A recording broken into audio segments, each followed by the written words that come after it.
Chapter 1426. Su Fengnian shook his head and said softly, "Purely from the Battle of Guangling, we shouldn't have touched Song Li. But looking at the overall situation, the imperial court's actions that seem to be destroying their own foundations are actually of the same origin. Back then, the spring and autumn 8 kingdoms were destroyed and the generals were given out.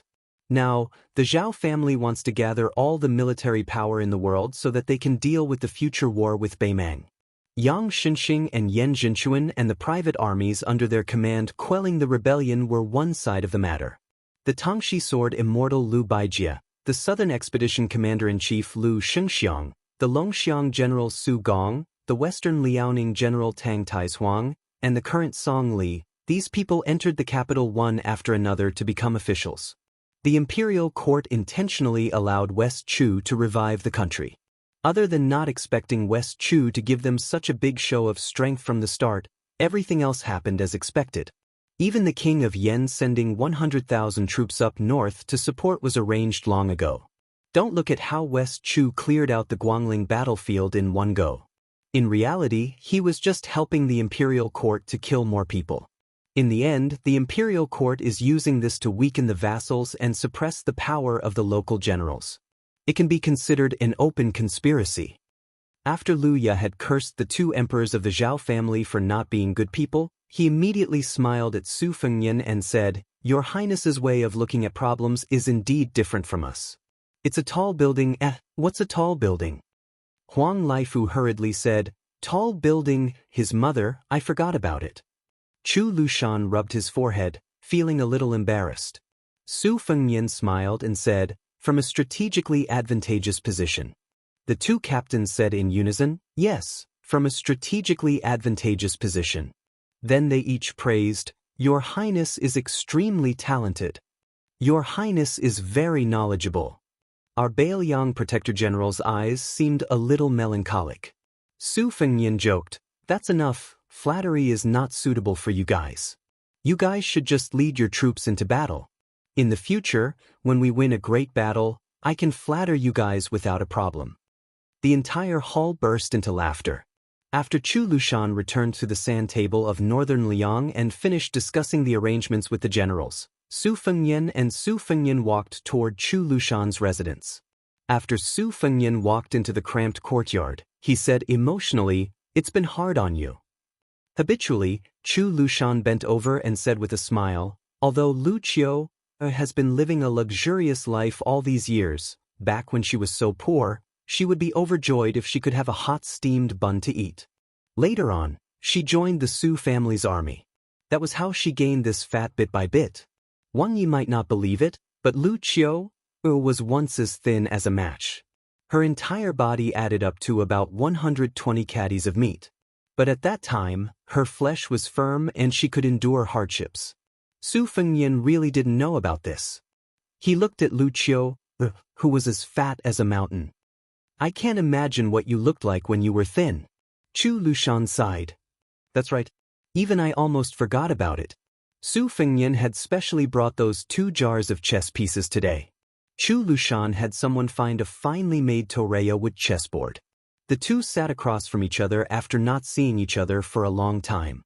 Su Fengnian played white, Chu Lushan played black. They started the game.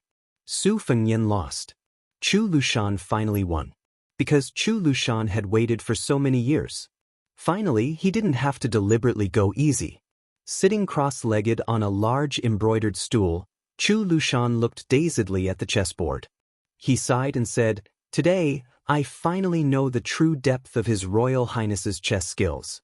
It turns out that Lu Qiu was going easy on him back then, and His Royal Highness had never worked hard. Hearing the somewhat unfamiliar title, His Royal Highness, Su Fengnian became absent-minded for a moment.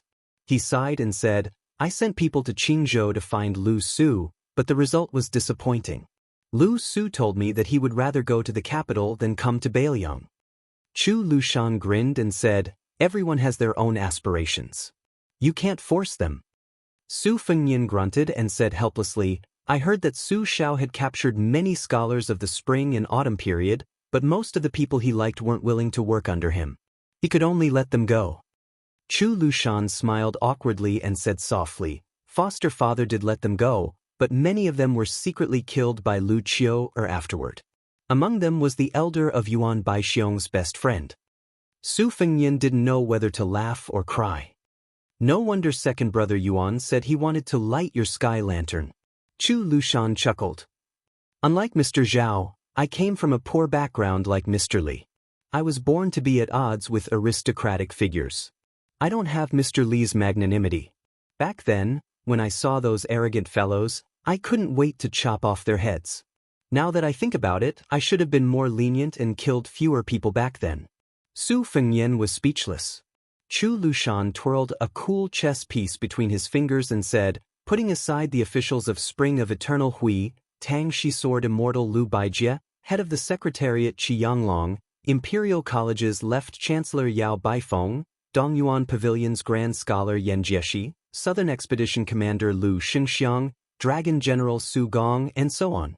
These people were invited by Zhao Dun to the capital to fill the vacancy after the collapse of Zhonglu. As for Song Kelly and the others, they were chess pieces that Zhao Dun deliberately suppressed when he was alive, so that the next emperor could show his majesty. Then Assistant Minister of the Ministry of War Tang Taizuang, New Chess Saint Fan Changho, Guangling Sex Song Li, Junior Guardian Chen Wang, Ji Province's General Yuan Tingshan, Sun Yin, and Lu Su are the newcomers, cultivated by the new Emperor Zhao Zhuan himself. Chu Lushan sneered. Apart from the unreasonable moves against our Bailiang, the other moves are all in line with orthodox chess theory. Su Fengnian sighed emotionally. Zhao Dun must have thought it through carefully before choosing the fourth prince Zhao Zhuan and not the first prince Zhao Wu. We can't deny this. So far, Zhao Zhuan has done a flawless job. Chu Lushan suddenly looked at Su Fengnian with a playful gaze. Su Fengnian rolled his eyes. Don't get the wrong idea. There's nothing between me and that empress. Do you think that the imperial family of the Zhao clan is blind? Besides, it's not like you don't know that Yan Dongwu and Li Fuzhen are the same. Both of them ignored me back then. To be precise, they saw me as an enemy. Chu Lushan smiled mischievously. Lu Qiu is just thinking about what's good for her. Su Fengnian scolded with a smile. Do you really think all the women in the world should like me? Chu Lushan put down the chess piece and stretched out both hands, saying with a righteous expression, Your Highness, you don't know, but there are at least 8,000 if not 10,000 young ladies from influential families in the Central Plains who are in love with you. Chu Lushan said leisurely, There's nothing we can do about it. In the 100 years of the Jianghu, there might be quite a few people with peerless martial arts, but there are very few who are handsome and elegant. Counting them, there's only old sword god Li Chungang. Wang Xinji? That old geezer. Tuoba Bodhisattva? A northern barbarian. It's true that his swordsmanship is profound, but it's a pity that he can't get past his appearance. Originally, Qi Xianzhu and Chao Changqing could each be counted as one, but one was a Daoist immortal who never entered the world, and the other was a bookworm who only wanted to restore his country. So only Your Highness lived up to everyone's expectations. You went to Liang Lake twice and had countless interesting stories. You also went to Tai and City and became the Grand King of Bailiang. You even killed Wang Xianji, and there were countless rare calligraphy and paintings that you identified as fake, circulating in the capital and Jiangnan. At the same time, there was the rise of Xueping and Shenyuan Qingfeng, which was equivalent to creating momentum for Your Highness, who had personally visited Mount Hui. How could those ladies not go crazy? It's really like rain after a long drought. Su Fengnian really didn't know that this would happen. He said self-mockingly, If that's the case, then there will definitely be more people who hate our Bailiang in the future. Chu Lushan laughed heartily. Of course, let's not talk about the distant ones. Just take those aunties in Yanji County who don't have to worry about marriage. As long as a matchmaker says which family's man looks a bit like Your Highness, the market will suddenly become hot. Su Fengnian could only laugh it off. After a moment of silence, the atmosphere in the room seemed to change. Chu Lushan suddenly asked seriously, Your Highness, there's something I don't know if I should say? Su Fengnian said, You can ask, but you might not answer. For Lu Qiu, to ask so seriously, It wasn't that Su Fengnian was deliberately mystifying things, but that he really didn't have the confidence to give an answer. As expected, Chu Lushan asked a very tricky question. After your highness went to Beimang, especially after returning to Beiliang with Su Huainan's head, Lu Qiu, knew that the war with Beimang would be different from what everyone had imagined. So, Chu Lushan must ask your highness today, if there comes a day when your highness has to make the same choice as adoptive father did back then, what choice would you make? Su Fengnian hesitated. Chu Lushan stared fixedly at him and quickly said, Your highness knows one thing. When the time comes, the person sitting on the dragon throne in the Zhao family might not necessarily be Zhao Zhuan. It might be that Zhao Zhu who was with your highness at Dantong Pass. Su Fengnian didn't say anything. Instead, it was Chu Lushan who asked the question, who continued, if that time really comes, the same choice will no longer be the same situation in the world. Compared to the Su family who had no chance of winning back then, in the future between the Su family and the Zhao family, at the very least, we will be evenly matched. The general trend is in our hands. The chess game between the two was already set. It was already dead. Su Fengnian took a deep breath and said bitterly, Lu Qiu, I've disappointed you. Chu Lushan slowly lowered his head. Su Fengnian also lowered his head and didn't say anything, staring blankly at the chessboard. At some point, Su Fengnian was still sitting in his original spot. Chu Lushan had already stood up and walked over to Su Fengnian's side. With some difficulty, he bent down and reached out a hand to gently rub Su Fengnian's head. He said softly, although I'm very disappointed that I didn't hear the answer I wanted, Your Highness. You might have forgotten, but His Royal Highness, when you were young, out of all your adoptive sons, you were the closest to that silly Lu Qiu. I, Lu Qiu, have always been proud of this, happier than winning a battle. If there comes a day when Lu Qiu, who has been alone since childhood, has to give up his 300 caddies of fat on the battlefield, don't be sad. If I, Chu Lushan, have a family in this life, then it's worth it. Chapter 1427. Huda City was a nail that Beimang's army had to pull out when they went south. Huda City was huge and lofty. It was known as no other place in the border, no other place in the northwest. It was 4.5 li long from east to west and 5 li from north to south. Beiliang's road took 6 years to build. It was said that half of the dynasty's northwest was used up. Its south gate was called Ding Ding Gate, which was criticized by the civil officials of Liang. Just on the north side of the Tiger Head City, there were 12 winches and 12 crossbows, with 7 crossbows. The arrows were as big as the rafters of a house, with iron leaves as the feather. The arrows were as fast as thunder, and could reach as far as 700 paces away. At the end of the spring and autumn period, when Gu Jiantang attacked the old southern Tang, he used these crossbows to shoot through the southern Tang Navy's large turreted ships to show the military power of Liang. If it wasn't for these giant ballistae intimidating and restraining them, if northern Mang's infantry were allowed to wantonly push forward the siege weapons, Tiger Head City's defenses definitely wouldn't have had enough strength to spare. Using more than 1,000 stone catapult carts of various sizes to attack a single city, this was something only a madman would do.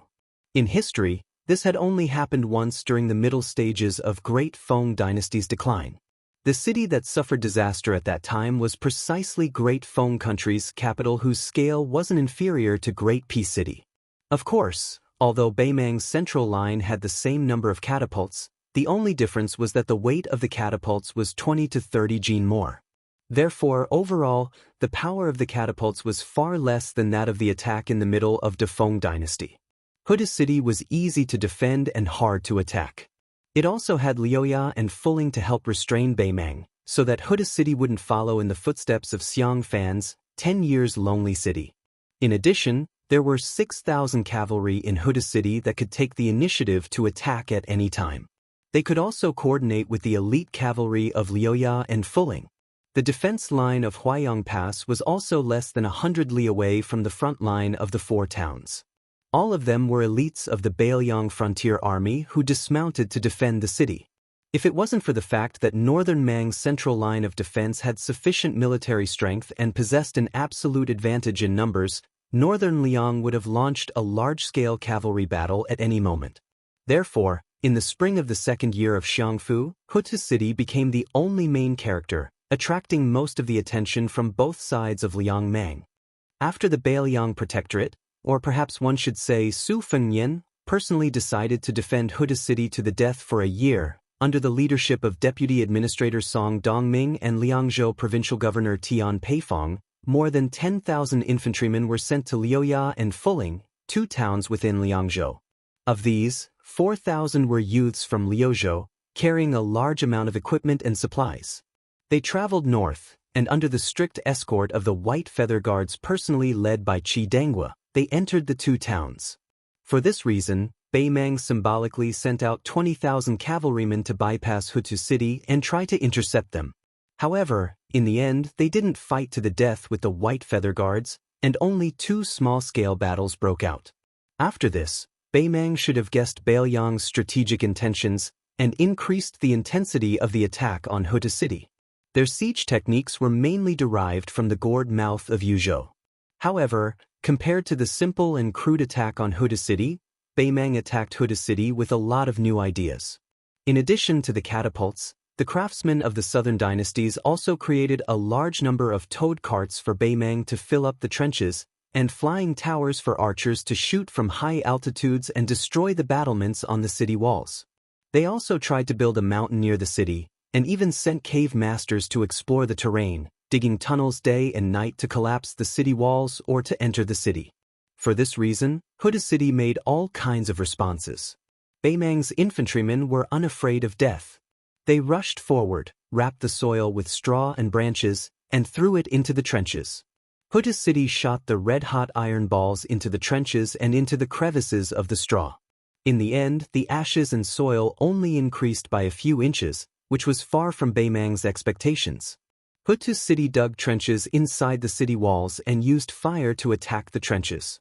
Nearly 1,000 Beimang soldiers suffocated in the trenches and died miserably. Tiger Head City had long been prepared for the continuous assault of Northern Mang's 1,000 catapult carts. Lu Jinu's plan was meticulous. He had long ordered people to prepare more than 400,000 earthen blanks, using them to reinforce the city walls before the battle. Even though they were not as sturdy as the original city walls made of rammed earth, they made the catapult carts that Northern Mang had originally used to obtain victory merely look like decorations. When Beimang used the stupidest method to turn the soil into a mountain outside Hutu City, Lu Jinu used his own method to counter Beimang. He dug a tunnel to hollow out the foundation and sank thousands of Beimang's enemy soldiers. When the mountain collapsed and the earth cracked, dust flew everywhere. Even the Huaiyang Pass Governor-General House could see it. Even Chu Lushan, who rarely praised others, could not help but exclaim, "Lu Jinu is good at both offense and defense." As for the Northern Mang high-ranking officers who had suffered enough, towards this Northern Liang famous general whose reputation had long spread far and wide, everyone wanted to eat his flesh even more. After Liuya and Fuling each obtained 5,000 infantry to help defend the city, the light cavalry of the two towns could completely let loose. At the same time, Su Fengnian personally ordered the Xinli Ranch's horse farms in inner Liangzhou to change or replenish warhorses for Liuya and Fuling, who originally needed to take care of long-distance raids. Instead, they had to focus on explosive power. Su Fengnian and the Governor-General House set a rule for Liuya and Fuling. The next battle was to be separated by 200 miles. As long as they found the right opportunity, they did not need to report to the Governor-General House and could go out of the city to find Beimang cavalry to fight. The only requirement was that they could preserve their main force after the battle, regardless of the outcome. This was an unbelievable military order for the Beiliang Frontier Army. There was actually such a good thing as not being punished after losing a battle? Fu Ling and Lu Ye even went to Huaiyang Pass to inquire about this matter, fearing that there was a mistake in the transmission of the news. However, the answer they received was positive. Afterwards, when the two cavalry generals met for a discussion, they were somewhat sullen and resentful. They felt that the Prince and Protector General Chu were looking down on the battle prowess of their two garrisons. The 4,000 Northern Mang cavalry were unable to fight to the death, fleeing towards the west. A cavalry officer called Qihilong Pass, the town commander of the advice army, Wei Liang, told him not to give chase. Wei Liang didn't listen to the advice, chasing after them for more than 30 li, setting up an ambush for the 8,000-man cavalry. At the final Qihilong Pass, at the most crucial moment, he led 500 cavalry to break through the enemy formation, directly charging into the northern Mang's main banner. Moreover, he vowed to bring up the rear, buying precious time for the Fuling cavalry's main force to withdraw. Qihilong Pass armor had more than 6 arrows embedded in it, the 500 troops only having less than a single arrow left.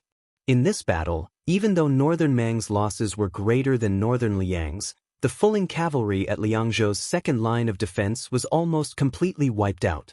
Even though there were still 5,000 infantry defending the city, without the cavalry, one of the 2 wings of the defense line that were originally flying together would be broken. Because of this, Wei Liang went to Huayang Pass to offer a humble apology. However, Su Fengnian did not punish this Fuling general. He only promoted Qihilong Pass, who he had casually thrown into the Fuling military town as a junior commandant, to the position of inspector general above commandant and below commandant. He would lead the 1,000 cavalry after the quota was filled and set up the Zhanyan camp. He allowed this camp to increase the number of troops every time it achieved a merit. In the end, the maximum number of troops would be 3,000. This was another major event that attracted people's attention after the withdrawal of the Huluku Infantry Army's Hupong camp and the establishment of the Yuzhou Cavalry's no-retreat camp. Qihilong Pass, a nobody from Beimang, began to amaze the Beiliang Frontier Army with a single brilliant feat inside the Beiliang Protectorate. Chu Lushan was discussing with the generals whether or not they should transport troops to Hutsu City. The 2 sides were arguing fiercely. The focus of the argument was whether or not the huge cost of opening up this road was meaningful. Now, everyone knew that Hutsu City could accommodate another 15,000 people. The real problem was whether or not they could get in. Lu Ya and Fu Ling's cavalry could only temporarily prevent Beimang from launching a stable offensive in the south of Hutsu City. This was a world of difference from the Beiliang Frontier Army boldly supporting Hutsu City from the south gate. The insistent side believed that the cost of sending 15,000 people into Hutsu City would be the loss of about 10,000 cavalry. The opposing side insisted that this loss was underestimating Beimang's combat strength and determination. This kind of desperate action was exactly what they wanted. Beimang was worried about not being able to open up the situation. This was the northern barbarians dozing off, and Beiliang was sending them a pillow. When the time came, not to mention losing 10,000 cavalry, even 30,000 people would not be enough to fill up the big hole in the south of Hutsu City. Then, someone suggested that Fu Ling and Lu Ya should attack at the same time. They should boldly push forward and harass Beimang's army stationed on the Longyan Plain. This would provide cover for the transportation of troops in the direction of Huayang Pass. But soon, someone objected. With the brains of Dong Zhuo and the others, this kind of seemingly well-intentioned but actually bad idea was no different from taking the initiative to greet the northern barbarians. They were afraid that they would not know that Beiliang had made a move. Chu Lushan, whose ears were filled with noise, said calmly, "With the reinforcement of Lu Ya and Fu Ling, Beimang must have guessed that we want to use Hutsu City as a support point. Otherwise, they would not have set a trap for Fu Ling's cavalry a few days ago.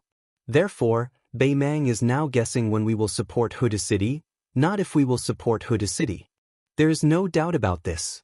When Chu Lushan opened his mouth to speak, the whole place immediately fell silent. Every one of the unruly generals of the border army naturally pricked up their ears to listen attentively. Chu Lushan continued in a neutral tone, "Then we will strive to find a time when they will not expect to do this. If there is no such opportunity, then we can only not do it. Everyone, Hutsu City must be defended. But don't forget why we are defending Hutsu City in the first place. We are defending Hutsu City not for the sake of defending, but to protect our line of defense in Liangzhou as much as possible. As for the matter of exchanging troops, it is meaningless even if one of our border army's lives is exchanged for 2 Beimang barbarians. Of course, during this period we can take the opportunity to lure a few Beimang cavalry away from the main army. We can even directly place 15,000 soldiers behind Huayang Pass and not move. However, we can mobilize all the troops on the front line of the grave and launch a large-scale battle that Bei Mang will never expect. After winning, we can retreat. Chapter 1428. At this point, Chu Lushan tapped his own head with a finger and said with a fake smile, Hutu city has Lu Jinu. He will defend the city well. Everyone other than our 2 legs, we still have the 4 legs of our warhorses to help us run. Don't go down a single path. In the end, right now, we and the Northern Mang army are just staring at each other in the area of Hutu City and Huayang Pass. Both sides are scheming against each other, and the only thing left to do is to see whose Dao arts are more unexpected. Although there was no clear conclusion on the matter of Hutu City's reinforcements, after Chu Lushan spoke, the generals present had no more objections. After that, Chu Lushan accompanied Su Fengnian for a stroll around the Governor-General Manor. Chu Lushan sighed softly and said, "What a pity. We tried to be clever but ended up making a fool of ourselves." Su Fengnian laughed softly and said, "Perhaps this is what they mean by, man proposes but God disposes. Just treat it as me shooting myself in the foot." Chu Lushan shook his head with a regretful expression. When Su Fengnian gave the military order to Liuya and Fuling, Wei Liang's rash pursuit and Bei Mang's ambush were all within the Governor-General Manor's expectations. In reality, once Wei Liang's cavalry fell into a desperate situation, they would only last for an hour at most before a long-distance Qingyuan cavalry would join the battle and wipe out Bei Mang's bait cavalry and subsequent ambushes in one go. However, the sudden appearance of a small governor-general with a sense of danger and the courage to fight to the death destroyed all their plans. Su Fengnian and the Governor-General Manor had no choice but to suffer in silence. This kind of opportunity was like a lost opportunity. Bei Mang must have thought that Bailiang wouldn't repeat the same mistake and charge into the ambush. Bailiang also lost a great opportunity to set up a trap for Bei Mang. Chu Lushan suddenly laughed. The Ministry of War in the capital finally remembered to ask us about Bei Mang's attack. Su Fengnian sneered, "Just ignore them. If those guys at the border of the Ministry of War dared to go to Gourd mouth of Yuzhou province or come to Huayang Pass, I wouldn't stop them from watching the battle. Now that they've ket off, there's no such thing as lying down and enjoying a good life." Chu Lushan nodded, taking a bit of joy in his misfortune. That mad dog Yuan is now in a difficult situation. Wang Jingchong and Great Ru Shiwei, these 2 generals, have given him a great victory with both hands. Right now, the entire court is looking down on Northern Mang's military strength with disdain. Yuan Tingshan has also become Ji Province's general as he wished. I reckon that Gu Jiantang really wants to hack this son-in-law who only cares about his own promotion to death. The more vulnerable Northern Mang's easternmost battlefront is, the more difficult it will be for our great General Gu to obtain money, provisions, and weapons from the Ministry of Revenue and Ministry of War. When the 2 Liao brothers said that they wanted to build a 6,000-man Modeo infantry formation, the Minister of Revenue didn't say anything, but the Assistant Minister gave a straightforward answer, "I have a life, but I don't have any money." Su Fengnian sighed. Looking back now, when Yuan Guo was promoted from the Ministry of Rights to the Ministry of Revenue, which was in charge of the imperial court's purse, it seemed that he was favored by the emperor, but in fact, he was not. Zhao Zhuan's real trusted subordinates were the Ministry of Rights, followed by the Ministry of Personnel and the Ministry of War. The Ministry of Revenue was only slightly higher than the Ministry of Punishments and the Ministry of Works. When it rains, it pours. Later, Yuan Guo made another mistake when he stood on the side in the small imperial court meeting. The only suspense was whether he or Lu Baijie of the Ministry of War would leave the 6 ministries earlier. Chu Lushan sneered. In the end, it's because the new emperor doesn't trust Gu Lu's disciples from the bottom of his heart. When he changed the Liang edition, he was testing Yuan Guo and the others. Isn't there a rumor that he's going to set up Jidushi deputy governors in the vassal territories? I reckon that Lu Baijie and Yuan Guo will both have to get out of Tai and city. One will go to Nanjiang to disgust the king of Yen, and the other will go to a newly established vassal. Su Fengnian nodded. There will definitely be someone in Nanjiang. Most likely, it will be Tangshi Sword Immortal, who disappointed Zhao Zhuan greatly and didn't see him as one of his own. Yuan Guo will be relatively better. He will probably go to the king of Han, who has always been at odds with Zhao Zhuan. If his performance is good, Yuan Guo will have a chance to return to the center of the imperial court. Liu Baijie, on the other hand, will definitely have the fate of moving around in the local areas for the rest of his life. Moreover, without the Minister of War, there is bound to be a series of promotions and changes. The imperial court will also be able to appease some of the local generals, killing two birds with one stone. After all, the posthumous title is only given after death, but the official position in the Ministry of War is real. Chu Lushan sneered. Apart from the chaos in the imperial court when the Zhao family of Liang was in a remote corner, there hasn't been such a dazzling upheaval in many years. Su Fengyan shook his head and said, "Actually, it's not quite the same. The chaos now is only seen as a mess by the common people. In fact, there is order amidst the chaos. The officials in the capital all know what to do." Chu Lushan nodded and said, "That's why Qianglong still has some skills. No wonder he's the old guy that Zhao Dun used to replace Bai Yan." Su Fengyan chuckled softly and said, "Zhao Zhuan is willing to put Tantanon in an important position. This proves that this young emperor who is busy using his but to warm up the dragon throne hasn't lost his mind." Chu Lushan and Su Fengyan had unwittingly walked to the corridor of the yamen where Yu Luandao had once worked. The two of them stood under the eaves, one with his fingers crossed and the other with his hands tucked into his sleeves. These two most important figures in Bailiang standing side by side like this looked rather comical. Chu Lushan gently exhaled and watched the mist slowly dissipate in front of his eyes. He said, "The Yuzhou cavalry has produced Yu Luandao, and Xiaguang City has produced Lu Haojian, who has repeatedly performed meritorious deeds. Now, Liangzhou at least has a Chifu Dragon Pass. This is a good thing. I'm just waiting to see which of the 100,000 refugees in Liuzhou will emerge first. And that Hong Yu seems to be pretty good. His temperament is a bit like Huang Fuxi's. This kind of person is born for chaotic times." Su Fengyan helplessly said, "Beimang also has people like Zhong Tan. In the future, they will also gradually surface in the general trend." Chu Lushan was just about to speak when a commandant of the White Horse Guard suddenly strode into the courtyard, his expression somewhat strange. He cupped his fists and said, "Your Highness, Protector General, there's someone requesting an audience. He claims to be Guangling Circuit's Ko Jianghuai." Even Su Fengyan and Chu Lushan couldn't help but look at each other in dismay. What kind of play was this? Chu Lushan smiled and asked, "Are we going to welcome him with open arms, or are we going to ignore this famous general of West Chu?" Su Fengyan said to the White Horse Guard, "Bring him over."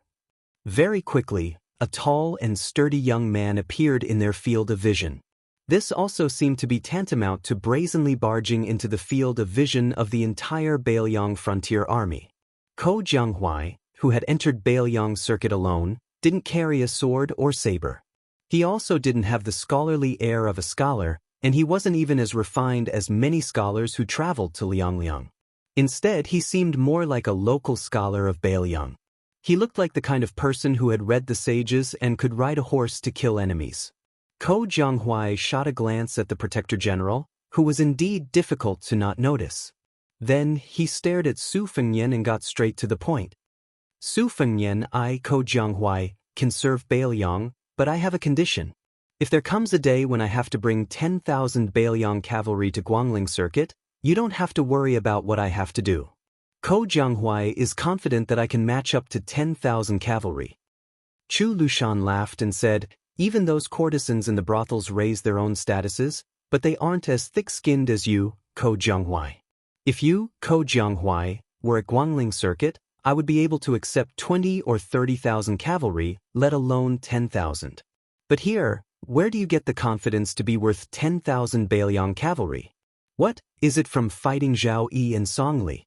Is it because of the outstanding fighting strength of their cavalry?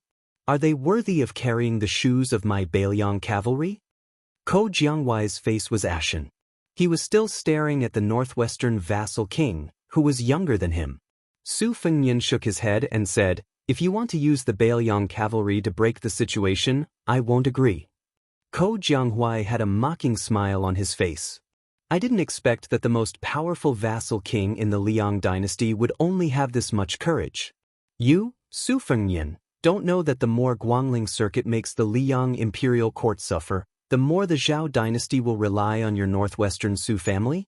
When the time comes, as long as you, Su Fengnian, are willing to lend me some troops, let's see if the imperial court will dare to use the two issues of censorship and transportation to make things difficult for Bailiang. To say the least, even if I borrow troops, I won't openly use the Bailiang cavalry's banner.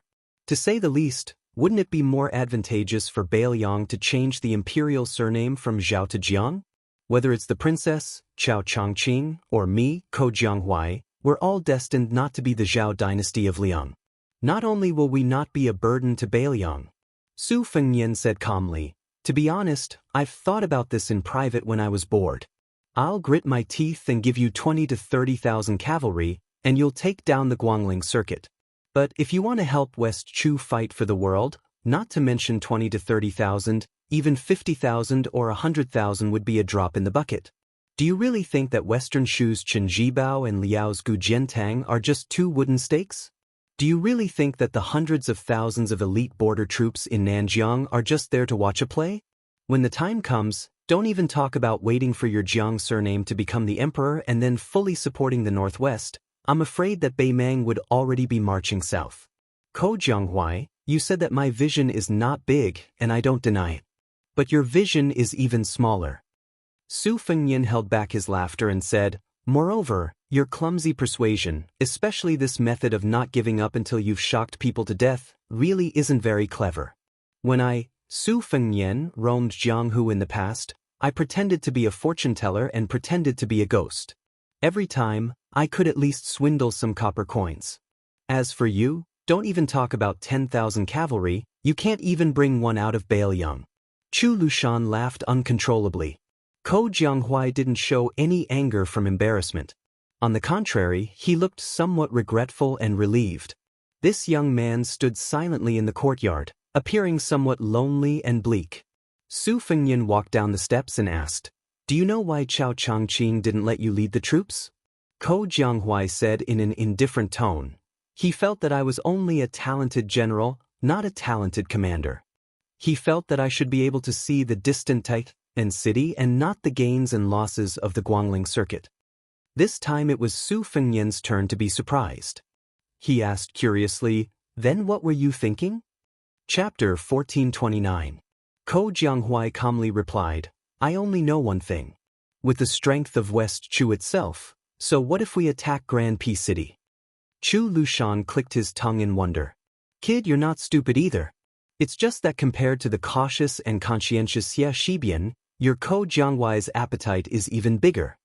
Ko Jianghuai gazed at this small mountain and asked back, as a general, between the Su Shao who suffered defeat after defeat, and the Yi Baikue who won every battle and was only defeated once in his life, who would you choose? Chu Lushan nodded.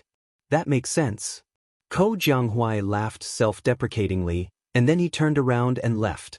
Su Fengnian did not make a sound even after he had left the courtyard. Chu Lushan whispered, are we really going to let this flood dragon slip away? Su Fengnian softly replied, compared to Ko Jianghuai, I still admire the hardworking Xia Shibian more. Chu Lushan grunted in agreement. Xia Shibian is easy to use, but it's hard to say about Ko Jianghuai. Su Fengnian suddenly yelled, Ko Jianghuai, come in. You're walking so slowly out of the courtyard, who are you trying to impress? Ko Jianghuai really did turn around and appear at the entrance to the courtyard. Su Fengnian laughed and said, how many Bailiang cavalry you can take away will depend on your own ability. Starting from today, not only Huayang Pass, but also the cavalry in Liuya and Fuling towns will be under your command. Excluding Bailiang's losses, however many Beimang soldiers you can kill, I'll give you any cavalry other than the Great Snow Dragon cavalry and 2 groups of heavy cavalry. But let me say this first, those cavalry troops are not for you to use to attack Tai and City. They are just helping you to preserve some of West Chu's vitality. Then you have to bring everyone back here. In fact, you and I both know that Guangling Road is not suitable for you, Ko Jianghuai. Bailiang is just right for you. Do you want to make this deal? Ko Jianghuai's expression was uncertain. Su Fengnian pointed at him and said, all right. It's just a cheap trick. I, Su Fengnian, am also your senior. You, Ko Jianghuai, have been planning for this since the beginning. I didn't try to bargain with you, so you should be content. Ko Jianghuai laughed. I'm not good at acting, but you, Su Fengnian, shouldn't take advantage of us for granted. Once West Chu is defeated, it's over. Can you really abandon our princess and not save her? Won't you still have to lead your troops to rescue her? I'm just helping you find a way out. Su Fengnian nodded seriously and said, well, it seems like neither of us are good people? Chu Lushan looked at the sudden turn of events and was somewhat speechless. Young people these days. Ko Jianghuai, who was covered in dust, said indifferently, is there a place to sleep? I'll sleep for a day and a night first. As for leading troops to kill Beimeng barbarians, I'll talk about it after I've had enough sleep. Chu Lushan laughed and scolded, you're the boss. After Ko Jianghuai was led away, Su Fengnian looked up at the gray sky and fell into deep thought. After walking down the steps, Chu Lushan did not say anything to disturb him. He stood quietly to the side and closed his eyes to rest. After a long while, Su Fengnian said slowly, even if Ko Jianghuai uses an alias, it's still hard to say what the pros and cons will be in the future. Chu Lushan was somewhat puzzled. We don't have to worry about the imperial court. The current situation is pretty much the worst. One Ko Jianghuai can fight against 10,000 cavalry. Actually, that kid isn't bragging. There's Zhou Kong and great ancestor Gu overseeing the front line at Qinghetum, so there's nothing to worry about. But if there really is a big battle at Huaiyang Pass, Huang Laifu and the others won't be able to handle it, so I'll have to personally take the field. With Ko Jianghuai, we'll have a much easier time. Why do you say that? Su Fengnian said bitterly, maybe I'm thinking too far ahead. Chu Lushan quickly understood and sighed, it's a bit far. But distant water can't quench a present thirst. Su Fengnian nodded and laughed, that's true. Let's use Ko Jianghuai to deal with the urgent situation first. Chu Lushan hesitated. Su Fengnian patted his shoulder and walked out of the courtyard. Chu Lushan stood in place and muttered to himself, is it because he's afraid that I, Chu Lushan, will really throw 300 caddies of meat onto the battlefield that he agreed to let Ko Jianghuai stay behind? Qingming Festival was approaching. At this time of year, there was no rain in Beiliang. The morale of Beiliang Road was also stabilizing. Liangzhou's Huda City was as stable as Mount Tai, and Xiaguang City, which was on the verge of collapse, was also defended. The youths of Liuzhou entered the border army one after another, and a general with the surname Ko suddenly appeared above the heads of the two towns of Liuya and Fuling. In name, he was the deputy general of Liangzhou. With Liuzhou's languishing Wan Saber's illustrious military exploits, Liangzhou's border army was not surprised by this. This also indirectly proved that the young king's control over Beiliang's military and politics was growing. This was definitely not something he could do just because his surname was Su. The Qingming Festival was a festival that occurred between the middle of spring and late spring. It was a time when the qi was clear and the scenery was bright, and all things were visible, hence its name. In previous years, Beiliang and the Central Plains had more or less the same customs. Other than the tradition of sweeping the tombs and offering sacrifices to the ancestors, there were also night lanterns praying for blessings, and planting willows to ward off evil spirits. However, this year, Beiliang Road's various provincial and county officials had specifically ordered that planting willows was not allowed, and no explanation was given. Qingming Festival was one of the ghost festivals, and it was also the time when willows sprouted and turned green. As a result, the saying, when a willow branch grows on the door, 100 ghosts will not enter the house, was very popular. It was just that many of the troublemakers in Beiliang had already left the country, or they had been dealt with until they were docile and obedient. Thus, there was no disturbance or objection to this kind of small matter. In the second year of the auspicious talisman, Liangzhou was bright and clear without rain, and the weather was mild and excellent.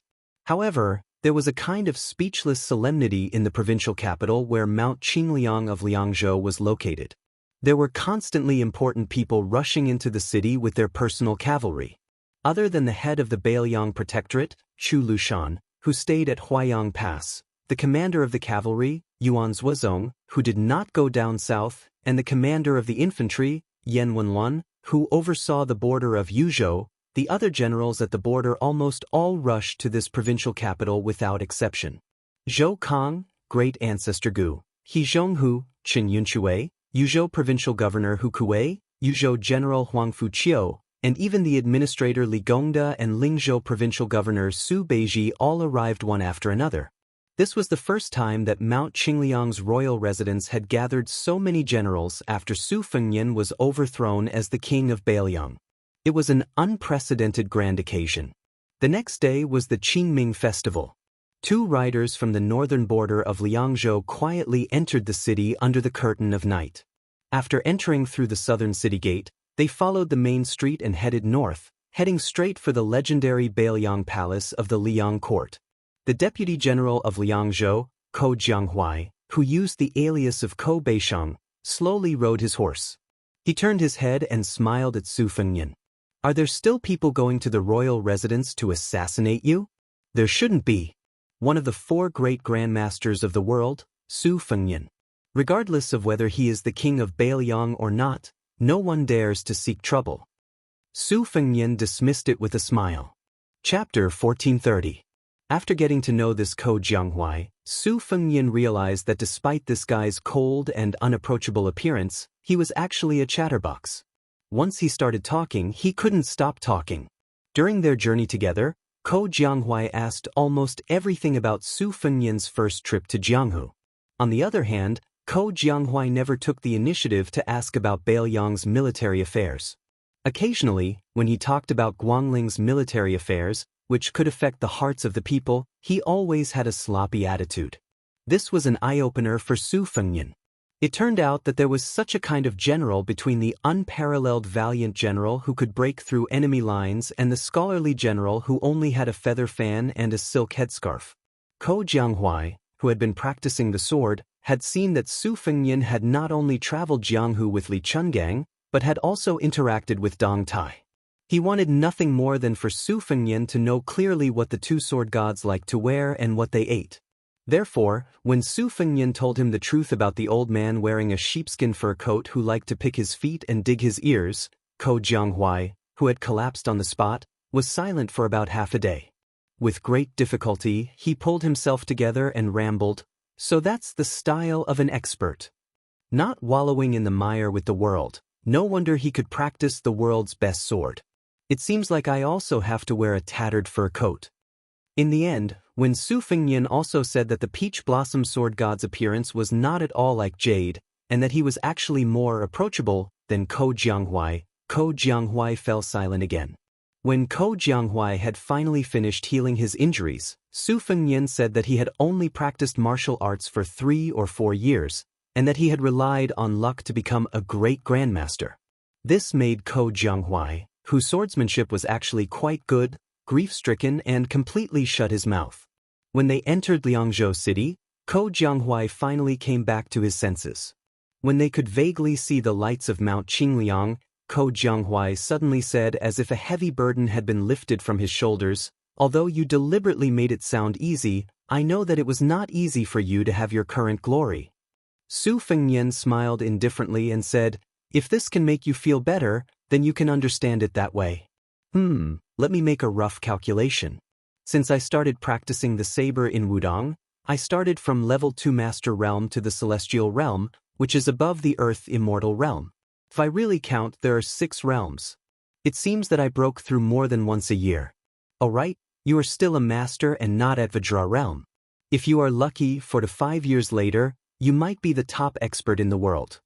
Thus, Ko Jianghuai stopped talking. When this Liangzhou deputy general entered the majestic palace, he was still sickly. 2 young tiger Kuei excitedly ran over to welcome Su Fengnian. The one nicknamed Vajra directly jumped into Su Fengnian's arms. The older sister, Bodhisattva, also intimately bit Su Fengnian's robe. Then, Su Fengnian left Ko Jianghuai at Tidehark Lake and took the 2 happy young tiger Kuei to Wutongan. The second sister, Su Weisheng, and Lu Qingyan were naturally there. They were busy with the young women who had the reputation of female Hanlin. The second sister only looked up at Su Fengnian and then lowered her head. Su Fengnian walked to Lu Qingyan's desk. What surprised him was that Wang Chudong also had a place in Wutangen. Her desk was right next to Lu Qingyan's. She seemed to be writing a collection of Bailiang heroes that was destined to not be noticed by the literary circle of Liang.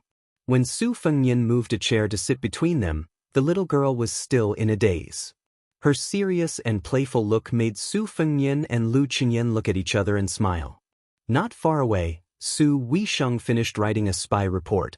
She put down her pen, rubbed her wrist, and said softly, "Lu Su will enter the capital in a few days. You should have let me Fengjie and Fan Shaochai kidnap him and bring him to Mount Qingliang. That way, Deputy Administrator Song would have an easier time." Su Fengnian raised his hands and begged for mercy. "Didn't I kidnap Ko Jianghuai back? It can be considered as making up for my mistakes." Su Weisheng glared at him. Ko Jianghuai didn't come to Bailiang because it was forbidden. However, if Lu Su, who helped Zhao Sun present the plan, came to the city and was used by Zhao Zhuan, it would harm Bailiang. It's a loss. How can you confuse the two? Su Fengnian's face was bitter, but he didn't dare to refute. Lu Qingyan also didn't help him out with words. She just smiled at him. That great writer Wang Dongxiang, who was slow to realize that Su Fengnian was sitting very close to him, was so frightened that he leaned back and fell back with his chair. Su Fengnian gently reached out and pulled the chair back to its original position. Wang Chudong, who had made a fool of himself, was ashamed and seemed to want to find a place to hide, like a panicked little fox. Su Fengnian made a face at her. She immediately smiled brightly, her eyes narrowed into crescents and her cheeks dimpled. Su Fengnian said with a smile, "Don't be too tired. Remember to strike a balance between work and rest.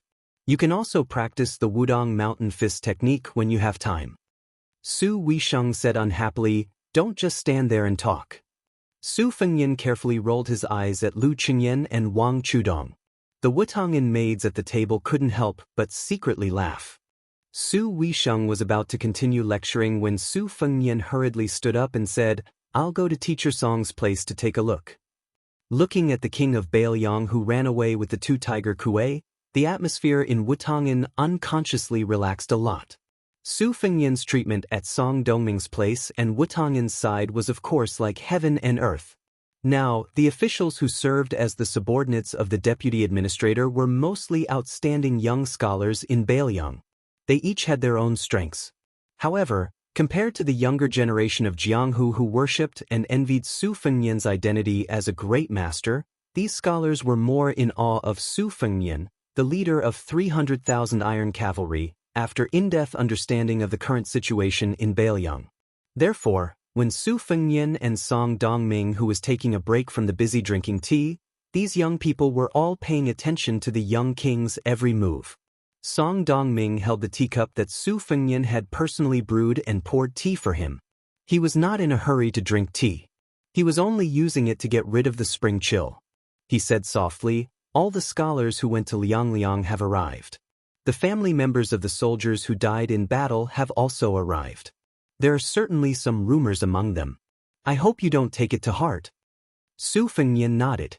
Some of the rumors were the same as many people who heard that he had gone outside the Calabash Gate and felt that he was showing off his bravery.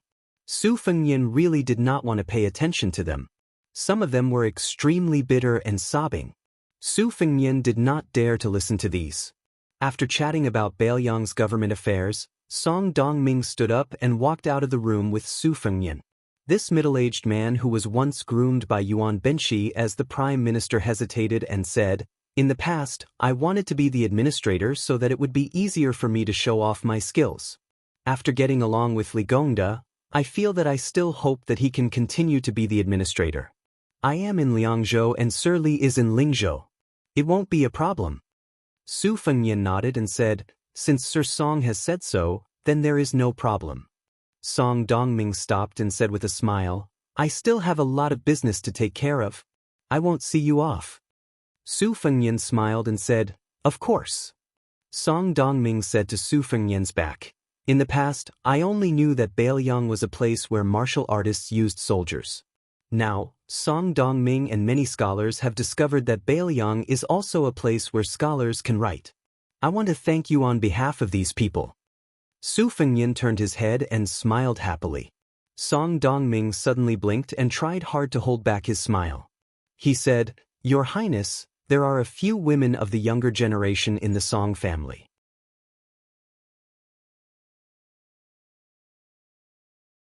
Chapter 1431. At dawn, Su Beiji slowly walked to the top of the mountain. He looked at Su Fengnian, who was draped in a thick fur coat. He walked to the stone table and sat down. He shook the empty wine pot and said softly, An ordinary man will die because of his treasures, and 100 ghosts will look up at him. Su Fengnian, whose alcohol smell had long been blown away by the cold mountain wind, sighed and said, Last night, I was thinking that if someone else becomes the emperor, even if that person used to be my good friend, would he tolerate someone with a different surname holding hundreds of thousands of elite soldiers? Su Beiji shook his head and said, You'd better not have any hope, or else you'll be disappointed. Because even if that person can tolerate it, the people around him won't agree. How to sit on the dragon throne and how to sit on it are two completely different things. Bailiang always felt that the 3 emperors of the Zhao clan of Liang were the same.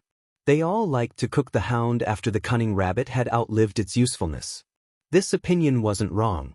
However, not to mention Zhao Zhuan, who had just ascended the throne, Zhao Yin and Zhao Dun were destined to be wise monarchs in the history books of future generations.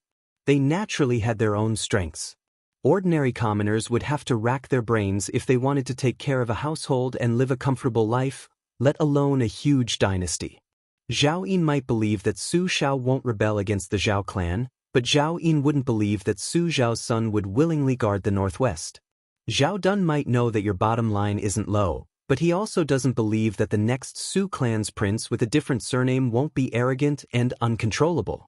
He must be wondering if there's a possibility that the king of Bailiang might one day run off to destroy the Zhao clan on a whim. The outspoken Su Beiji glanced at Su Fengnian, who wanted to say something but was hesitating. He sneered and said, You might say that Su Xiao won't rebel, but I, Su Fengnian, won't rebel either. The same goes for my descendants in the future. Su Fengnian smiled bitterly and said nothing. Su Beiji's words were still harsh. There's no knowing what's in a person's heart. No one can read Su Fengnian's mind. No one in the world has to believe anyone's reason, especially those who were born in the royal family. If they weren't suspicious by nature, how could they sit on the throne? How could he compete with the vassal towns, the relatives of the emperor, the eunuchs, and the civil and military officials of the imperial court? Besides, he would rather have his grandson squander away his family business than let it be snatched away by an outsider. This kind of dark mentality was not unique to the emperor. Do you, Su Fengnian, dare to say that you don't have any? Su Fengnian smiled and said, That's true. Su Beiji suddenly asked, Aren't you one of the 4 grandmasters? But are you also afraid of the cold? Su Fengnian said self-deprecatingly, After the battle at Liuzhou, my strength fell greatly, and I feel cold in my bones all day long. Actually, the fur coat can't keep out the cold. The only reason I wear it is because it's better than nothing. It's just like how many retired swordsmen of the Jianghu like to look at their dusty swords on the shelves. Retired generals also like to touch their armor and sabers. Su Beiji asked, What's up with that Liangzhou Deputy General Ko Beishang? Su Fengnian joked, He's a new lover. What's up, Tangerine? Is this old lover of yours here to denounce you? Su Beiji stared expressionlessly at Su Fengnian. Su Fengnian could only put away his joking expression and said helplessly, It's that Ko Jianghuai from West Chu from Guangling Path. He made a deal with me and we're both getting what we need. Su Beiji's expression softened, and he said in a low voice, Liuzhou only has 3 incomplete military towns to rely on, but they have to face Lu Gui's 100,000 soldiers and Tuoba Bodhisattva's 10,000 elites. They have 30,000 Long Xiang armies, 2 deputies. Wang Lingbao is only a valiant general. Although Li Mofan is a talented general, there's a huge disparity in strength between the 2 sides at Liangmang in Liuzhou. Li Mofan is also not an immortal who can make soldiers out of beans. The Long Xiang army is still in a perilous situation, and we need Ko Jianghuai, who has the potential to be a top general of the spring and autumn period, to help us in our hour of need. Su Fengnian nodded and said, when Ko Jianghuai makes a name for himself at the Huayang Pass defense line in Fuling, Liuya, and Huayang Pass, I also have plans to let him become a general there. In the northern pass of Liangzhou, the space for us and Beimang to maneuver our troops is limited. In the end, it's just a fight to the death.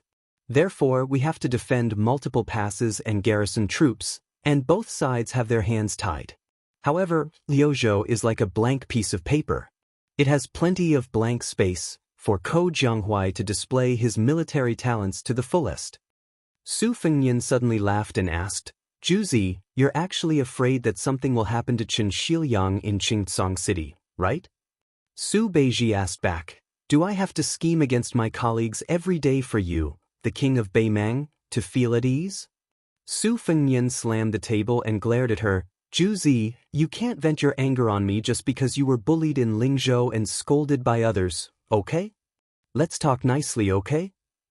Ko Jianghuai, who was casually strolling around Mount Qingliang, coincidentally saw this scene and heard these words.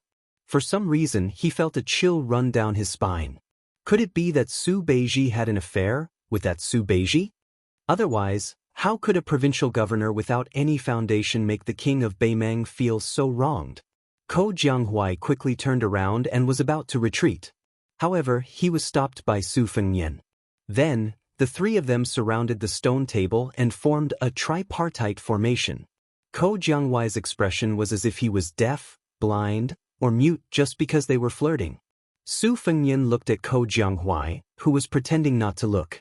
He pointed at Su Beiji and introduced him with a smile. Lingzhou Provincial Governor Su Beiji, praised by Mr. Song Dongming as the kind of person who can slaughter commoners and stabilize the country. Unfortunately, his alcohol tolerance is poor, and his alcohol tolerance is even worse. Once, when he was drinking with the Fish Dragon Gang in Lingzhou, I had to personally carry him back. Ko Jianghuai said seriously, Greetings, Provincial Governor Su. Su Beiji also regained his usual elegance and said with a smile, General Ko's arrival in the Beiliang Frontier Army is like adding wings to a tiger. Su Fengnian said mischievously, Aren't you helping the tiger do evil? Su Beiji laughed coldly, Oh, impressive, scolding all three of them at once. You don't even let yourself off. Ko Jianghuai also said seriously, You hurt yourself by hurting 1,000 of your enemies. It can be seen that the king of Beimang is very lousy at using troops. Chapter 1432. Su Fengnian said proudly, Just by talking he can destroy Ko Jianghuai and Su Beiji together. How is he not qualified? If we fight? HM? Why don't we give it a try? At this time, a large group of people who had just reached the summit of Mount Qingliang began to jeer. Give it a try. You must give it a try. General Ko, I have high hopes for you. If you win this battle, you'll be one of the few great grandmasters in the world. Not to mention Liangzhou's deputy general, you'll even be Liangzhou's general. If you still think your position is too low, I, Chen Yunchui, will give you the position of deputy general of the infantry. General Ko, we've been unhappy with His Highness for a long time. We're old, so even if we win, it's an unfair victory. Today, you're the same age as His Highness, so you must help us vent our anger. If worst comes to worst, I, He Zhonghu, will personally carry you down the mountain. Turning his head to look at this large group of Beiliang's most powerful officials, Ko Jianghuai, who had just arrived in Beiliang, felt his mouth twitch. For a moment he was not used to it. In Guangling Dao, whether it was in his early years at Shangyin Academy or later in Dechu's court, there would never be a scene like this where old men ganged up to trick a young junior. While he felt that it was ridiculous and funny, Ko Jianghuai also felt an irrepressible emotion in his heart. Perhaps it could be described as intense passion. Among these old men, there was the #1 general of the old southern Tang, Ancestor Gu, the partridge Shoukong, He Zhonghu, who had defeated 40,000 later Sui infantry with 8,000 cavalry, and Chen Yunchui, who always put on his armor and charged into battle. Behind the 4 deputy commanders of the Beiliang Frontier Army were the administrator Li Gongda and the deputy administrator Song Dongming, dressed in civil official robes, and Huang Shang, who had the reputation of being the conscience of the Lianyang imperial censor. Other than them, Ko Jianghuai recognized the Liangzhou provincial governor Tian Peifong, the Yuzhou provincial governor Hu Kuei, the Yuzhou provincial governor Hu Kuei, the Lingzhou deputy general Han Laozhan, and the others, based on their official robes and decorations. It was a pity that Ko Jianghuai never got to see the commander of the Bailiang cavalry, White Bear Yuan Zhuozong, or the infantry commander, Yan Wenlan. Of course, he didn't get to see the Yu family's proudest weapon, Yu Luan Dao. Ko Jianghuai couldn't help but feel some regret. One had to know that when Ko Jianghuai was studying at the Shangyin Academy, he had spent countless nights reading through great ancestor Gu's theory of war and deducing the classic battles created by Zhou Kang, He Zhonghu, Chen Yunshui, and the others. It was soul-stirring, enough to go with wine. Ko Jianghuai saw that there were 20 to 30 generals standing behind them. Most of them were relatively young, around 34 years old. They should be the high-ranking military officers with real power after Bailiang's reform. For some reason, Ko Jianghuai couldn't help but stand up and salute these people with cupped fists. He Zhonghu was the first to return the salute. After that, everyone else also smiled and cupped their fists. Ko Jianghuai inadvertently discovered that even a scholar like Tian Peifong didn't hesitate when he cupped his fists with the generals. Then, everyone went up the building and looked down at the city. As time passed, they gradually dispersed. By noon, only Su Fengnian, Su Beiji, and Ko Jianghuai were left, as well as the two young tiger Kuei that were jumping around Su Fengnian. In the end, Su Beiji also went out of the building to Song Dongming's half-waist official residence to discuss matters. Ko Jianghuai, who had nothing to do, also followed him down the mountain and went to the tide listening pavilion to enjoy the scenery.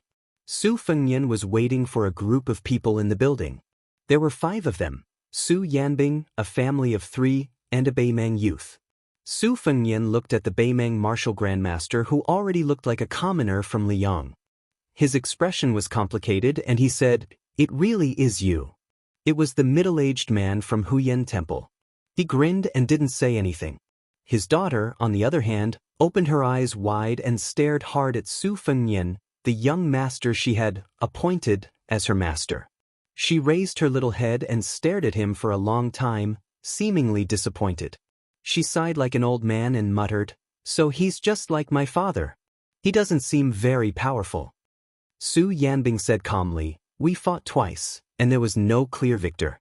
For the last battle, neither he nor I were in a hurry."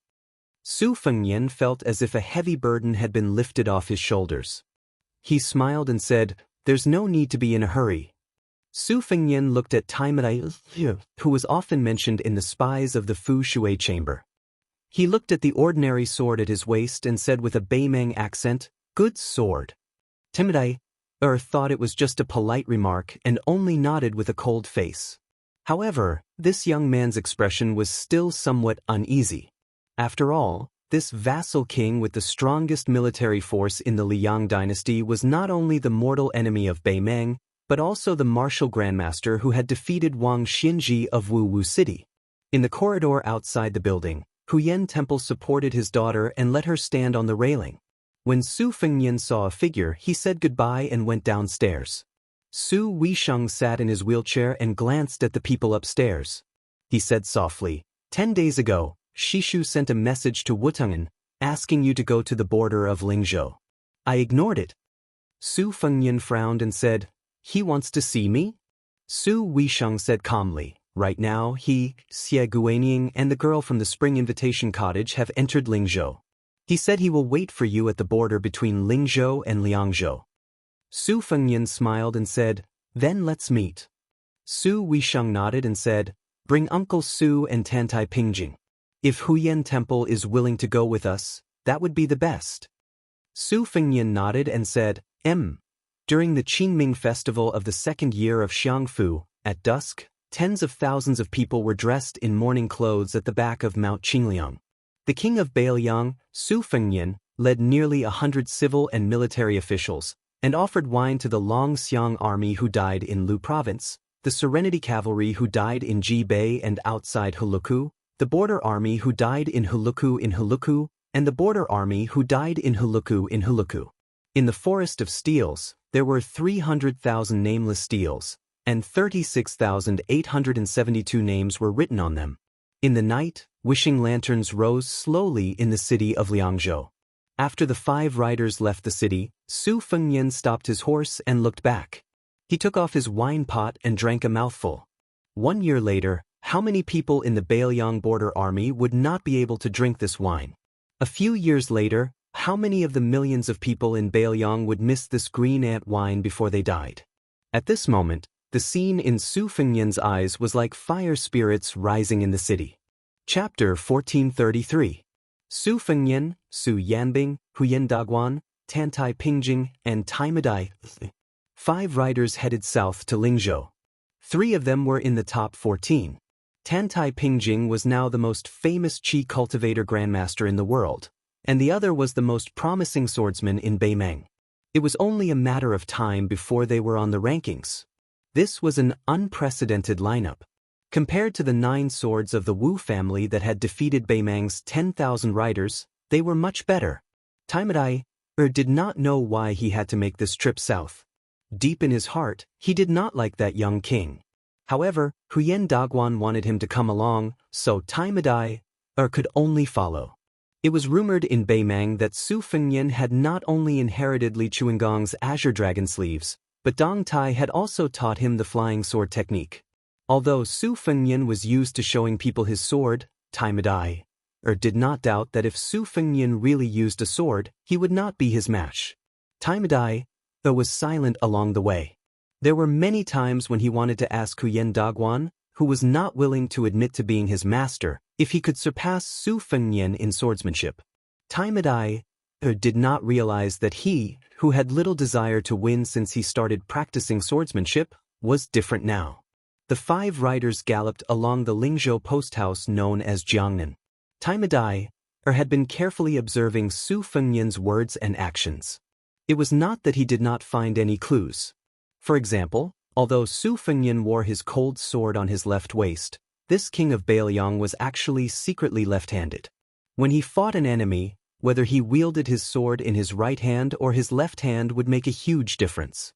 Then there was Su Fengnian. Although his qi seemed to be flowing slowly and dry like it was dry season, the water surface was very shallow, almost reaching the bottom. However, Taimadai knew that if his qi was flowing like a river during flood season and looked fierce, then Su Fengnian was the Guangling River in Liang. The more dry it was, the more lofty it was. The depth and width of the river was terrifying. The 5 riders stopped at the northernmost part of Lingzhou and turned off the post house. They followed a small path and turned into a mountain range. On the mountain path, there were many strong Liang men under the protection of Beiliang soldiers, carrying stone and stone slabs out of the mountains. Under the protection of the Beiliang soldiers. The person leading the way for the 5 riders was a spy from the Fushui chamber who had been waiting at the entrance to the mountain for a long time. He was a middle-aged man with an ordinary appearance.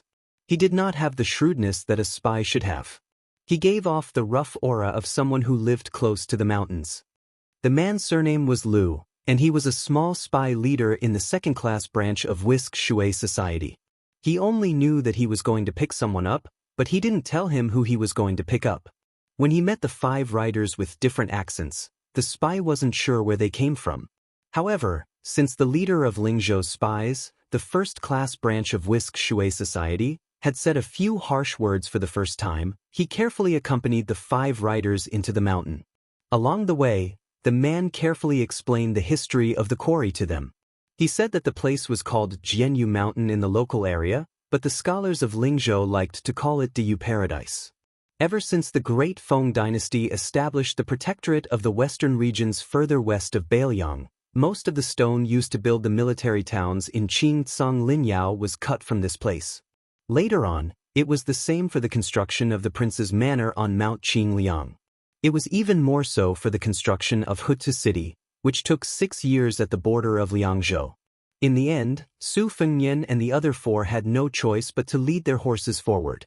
They came to the top of a mountain and looked down at the mountain range. After the beginning of spring, the scenery was lush and verdant. However, as far as their eyes could see, It was as if the peak under their feet had long been an empty shell. Ever since the Great Feng Dynasty, after nearly 500 years of stone mining, this Daoist paradise, which was one of the 36 blessings of Taoism, had truly become a paradise in name. It was made up of 16 large caves and nearly 1,000 caves. Looking down from the side peaks, the winding plank paths climbed all over the mountain range. On the main peak, there were occasional Daoist temples with flying eaves hidden in a cage of greenery. Day after day, year after year, tens of thousands of stone miners in Bailiang worked hard to make a living here, while people who sought immortality were born here to cultivate Taoism. Su Fengnian stood on the top of the mountain and was lost in thought. Daoist paradise had been brightly lit since the beginning of the year. It had welcomed the peak of stone mining. Because of this, even the Daoist priests in the temples who usually did not care about worldly affairs could not sit still. They were afraid that the young vassal king would be determined to completely empty the entire mountain range. When that time came, where would they find a paradise? On the eve of the Qingming festival, 3 elderly Daoist priests jointly visited the Lingzhou provincial governor's manor. They tactfully raised objections to Su Beiji. They even did not hesitate to use the reason that this move would harm Bailiang's foundation and fate. Su Beiji treated them with courtesy, but the government still carried on with the stone mining as usual. As the main culprit, Su Fengnian certainly knew the secret. He spread the word that another Huda city would be built behind the 3rd line of defense at the Heavy Tomb. It would only take 3 years. The administrator Li Gongda and a Mahist master would be the supervisor. Su Fengnian would personally be the deputy supervisor. The new unnamed city would be built facing the Songshan Mountain. Its scale would be even bigger than Huda City. When the time came, it would become the new largest city in the northwest. Would the city be built? Of course, Su Fengnian wanted to tell Beimang, Baiding, and Shijing, especially Dong Zhuo, the king of the southern courtyard, that even if they succeeded in destroying Huda City, Liuya Fuling, and the Heavy Tomb, Bailiang still had to break through another city before they could enter Bailiang's Daoist territory. Would Bailiang's tax revenue, which was not rich to begin with, be cut off because of this? The answer was of course, but Su Fengnian was staking everything on this one throw. In the entire Liangzhou, other than the 3 border armies and the army guarding the pass, everyone else had to rush to the Songshan mountain area to contribute to the construction of the new city. All of this was actually a cover for the final battle at the mouth of the Calabash a year later.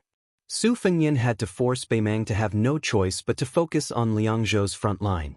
To this end, Su Fengnian and Chu Lushan even discussed a desperate plan where Liangzhou would win and Liuzhou would lose.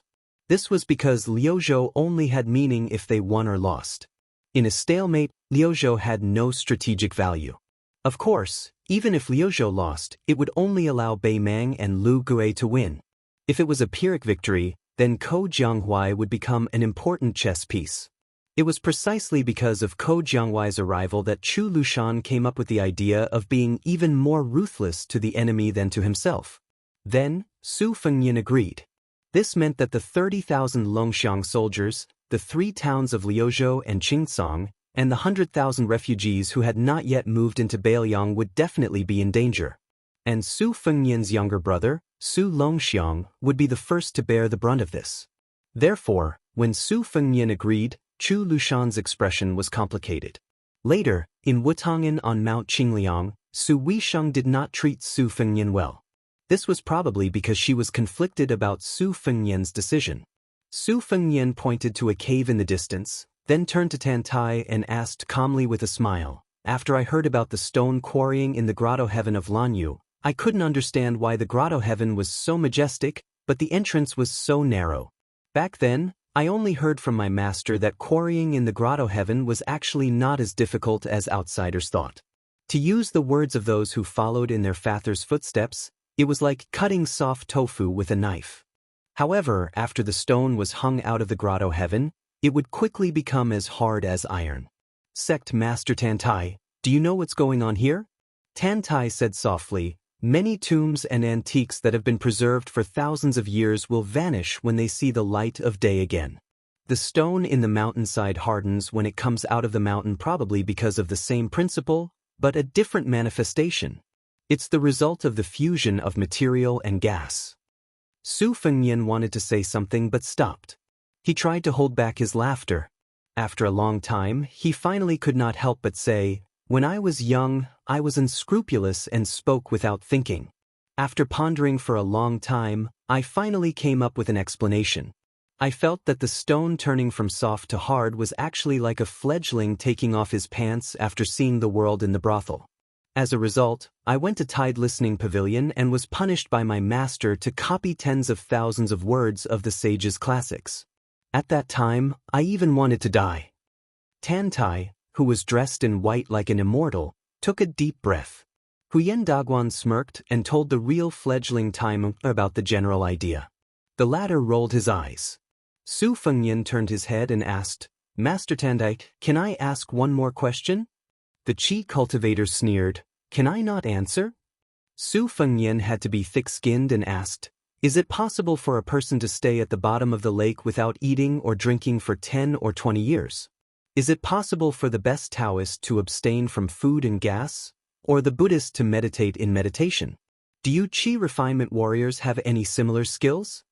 Tantai Pingjing kept silent. It was Huyen Daguan who said, "As long as it's not at the bottom of the lake, it's possible." Su Fengnian fell into deep thought. How did Chu Kuangren with the clavicle chain and the saber do it? This was something he had been curious about since he went to Wutang Mountain to practice his saber. At that time, he thought that his realm was not enough and did not understand the power of a first-rank martial arts master.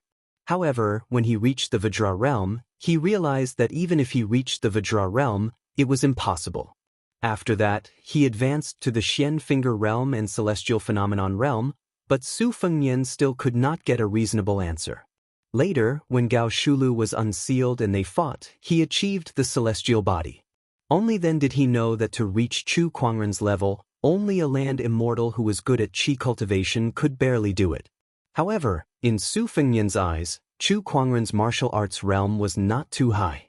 He was at the first rank, but he was definitely not at the Celestial Phenomenon realm. This was enough to make Su Fengnian puzzled. Back then, the suppression of the old man with two sabers who came from the Beimeng princess tomb like Helian Wei was done by Old Huang. However, the real mastermind behind the Tide Listening Pavilion's top floor was the master behind it. However, the master did not give any clues until his death. Chapter 1434. Su Fengnian suddenly lamented, "The wise man devises his strategies, the brave man exerts his strength, the benevolent man spreads his benefits, and the faithful man is loyal. The civil and military struggle, the monarch and his subjects live in harmony, and he can rule with his head bowed." Rule with his head bowed? It sounds easy, but in the past dynasties, except for those emperors who enjoyed the peace of the world, they wanted to expand their territory in prosperous times, but in troubled times, they wanted to protect their ancestral lands. Taking a step back, if both civil and military are used, then who is the wise man scheming for? Is it for the monarch or the people? Isn't Zhang Julu's death the price for the nobility of the people and the monarch of the people? If the brave man exerts his strength, will he be greedy? A man who is never content is like a snake trying to swallow an elephant. Will he be addicted to sitting on the dragon throne? The benevolent man nurtures his hopes, and the mud and sand go down together. Is he fishing for fame? For example, like this old man of the Song family, who steals copies of memorials to the imperial calendar in order to leave his name in history. If the faithful man is loyal, will there be officials who are foolishly loyal and actually bring disaster to the country? Su Fengnian mocked himself. Who doesn't want to be an emperor? When I was young, I often thought that other than the dream of being a hero, which is now gone, the next dream was to be an emperor. Once I had the power of the dynasty in my hands, I could kill all the eyesores in the world, and all the women in the world would be mine. How refreshing would that be? However, as time passed, I realized that being an emperor really wasn't easy. Zhao Zhuan's grandfather wanted to kill Su Shao, Zhao Zhuan's father killed the Han family of Ji province, and before he died, he had to kill Zhang Julu before he could rest in peace. Zhao Dun and Liang didn't accept Li Xiaoxin's new calendar from the two Zen temples, and didn't choose to let the world have 60 more years of peace. Instead, they let the descendants of the Zhao family have a few more years of imperial power. I think it was also at that moment that Zhao Dun and Zhang Julu, a pair of wise monarchs and famous officials who could have been immortalized through the ages, began to truly part ways. Only then could Zhang Julu make up his mind to seek death, and Zhao Dun forced himself to let Bai Yan die. I ask myself, if one day I finally become the emperor, would I feel more and more guilty when faced with so many choices? Would they kill Su Beiji, Qin Shiliang, Chu Lushan, and Yuan Zuozong? Would they break up the Beiliang frontier army and let the old men who wanted to die on the backs of the horses beyond the Great Wall die on their beds in the misty central plains? In the future, the sons and grandsons of Su Fengnian, will the men fight with each other for a seat? When they are young, they will make solemn vows and talk cheerfully, but when they are older, they will hide daggers behind their smiles and turn against each other. Will women marry people they don't even love?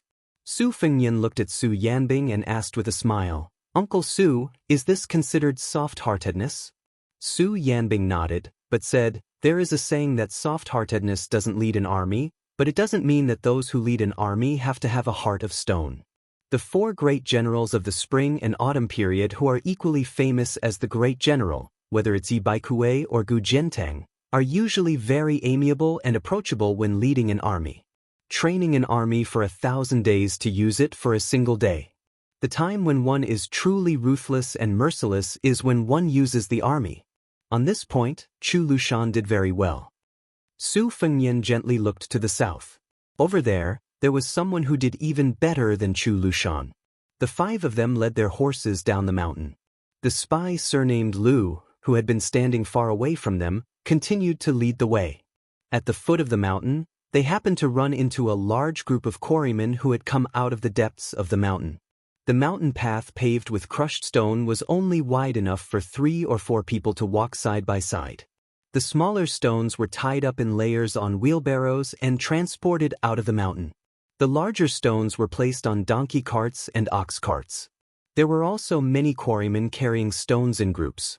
Compared to Nanzhao's red sandalwood, which was worth an inch of gold and could be transported by river, the transportation of stone was even more clumsy. When Su Fengnian was about to mount his horse and leave the mountain, he saw a white-haired but tall old quarryman who was physically exhausted. The long piece of stone on his back suddenly tilted, and the old man fell along with the stone onto the path of crushed stones. Fortunately, the old man's body was still healthy and did not hurt his muscles or bones. He sat on the ground awkwardly and smiled bitterly. A Lingzhou quarry supervisor wearing armor and carrying a sword turned a blind eye. He did not arrogantly crack his whip like the government's lackeys in Ling. He allowed a young, dark-skinned quarryman to secretly stop and hand the old man a jug of strong wine. The nearby Beiliang soldiers wanted to go forward and stop them, but the supervisor, who looked like a deputy captain, gently shook his head and used his gaze to stop his soldiers from going forward.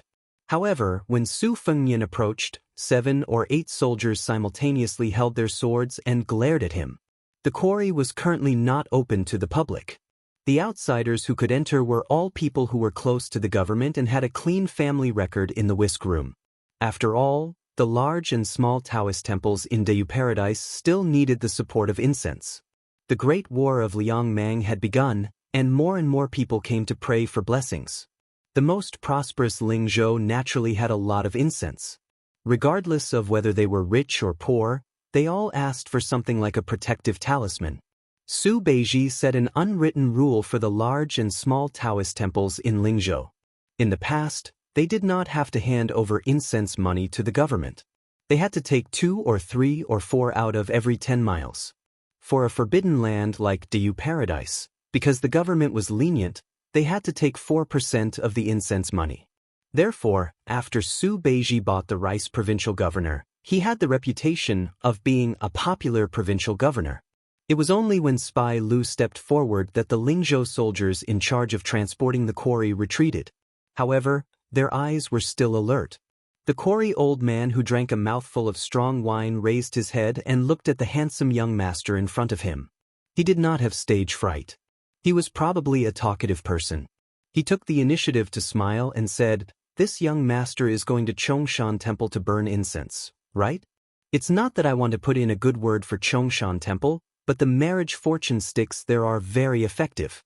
These years, I have seen many young masters and ladies come back after making their wishes. The old man's outrageous grandson also managed to find a pretty good granddaughter-in-law for the old man after winning the lottery at the monastery. Nowadays, people in Lingzhou say that other than Wudong Mountain's fortune sticks, everything else is the most effective. In terms of marriage fortune sticks, it will be Chongshan Temple's turn. Speaking of which, the extremely hospitable old man unconsciously raised his hand as if he wanted to invite the young master to drink a mouthful. However, he quickly pulled his hand back. It was clear that he realized that this kind of green ant wine that could be bought for 20 copper coins was expensive for quarrying people like him, but how could a young master like him drink it? Su Fengnian was originally going to take the wine pot, but when the old man pulled his hand back, he could only give up. He smiled and squatted down. Soon, Su Yanbing took a wine pot from the horse's back and threw it over. Su Fengnian reached out to catch it and handed it to the old man. "Old uncle, drink mine. If you don't mind, you can take it all." The old man was not polite. After taking the wine pot, he opened it and sniffed it hard. He laughed and said, "It's both green ant wine. They have the same name, but just by smelling it, I know that young master's wine is more valuable. I like to drink all my life. If someone gives me wine to drink, I won't refuse. However, I'll just pour a few mouthfuls into my grandson's wine pot. I won't have the face to ask for more." The old man really poured a few mouthfuls of wine into his own wine pot. After pouring the wine, he shook the crude wine pot before returning the exquisite wine pot to Su Fengnian. The old man did not forget to say, "This old man will say something. Young master, don't be angry. Although young master looks like a rich person from a large family, you can't be so extravagant. No matter how big your family business is, you have to be careful with your spending. If young master doesn't like to hear it, just treat it as this old man farting. Don't ask for the wine back." The dark-skinned young man was a bit nervous. Compared to his grandfather who had spent his entire life dealing with rocks in the deep mountains, he had been to many more counties in Lingzhou and knew the severity of the situation. He had also seen many rich young masters dressed in fine clothes and had heard many rumors about the arrogant young masters. Although everyone in Lingzhou knew about the embroidered roaming cavalry that had locked up many rich young masters, this young stonecutter was still quite nervous when he was in close proximity to someone of the same age who had a high family background. Su Fengnian smiled and said, "The person in charge of the family has to have a way of managing the family." "That's right, old uncle. I heard that your Big Fish Mountain quarry can only mine 80 pounds of rocks a day. Although there are 25 miles of mountain roads in 2 trips, it shouldn't be too tiring. Why does old uncle have to carry 100 pounds of rocks in 1 trip?" The young stonecutter did not want his grandfather to say too much to an outsider, so he reminded him, "Grandfather, we need to move." With the help of his grandson, the old man knelt down and tied the leather rope that was used to tie the rocks. After he slowly stood up, he turned his head to Su Fengnian and said with a smile, "The provincial governor did have such a rule, but young master might not know." The quarry also said that after completing a mission of 120 pounds of rocks, if you carry an extra 10 pounds of rocks, you will be rewarded 1 copper coin. This old man, my grandson, and my 2 sons, the 4 of us together can carry an extra 400 to 500 pounds. That is 40 to 50 copper coins. For our family, this is not bad. This old man still has some strength, and my sons and grandson are filial. They only let this old man carry 1 trip. Isn't this because they want to carry 20 to 30 pounds of rocks in 1 trip? It will be slower, but it will also be good to earn 2 or 3 copper coins. The government has also been very straightforward in paying the bill, so we have more motivation to work. Su Fengnian smiled and nodded. Chapter 1435. Perhaps it was because the old man had drunk a few mouthfuls of good wine and still wanted more. His smile was simple and honest. In the end, he said to Su Fengnian, "However, this old man is already so old. Whether or not I earn those 2 or 3 copper coins doesn't really matter. It's just that when I heard that the prince wanted to build a large city in the north of Liangzhou to fight the Beimeng barbarians, this old man thought that even though I won't have the chance to go north in this lifetime, at least I still have some strength left, so I can carry 20 to 30 caddies a day. Not only can I earn 2 or 3 copper coins, but I also feel that when the city is built in the future, perhaps the extra stones I carry will be able to block a few more arrows from the northern barbarians. When I think of this old man's heart feels comfortable. Many of the young children in the village don't quarry with their fathers anymore. They've seen the sights of many cities in Lingzhou and their hearts have grown bigger. They don't think it's good for nothing to dig for stones in the mountains, so they've all gone to become border soldiers. Us old men can carry several tens of thousands of caddies of stones. The sooner the city is built, the more likely they'll be able to come back for the new year. The old man suddenly paused and looked into the distant sky. He murmured softly, I heard from the officials and soldiers in the quarry that half of the 300,000 stone tablets behind the prince's house are made from the stones of our Big Fish Mountain.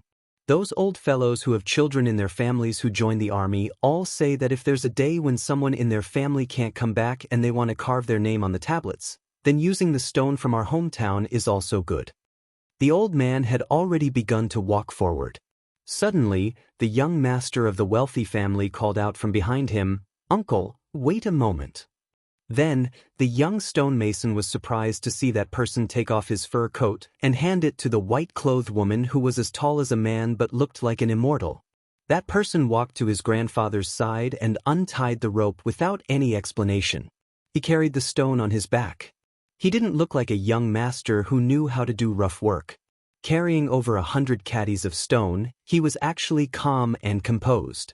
Behind that person, there were 4 people with extraordinary auras who leisurely led their horses forward. It made that person's head seem to be a bit off. What was going on? The dark-skinned young stonemason was momentarily distracted. Could it be that the hedonistic young masters of Baoyang were all so easy to talk to? On the other hand, the old stonemason was more at ease than his grandson. He lived to 70 years of age. Perhaps the more he spent time with dead things, the more he could see the black and white of people's hearts. He didn't know if the young master who gave him the wine was a good person or... The old man couldn't figure out why the young master beside him would help him carry the stone out of the mountain, and he was too lazy to think about it.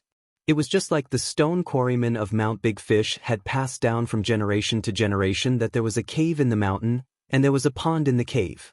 In the pond, there was a spiritual creature that looked like a fish or a snake, waiting for the day it turned into a dragon. It was just that no one had seen it with their own eyes. Nowadays, the young people with broader horizons didn't quite believe it, but the older generation was still willing to believe it. 2 was 2. Unfortunately, the handsome guy said that he already had a wife, which made the old woman feel very regretful. In the end, after the young man removed the stone, he said something inexplicable to the old man, saying that he would do his best. The old man didn't understand what he was saying, so he could only nod with a smile. Tai Mu Dai originally thought that Su Fengnian, the king of Baoyang, had nothing better to do and was bribing the hearts of the people with the stone quarrymen. It was inevitable that the Lingzhou spy would accidentally reveal their identity. He never thought that after Su Fengnian put on his coat, he would directly come out of the mountain. Even the spy was kept in the dark from start to finish and did not know their true identity. In the end, Tai Mu Dai could only feel that this young king was really boring. Otherwise, he wouldn't be able to reason with him. 5 riders came to the grotto heaven of Diu. In the end, 4 of them left the mountain first. The tall woman who joined forces with Su Yambing to cause fatal trouble to Tai Mu Dai, and the others said that she wanted to go back to the mountain. Tantai Pingjing rode into the mountain alone and finally led the horse to the mountainside of another side peak of the grotto heaven of Diu. However, she did not enter the cave. She stood at the entrance of the cave and waited. In the twilight, night, and dawn, she finally waited for 2 foreign Taoist priests. A young Taoist priest and a young Taoist priest.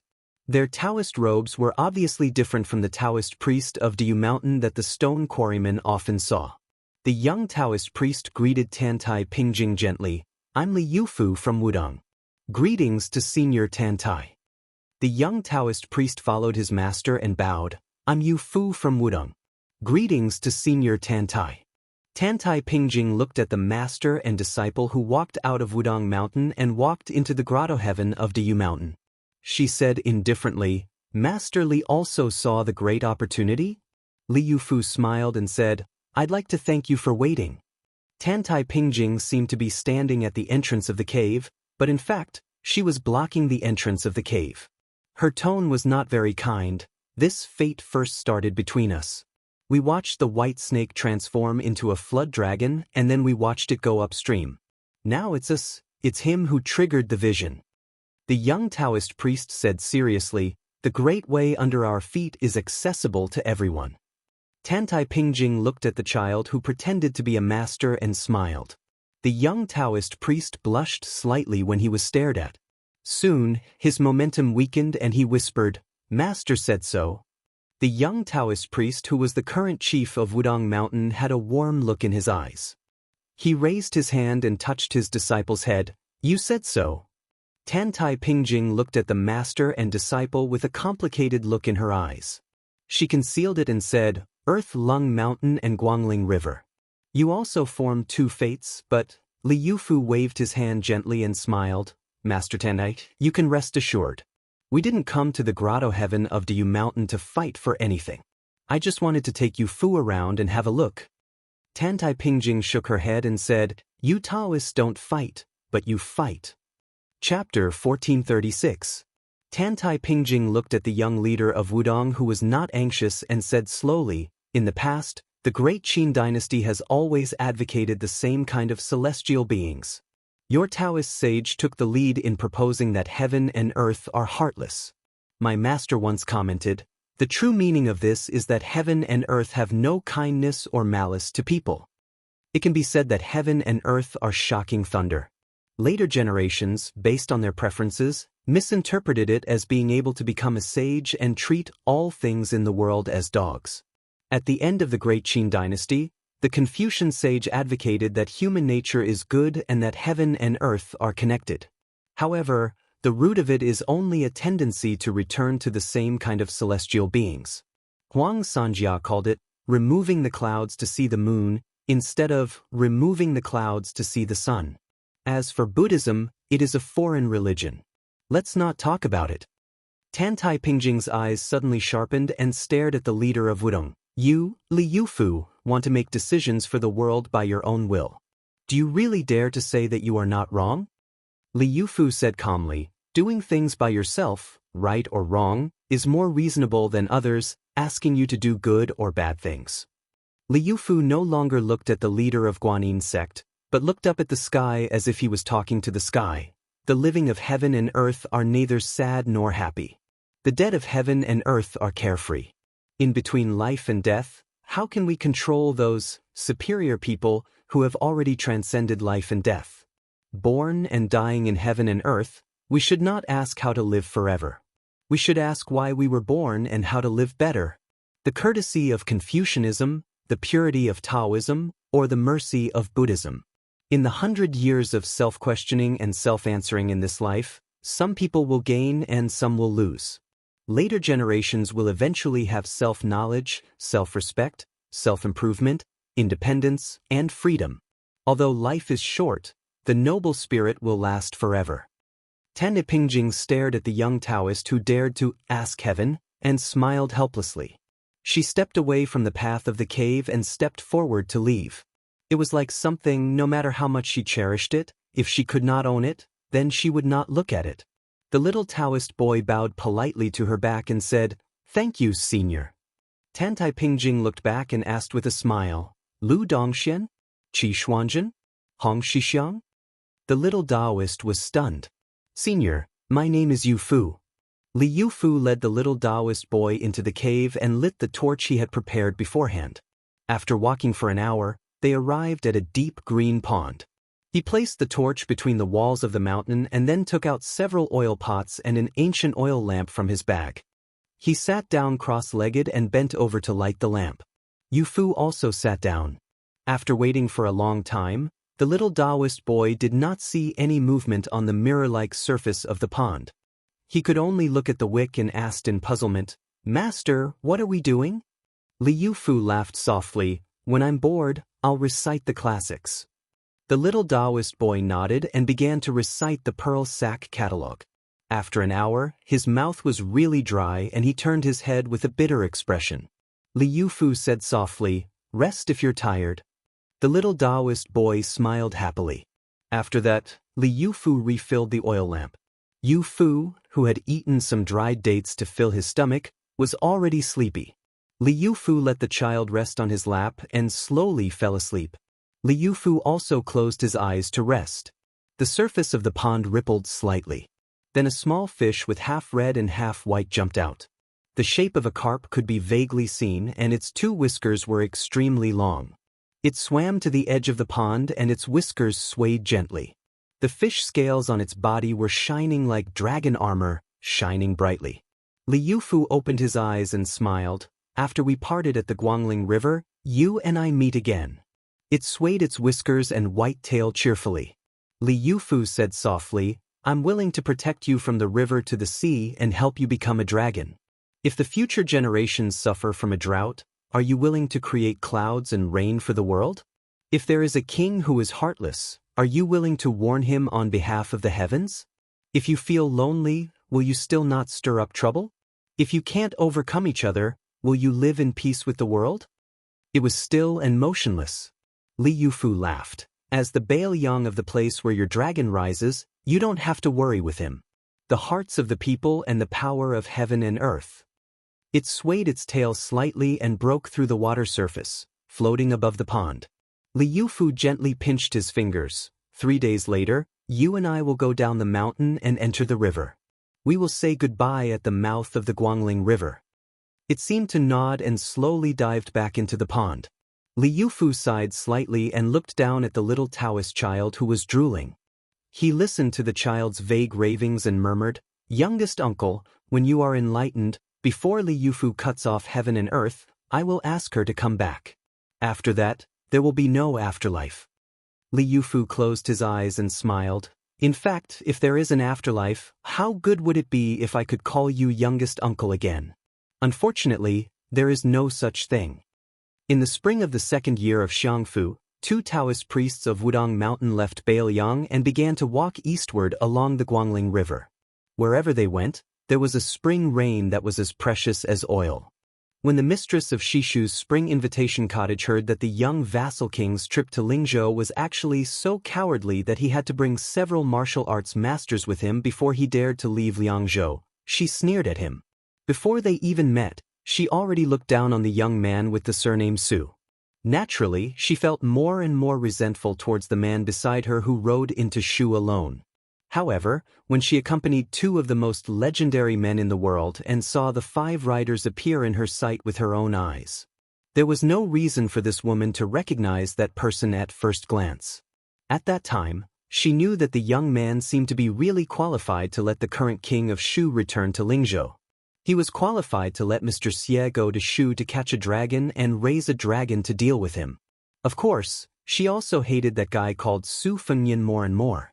However, the beautiful Xianxia, who had been on the Rouge reviews twice, was not only disgusted, but she even had the intention to kill. Because the first thing that guy said after he got off the horse was, "Aunt Xie, right? Why didn't you bring the child with you to Lingzhou? The red packet is already prepared." Chapter 1437. Compared to the 2 prefectures where the smoke of war was imminent, Lingzhou, which was the backyard of northern Liang, still had many handsome men and beautiful women going for a walk in the spring. Many young children in the city were happily flying kites, and the children of the wealthy would string colorful lanterns on the kite string. For example, near their courtyard, there were no less than 10 kites flying in the sky. The children's laughter unknowingly diluted the tense atmosphere after the 2 groups of people met. However, Su Fengyan's unexpected opening speech seemed to spoil the mood a bit. As the most beautiful woman in Western Shu in the past 20 years, Xianxia of the Spring Invitation Cottage had entered the Rouge Review at the age of 14. She was known for her skin as white as mutton fat jade and her hands as soft as lotus buds. 10 years later, she won the Rouge Review for a second time. Although her real age was 26, it was not an exaggeration to say that she was a 16-year-old beauty. Xiaxia's figure was like most women in Shu. She was thin and delicate with an extremely thin waist. Xiaxia's skin was especially white. No wonder she had the nickname of the Moon Palace Fairy. Many men in Shu dreamed of her. Su Fengnian was far away in Bailiang. He heard that the Western Shu administrator had been coveting her for a long time. If Chen Jibao had not been the vassal of Western Shu and became the guest of honor of the Spring Invitation Cottage, Xialingjin would have become a caged sparrow in the administrator's mansion after she died at the hands of Su Fengnian by the Spring God Lake.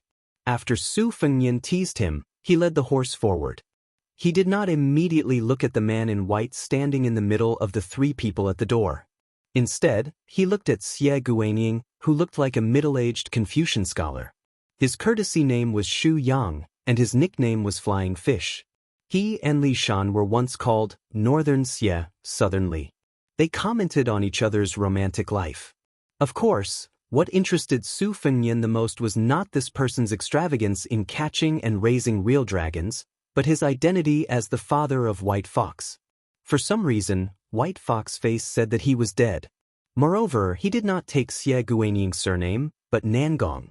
Naturally, this was another matter of confusion. As for why Chen Jibao wanted to meet him, Su Fengnian could guess a little. This was because the third son of Heaven's favored son who had the potential to sit on the dragon throne was the king of Yanqi, His Royal Highness Zhao Zhu, the little beggar from back then. If Chen Jibao wanted to legitimately walk out of Western Shu, he would have to make use of the situation in West Chu and become the key figure who would break into the capital of West Chu before the southern Xinjiang army. Bailiang would have to play a key role in this matter. If Su Fengnian was determined to contain Western Shu's military forces, then Zhao Zhu's chances of success would be far greater than Chen Jibao's.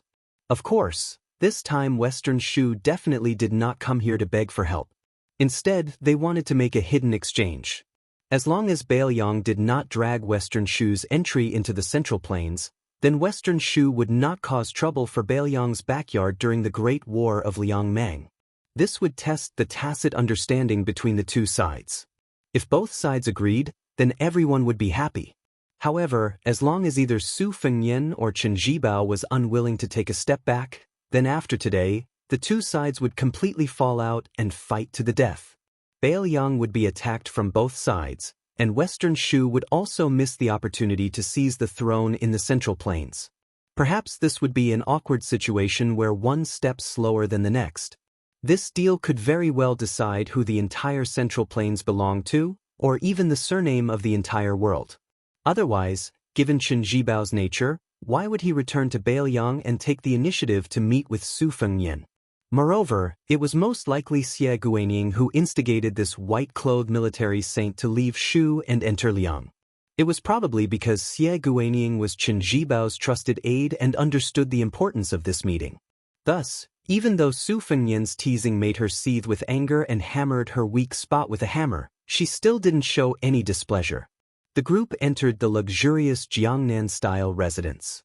Su Fengnian and Chen Jibao walked side by side at the very front, followed by Tantai Pingjing and Xie Guanying, and finally Xie Guanying and Su Yanbing.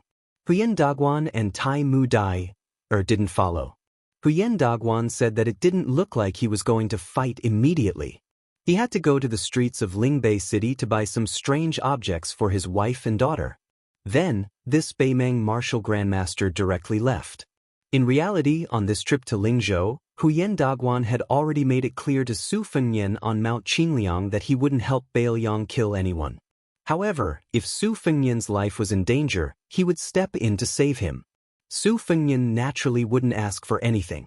For a martial artist like Huyen Daguan who was extremely close to Wang Xinji's realm, unless it was someone like Su Yanbing and Chao Changqing who had too many things that they couldn't let go of, no one would care about the world. For example, although Dong Tai was a relative of Su Fengnian, he was also unwilling and disdained to care about the trend of the battle between Liang Mang and Liang Mang. It was the same for Sui Xiegu. The reason why he stayed in Bailiang was probably because he wanted to occasionally show his face to Tantai Pingjing and get scolded. Putting aside the weak Xie Guanying on Bailiang's side, there was Su Fengnian whose realm was damaged, Su Yanbing who was half a step away, and the number 1 Qi cultivator, Tantai Pingjing. On Shishu's side, there was Chen Jibao, who was uncertain whether he had already transcended mortality and entered the divine realm, and Xie Guaniying, who was ranked first on the immortal land painting. They should be evenly matched. The 6 people sat down in the quiet courtyard. As a woman who had been on the ranking list twice, Xie Guaniying really had too many praiseworthy, unique skills. Among them, the tea she made was called Yuhua tea. Xie Guaniying's hands had the reputation of lotus buds, and she was proficient in the tea ceremony. Countless Daoist immortals in Shu praised her tea as neutral and clean, with high charm and tranquility. When you drink it, the wind blows in your armpits, as if you have become a feather and fly. The tea leaves that Xie Guaniying used to make the tea now were the #1 treasure of Mount Fire, the Pre-Ming spring tea. The tea utensils and tea sets that she brought from the spring invitation cottage were scattered, and there were as many as 18 of them. They must be the set of priceless 18 scholars. Even Su Fengnian had to admit that the tea made by this Western Shu woman in front of him was indeed pleasing to the eye. Her every movement was graceful, and most importantly, it contained a kind of meditative and forgetful feeling. No wonder the Western Shu Taoists praised her so much. Xie Guaniying was the first to drink a mouthful of tea. After putting down the cup, she was the first to break the silence. Without any superficial pleasantries, she went straight to the point. Chao Changqing is well aware that if West Chu wants to attack Tai and city in one go, they cannot lose a single battle. Otherwise, the entire Guangling road situation will rapidly take a turn for the worse. At present, the Mo sword formation, which was born out of the great halberd warriors, has already surfaced. Several of the main forces of field battle cavalry have also appeared. Excluding the Navy's 60,000 soldiers, West Chu has 170,000 soldiers on land. On the surface, they can be considered to be evenly matched with the imperial army led by Lu Xingxiang in the north and the 100,000 soldiers in the south. However, war has never been a battle of numbers on paper. Zhao Bing's army in the south is overall far more powerful than West Chu. Chapter 1438. Su Fengnian took a sip of tea. It was refreshing. His fingers swirled the rim of the cup and he said with a smile, "The situation is still equal. Chao Changqing's navy will definitely swallow up Prince Guangling Zhao Yi's navy. After they merge, the Guangling River with the Guangling Navy will block the advance of the southern border army to a great extent. Xie has West Chu's 170,000. Against the inferior Lu Xingxiang, they have a great chance of victory. After that, it would depend on whether or not the Qing province navy could help the southern border's army cross that natural moat. Otherwise, Chao Zhangqing would fight his way all the way to Grand Peace City, and Gu Jiantong's 2 vast border armies would also take advantage of the situation and head south. This was also the reason why the imperial decree of peace allowed Northern Mang's 2 easternmost generals to hold their bowls, and why they had to feign weakness in front of Ji Bei's Yuan Tingshan. In this kind of rapid development, other than Gu Jiantang, the other factions are distant water that cannot quench the immediate thirst in the eyes of the court. Xie Guaniying seemed to have a card up his sleeve. He shook his head and said, "The Qingzhou navy may not be unable to fight. Lu Xingxiang is not ordinary." Su Fengnian looked at the middle-aged man with white hair on his temples. For a moment, his mind wandered. He was indeed the father of White Fox Face. He was already so old, but he was still able to move the hearts of women. In terms of aura, it seemed that only big officer Chao Changqing could compete with him. It was not a lie to say that one had a scholarly aura.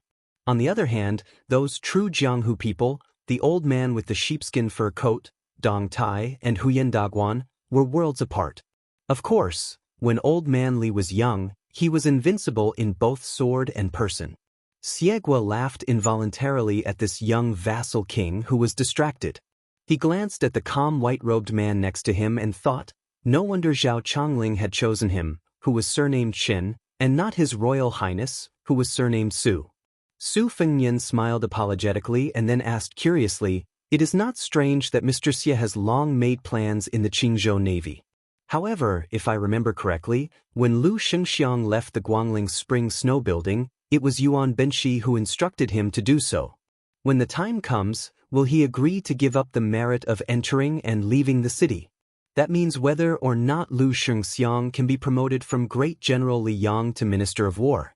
After all, in the future dynasty, Great General is just a nicer name. Ministers with real power are the most popular. Xie Guanying smiled and asked, even if Lu Shengxiang wants to be the king of Bailiang who established the Central Plains, can he do it just because he wants to? What's more, today is different from the past. Even if he successfully besieges the city, he still needs to be busy fighting with that young heir of the southern border. Xiexie is keenly aware of the man she admires, and he frowns quietly. She could forget herself when making tea, but she could not forget him. Most women in the world were like this. No matter how otherworldly they were, there would always be a man who would bring them back to the world, and they would be willing to cook for him. Su Fengnian laughed softly and said, in that case, the previous Emperor Zhao Dun died early. Otherwise, Mr. Xie would not be so distressed. Xie Guanying nodded and said, if the previous emperor was still alive, I would not be in Lingzhou right now, but in the Qingzhou Navy. Everyone knew that Zhao Dun was very fond of Qin Jibao. Naturally, if Zhao Dun was still alive, he would not be like the current emperor, Zhao Zhuan, who tactfully rejected Qin Jibao's offer of only 10,000 men to go out of Shu to quell the rebellion. There were 2 emperors in the Zhao dynasty, and some things were passed down from generation to generation. For example, Zhao Zhuan treated Bailiang the same way as the previous emperor, which was to exhaust Bailiang's military power as much as possible without affecting the stability of the Central Plains. Otherwise, as long as the Su family of Bailiang was still around, removing the vassals would be a big joke. But some things had quietly changed, such as his attitude towards Qin Jibao, the Prince of Shu. Zhao Dun trusted and admired Qin Jibao almost to the point of being paranoid. As a self-proclaimed enlightened emperor, he was incomparably intoxicated by the feeling of, the country has no equal capable generals who are willing to serve me. On the other hand, Zhao Zhuan's attitude turned into fear and suspicion. Xie Guanying, who had been speaking warmly like an old friend, shook his head and refused to continue pouring tea. His aura changed abruptly, and his tone turned cold. Previously, the king of Shu and I had deduced the situation of Bailiang. If we evaluated you as an ordinary official, you would only be below average. If you had built a big city south of North Zhongzhong in Liangzhou, you wouldn't even be below average. Su Fengnian smiled and did not say anything. Xie Guanying continued, Bailiang's best plan is to rely on more than 100,000 of the world's most elite field cavalry to succeed in one battle. Su Fengnian asked calmly, Mr. Xie, do you mean to let Beimang's 1,000,000 troops stationed north of Huda City in Liangzhou and reenact the Battle of West Rampart? Xie Guanying smiled and did not say anything. Xie Guanying, who acted as the icing on the cake, was a little surprised. This repulsive young vassal king was not stupid. Mr. Xie was not trying to be an alarmist. He and Xie Guanying had once stayed up all night to make a sand table deduction. However, at that time, the deduction was based on the fact that Xie Guanying was in charge of Bailiang, not this young man with the surname Su. Under this premise, Beimang did not dare to divide its troops to attack the border from 3 fronts. It only dared to do it in one battle and make a big bet with Bailiang. To be precise, it was with him and Qin Jibao, who was standing next to Xie Guanying. Mr. Xie acted as Dong Zhuo, and Qin Jibao acted as the defender of Bailiang. Both sides mobilized their troops, and it was very similar to the Battle of West Rampart. Both sides kept losing troops and increasing troops, competing to see who would be the first to be defeated. In the end, Mr. Xie tried his best, but still lost to Bailiang, who only had 30,000 cavalry and infantry left. In that shocking armchair war, Liuzhou, Yuzhou, and Lingzhou were all reduced to watching a show. All the tragic, treacherous, and exciting battles only happened in the north of Liangzhou. However, this was only the first move of that deduction, and it had not even reached the middle game. Next, it would be Bailiang forcing the heavily wounded Beimang to turn its spearhead to the Tu Liao. Bailiang would go from being Liang's vanguard to an idler, who had several years to recuperate. After consolidating the refugees of Liuzhou, they would join forces and break through the western regions in one go, and take over western Shu and Nanzhao. In the same tripartite balance, Liang and Beimang were constantly depleted, and Beiliang would quickly recover to a strength of 150,000 pure cavalry after regrouping. Then, Nanzhao and western Shu would raise 150,000 infantry, and once again have a total of 300,000 troops to participate in the struggle for the world. At that time, he chose to go up north from Liangzhou and Jizhou, and chose to flatten Beimang and Nanzhao before coveting the Central Plains. Finally, after becoming the master of the 6 major territories, Beiliang, Nanzhao, Western regions, Western Shu and Nanzhao, he would occupy the high ground and directly bypass the already heavily wounded Gu Jiantong's 2 Liao defense lines. He would fight a decisive battle with Liang's army in Huainan Dao territory and then go down south to Guangling Dao. He would not need to pay any attention to Tian City and then fight the Nanjiang army. At that time, whether Gu Jiantong's 2 Liao border armies fought or not, it would no longer affect the overall situation. Thank You smiled happily. Su Fengnian could probably only think of the first move of that deduction. How could he guess the soul-stirring feelings of the middle game and the ending game? Then she was stunned. She only heard that guy ask with a smile, according to Mr. Xie's deduction rules, won't Gu Jiantang be the minister of war of the new dynasty for another 20 years? Tan Tai Ping calmly glanced at Thank You. This great Grandmaster Qi cultivator also smiled. The king of Shu, who had been completely aloof, finally looked at Su Fengnian seriously. This could be regarded as the king of Beiliang, whom Chen Zhibao had watched coldly for many years, growing up little by little. Xie Guanyin raised his hand. Thank You immediately poured tea. He smiled and drank a mouthful of tea. This tea seemed to have the taste. Only in this way could the two sides be considered to be on equal footing. Before this, Xie Guanyin did not regard Su Fengnian as a real opponent at all. Chapter 1439. Xie Guanyin said softly, His Highness wants to defend Beiliang and is willing to draw a circle around it. Whether outsiders understand it or not, it's a choice he has no other choice. I don't appreciate this, but since he's the son of great General Su Shao, I understand. Thus, after this choice, even if Beiliang and Western Shu can't become allies, they won't become mortal enemies. It's pointless to fight over personal feelings.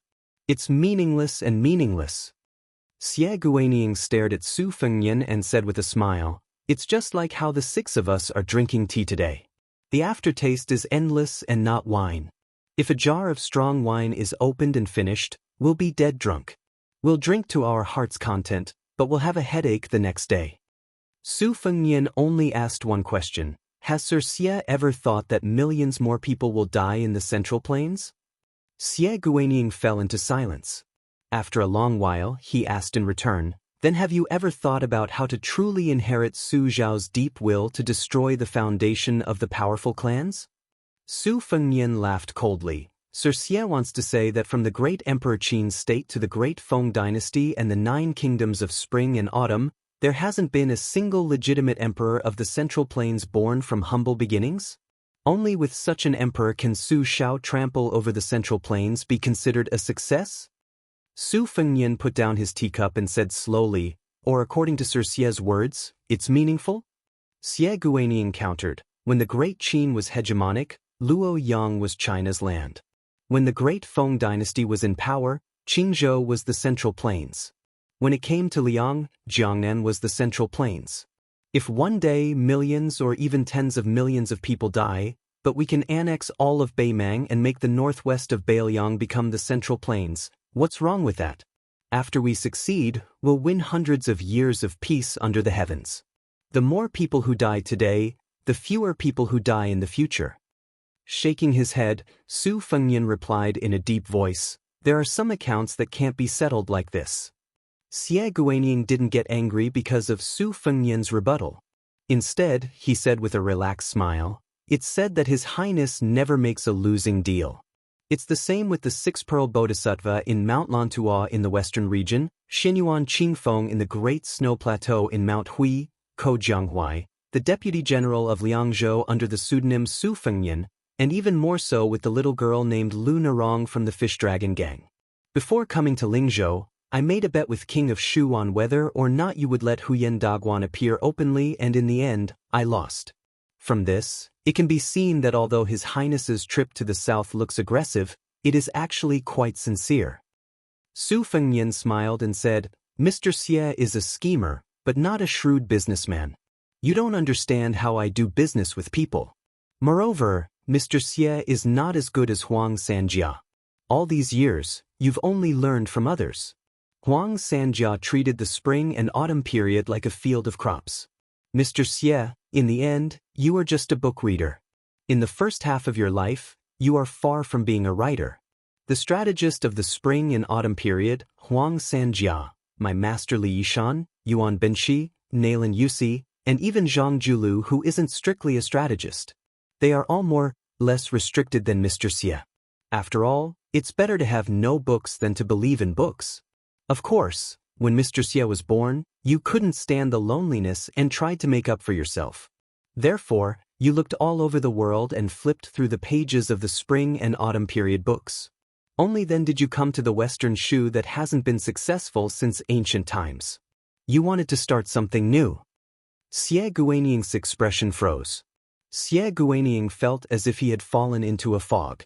He didn't understand what this person surnamed Su was talking about. Why would Mr. Xie, who was good at maintaining his composure, get angry? Su Fengnian suddenly turned to look at her and asked with a naughty smile, Aunt Xie, you don't understand, right? Xie Guaniying's chest suddenly felt stuffy and short of breath. Tantai Pingjing smiled knowingly. As the person best at observing energy in the world, she only needed a few clues to find the secrets of the heavens. For example, Huang Sanjia's identity as a writer, and Xie Guaniying's responsibility as an endorser. Huang Sanjia did not change the overall situation, but changed the small details. In the end, he did not die early, but endured until he was 70 years old. This could be called a good death. This was enough to make Xie Guaniying, who had been diligently endorsing books, feel angry. It was like two examinees in the same year. One had used a loophole in the imperial examinations to easily become a jinshi, while the other had taken the exam and thought they were of equal talent. How could he not be angry? Now, there was another chance in front of him. So the latter wanted to fight. He didn't just want to beat Huang Sanjia. He wanted to beat Sun Ping, Yuan Binshi, Li Shan, Nailan Yusi, and Zhao Chongling. He wanted to win with a clear conscience. Saints stood at 30, did not have doubts at 40, knew destiny at 50, listened to at 60, did as the heart wished at 70, and did not overstep the rules. The reason that Tantai Pingjing had left Liangzhou to Lingzhou was because she and Xie Guaniying, who was half a peer, were on the opposite side. She thought that Xie Guaniying's actions were overstepping the rules. As to Xie Guaniying's capture of the Western Shu Serpent Dragon, that was just a subtle sign that the two would part ways. However, she had not expected this day to come so quickly. Xie Guaniying, who had been exposed, laughed and said in a casual tone, Wang Yi says Zhao Dun died early. I want to say Zhao Chongling died early. He added, Li Yishan died late. Su Fengnian said expressionlessly, as strategists, Yuan Binshi died late. Xie Guaniying looked at this young person and laughed. He asked, Then dare I ask, did I also die late? Su Fengnian did not speak, but Su Yanbing and Tantai Pingjing stood up at the same time. Xie Guaniying did not fear this tense atmosphere at all. Instead, she felt the pleasure of wanting to see the world in chaos. As to her own life, she did not care about it. Also, she did not feel that standing next to him, she would be in danger. She had missed this man's spring and autumn. She did not want to miss any of his games to fight for the world. Xie Guaniying thought that Su Yanbing and the master of the Guanyin sect of the South Sea would fight. She guessed wrong again today. Tantai Pingjing, who was also a woman, looked at her like she was an idiot and asked, Wait here for death? Xie Guaniying was about to speak when she was carried out of the courtyard by the tall woman in white like a chicken. What shocked Xie Guaniying even more was that the person who left with them, and the person who should have stayed in the courtyard for that family. Su Yanbing, who was supposed to be their helper. Could it be that the one surnamed Su wanted to fight one against two? Was he crazy? Tantai Pingjing casually threw Xie Guaniying aside and looked at the courtyard. she asked. Is there really no problem? Su Yanbing said calmly, the worst situation is for Huyen Dagwan to rush back.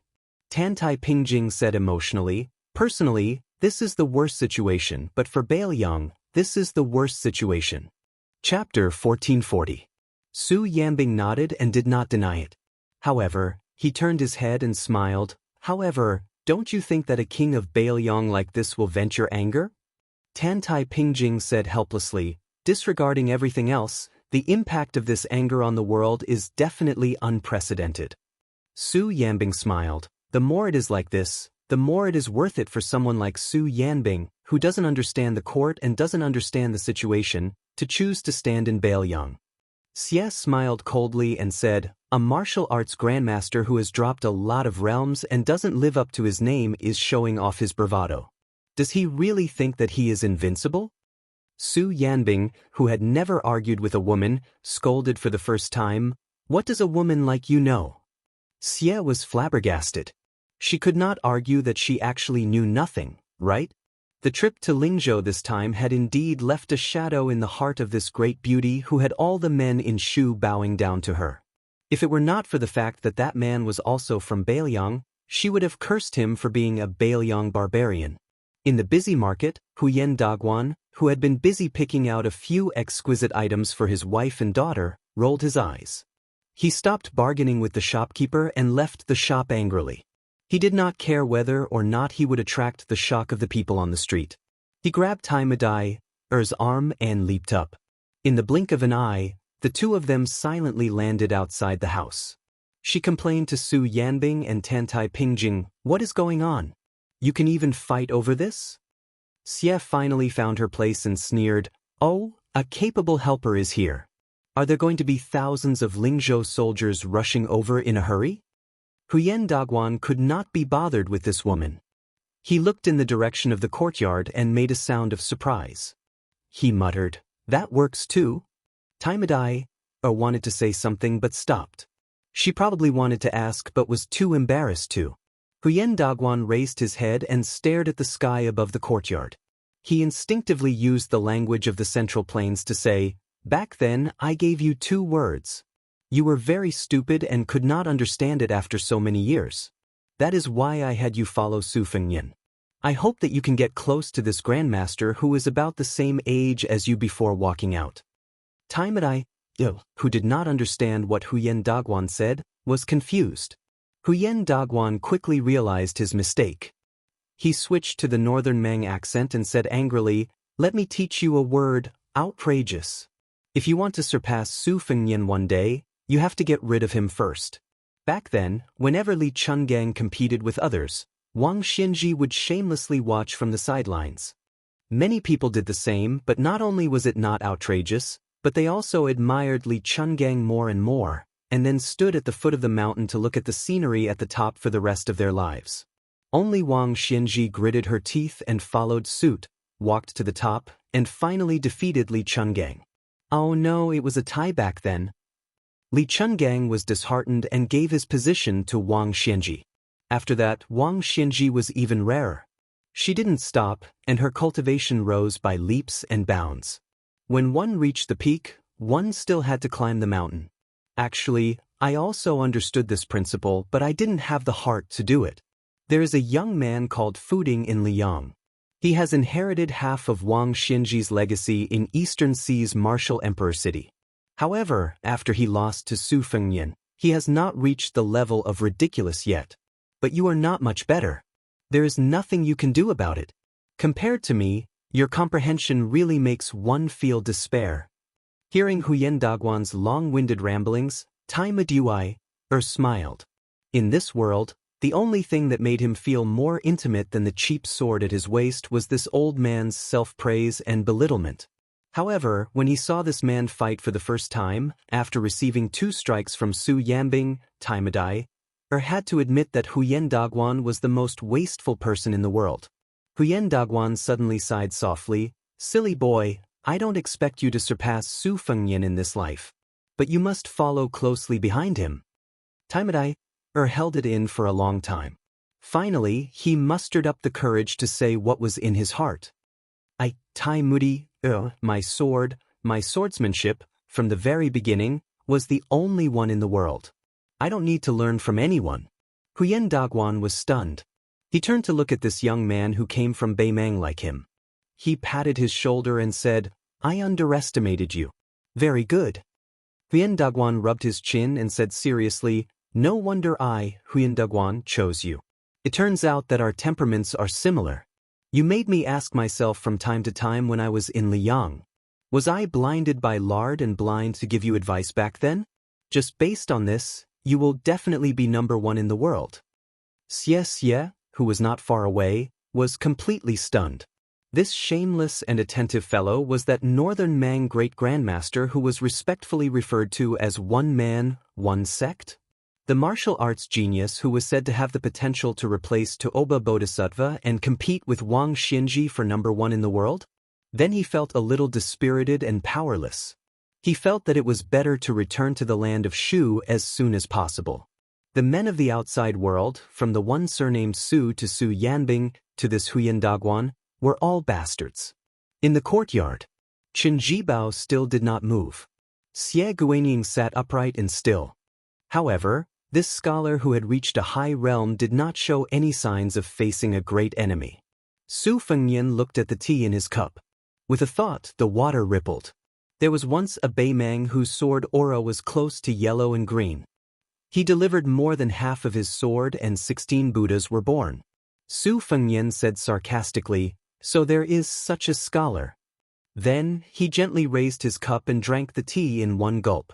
Then, Xie Guanying, who could be said to have seen the vicissitudes of life, could not help but gasp in amazement when he saw this scene.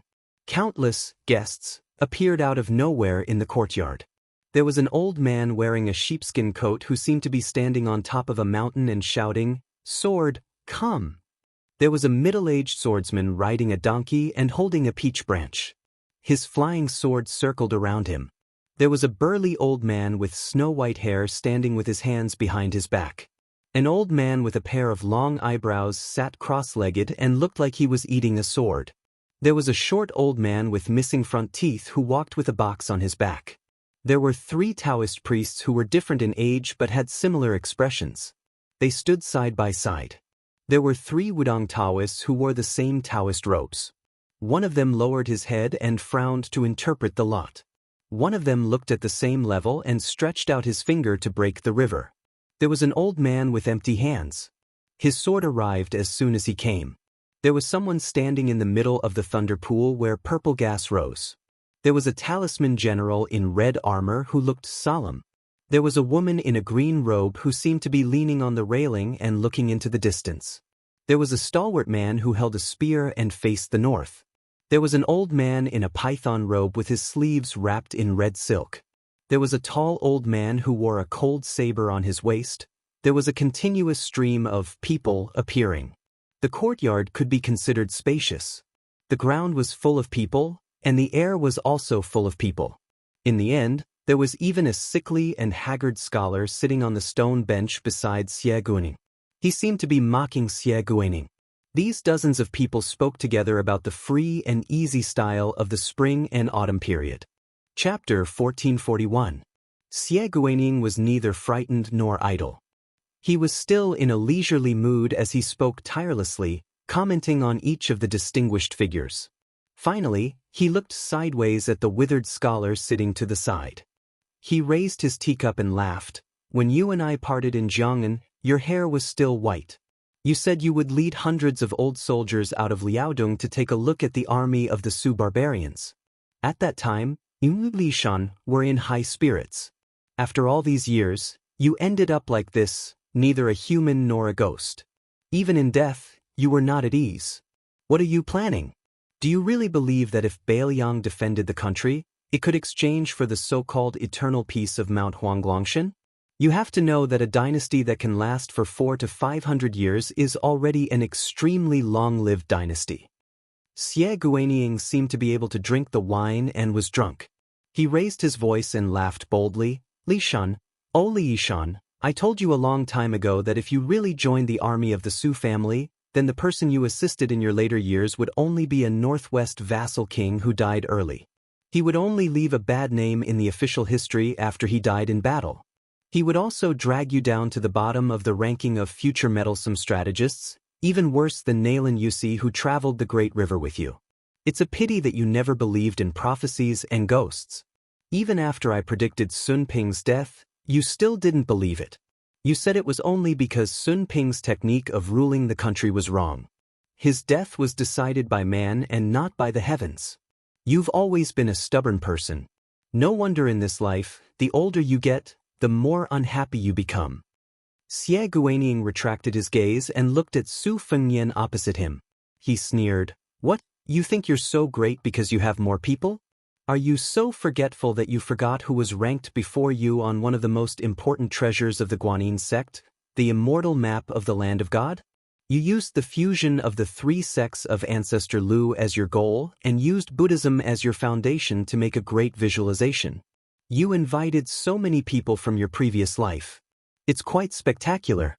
But aren't you afraid that this kind of effort will only be a lamb entering the tiger's den?" Su Fengnian sat upright and still.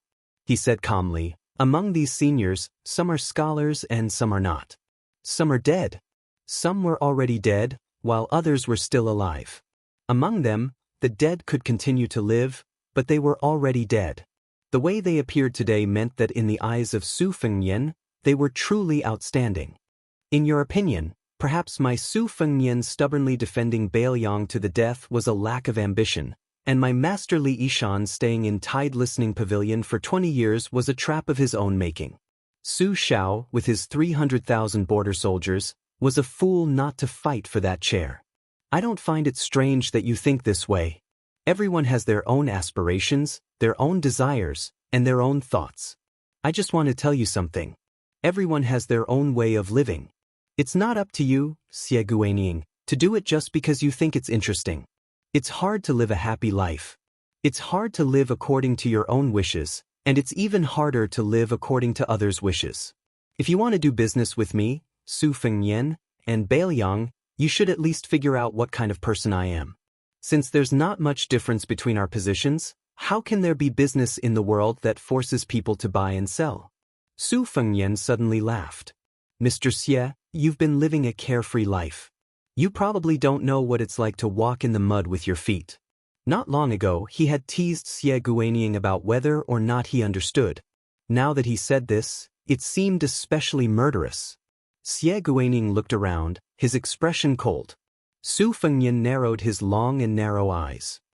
"If Sir Xie thinks that these people of the council are just for show, you can give it a try. Let's see whether or not they'll become supplements for the king of Shu to ascend to the celestial realm." Chen Jibao, who had been slowly sipping his spring tea, suddenly put down his teacup. The teacup made a soft sound as it hit the table. Xie Guaniying snorted coldly.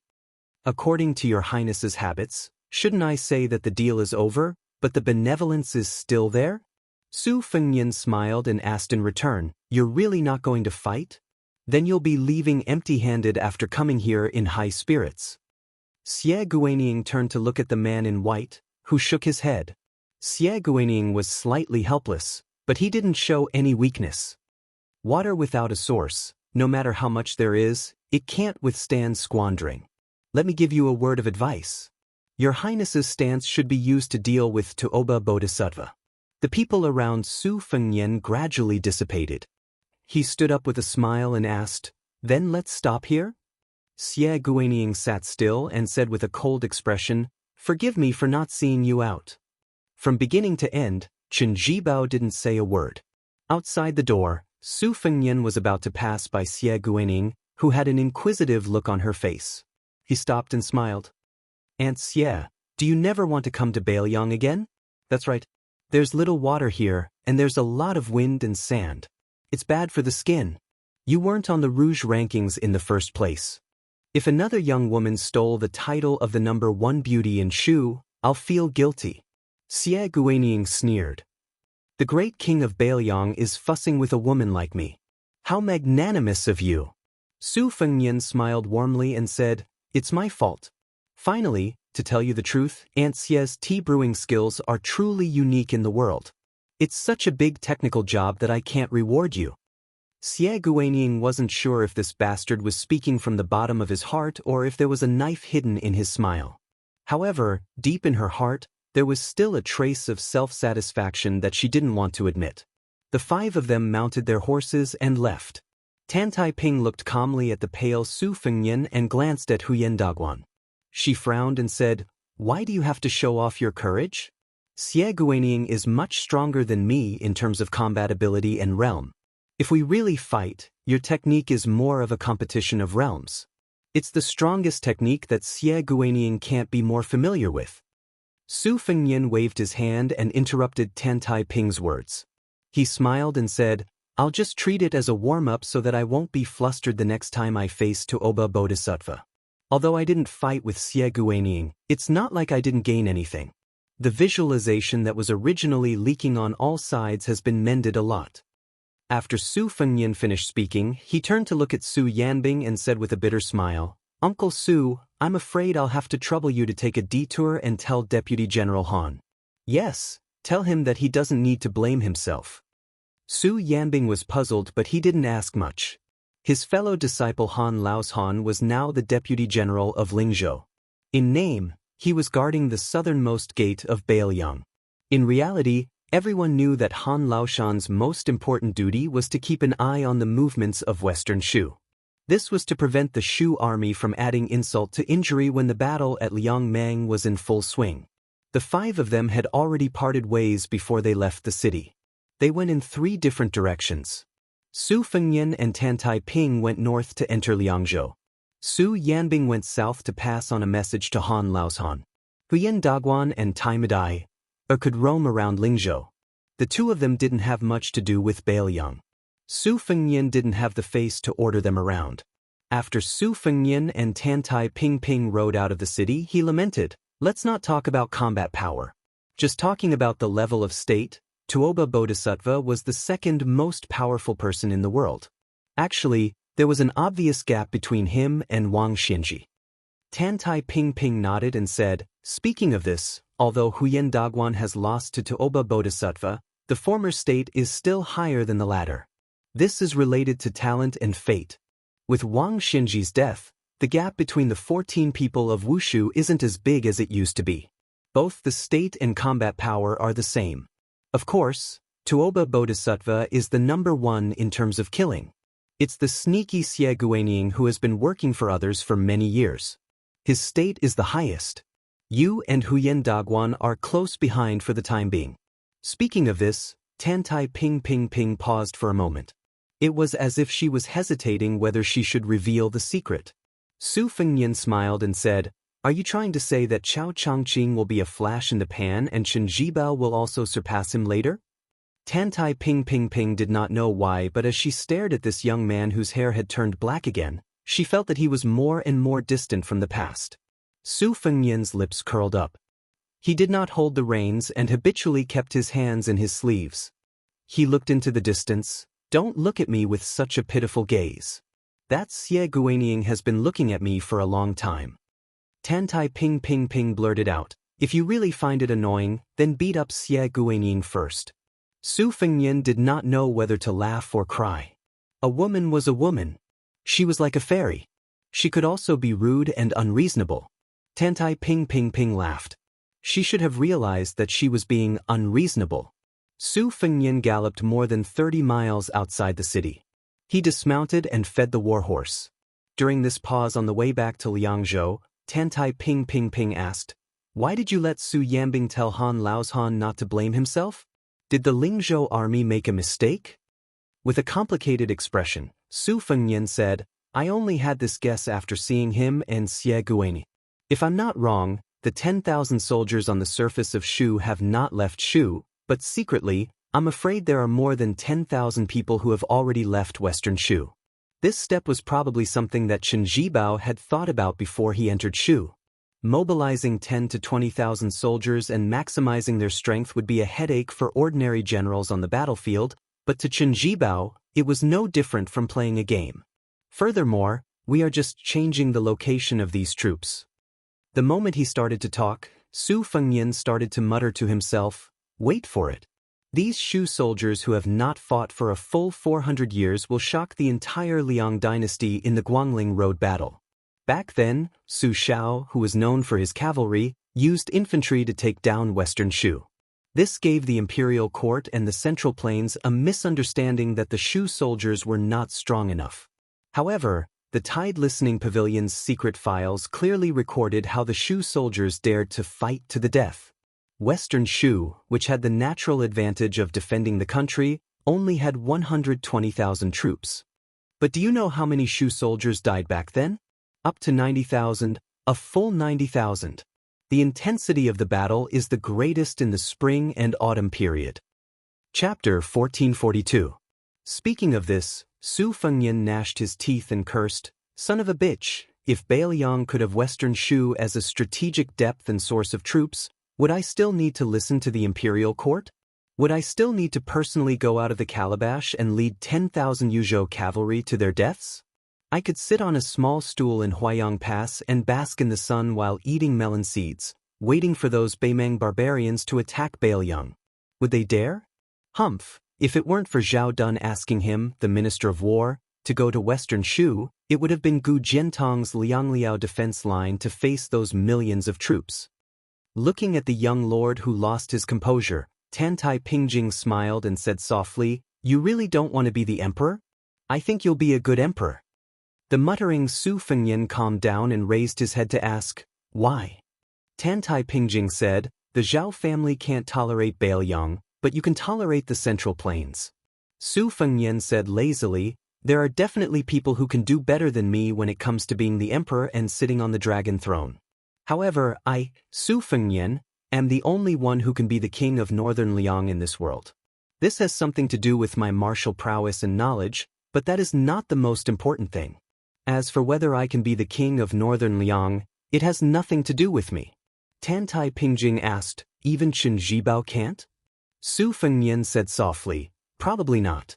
But Chen Zhibao can't do it, not because this white-clothed war saint can't do it, but because of my own selfishness. I don't care who sits on the dragon throne, but the position of the king of Bailiang must be mine." Tantai Pingjing said considerately, "It's natural to live for oneself. Every man for himself, and the devil takes the hindmost." Su Fengyan couldn't help laughing and said, "My master Tantai, I can tolerate such nonsense if others say it, but why are you also beginning to misinterpret the Buddhist classics? As one of the few chi-trainer gurus in the world, Tantai Pingjing is the one who catches the fish that escapes the net for the natural law. How can she not know the true meaning of this sentence of Buddhism that is taken out of context by the world?" She asked, "Did I really misinterpret it?" Su Fengyan sighed softly. "You think too highly of me." After the two of them mounted their horses, Su Fengyan suddenly smiled brightly. "You asked me if I want to be the emperor? Why don't you make a guess?" Tantai Pingjing was furious. So the two of them rode north in silence. However, when they were less than 100 li away from Liangzhou City, Su Fengyan stopped his horse at the relay station and told her to head west without any warning. Tantai Pingjing asked, "What is the west, hundreds or thousands of miles?" Su Fengyan smiled and said that if he wanted to borrow troops from others, they wouldn't be able to reach an agreement. He even said that he needed to make this trip by himself. Otherwise, it would seem as if he was going to cause trouble. It would be ridiculous. Tantai Pingjing said that the person who is most confident in killing you alone in the world happens to be in the middle of the road to the west of Mount Lantua. Su Fengyan only said, "Yes," and didn't say anything else. Tantai Pingjing suddenly flew into a rage. "Even if Su Longxiang is your brother, he has his own destiny. Are you going to protect him for a lifetime? You have already suffered enough in Liuzhou. Are you going to break your head and bleed again?" Su Fengyan smiled. "I didn't even fight with Xie Guaning. I won't fight with Toba Bodhisattva for the time being. Of course, I will take a detour. I won't look for Toba Bodhisattva if I have nothing better to do." Tantai Pingjing suppressed her anger. "I will send you to Qingsong City. Let me give you a word of advice. You better not fight with others in Mount Lantua. Otherwise, even if I foresee that Tuoba Bodhisattva wants to kill you, I can only watch him do it." Su Fengyan blinked. "Actually, I was waiting for you to say this." Tantai Pingjing's expression was extremely ugly. It was obvious that this Qi refinement grandmaster was enraged. Su Fengnian mounted the horse again. He smiled gently and asked, "Have you guessed the answer to that question?" Tantai Pingjing's temper finally exploded. She said angrily, "Guess your head." Su Fengnian's lips moved slightly as he muttered something softly. Tantai Pingjing instantly regained the demeanor of a Qi refinement grandmaster. In the second year of the auspicious talisman, the valley rain arrived. Spring had already set in. Every household had a cinnabar tome that forbade scorpions. After Su Fengnian and Tantai Pingjing parted ways at the south of Qingsong City, he traveled alone to the hinterland of the West region. He finally saw that inconspicuous mountain. And at this time, a monk nicknamed Useless Yi went down to Guangling and found Chao Zhangqing, who was on a Western Chu ship. The monk was floating on a reed leaf on the river with his hands clasped together. He raised his head and looked at the green robe, asking Chao Zhangqing to put down an item and pick up an item. Chao Changqing did not speak. He only shook his head. Chao Changqing could not let go of Dechu. Chao Changqing could not pick up the Central Plains. The monk from Mount Lantua, whose real name was Lu Songtao, asked, "Even I can let go. Why can't you?" Chao Changqing smiled. "You have never picked up the things that I can't let go of. How can you let go of them?" Useless monk lowered his head and chanted a Buddhist proclamation. Chao Changqing looked up at the distant capital of Dechu. He said that he could not let go of Dechu. He could not let go of the capital, the imperial palace, the pavilion, or the chessboard. Actually, it was just that he could not let go of her, who was watching the chessboard with a smile. On this day, Useless monk died in battle on Guangling River. On this day, seawater poured into Guangling River. The Confucian sage Chao Changqing's domineering ways were known to all. When Su Fengnian climbed the mountain, bells suddenly rang all over the mountain. Su Fengnian sensed the melodious sounds of the bells. He stopped halfway up Mount Lantua and looked to the east, lost in thought. Su Fengnian slowly closed his eyes and lowered his head to put his palms together. He hoped that Bailiang would not be sad. After Su Fengnian and the others left, Chen Zhibao gently picked up his teacup and remained silent. Xie Guanying stood up and could not help but laugh and scold. "This guy is indeed Li Yishan's disciple. He's so stubborn. He even turned around and scolded me. However, I don't know if he listened." Su Fengnian's realm is like water without a source. Apart from the West, he'll have enemies on 3 fronts from today onwards. It's even more so for Bailiang. Chen Zhibao smiled. "Anyway, we didn't ask for anything on this trip to Lingzhou. I just want to take one last look at Bailiang, which is still peaceful." "Is it because the father-in-law pinches his nose and suppresses his anger to look at the son-in-law?" Xie Guanying mocked himself. "I only have a son. How can I be a son-in-law?" Chen Zhibao's smile grew wider. He was actually joking. "Are you trying to make things difficult for the mother-in-law's attitude towards her daughter-in-law?" Xie Guanying sighed and changed the topic. He said gloomily, "If the situation gives me half a year, just half a year, then you—" Chen Zhibao shook his head. "Don't talk about half a year on the battlefield. An hour or even a quarter of an hour can decide the outcome of a battle." Xie Guanying sat back down on his stool and asked curiously, "You really don't have anything you want to tell Su Fengnian?" Chen Zhibao said indifferently, "Something I want to tell him? Yes, I just don't want to say it." Xie Guanying could understand why this white-clothed man's words seemed to contradict themselves. Xie Guanying rested his elbows on the table and leaned his body, appearing more leisurely and comfortable. That fellow's words hit the nail on the head. The world's affairs are the most difficult to go according to one's wishes. For example, if Su Fengnian was an embroidered pillow like before and Bailiang followed your surname, Chen, he wouldn't have so much trouble if he had obediently become a puppet vassal king. If Su Fengnian was not only the world's #1 martial artist, but also possessed Chen Zhibao's military strategy and was the world's #1 commander, then I would have gone straight to Mount Qingliang instead of Shu. Chen Zhibao and Bailiang's Su family seemed to have tied a dead knot. As Su Fengnian's achievements increased, it became harder to resolve. Chapter 1443.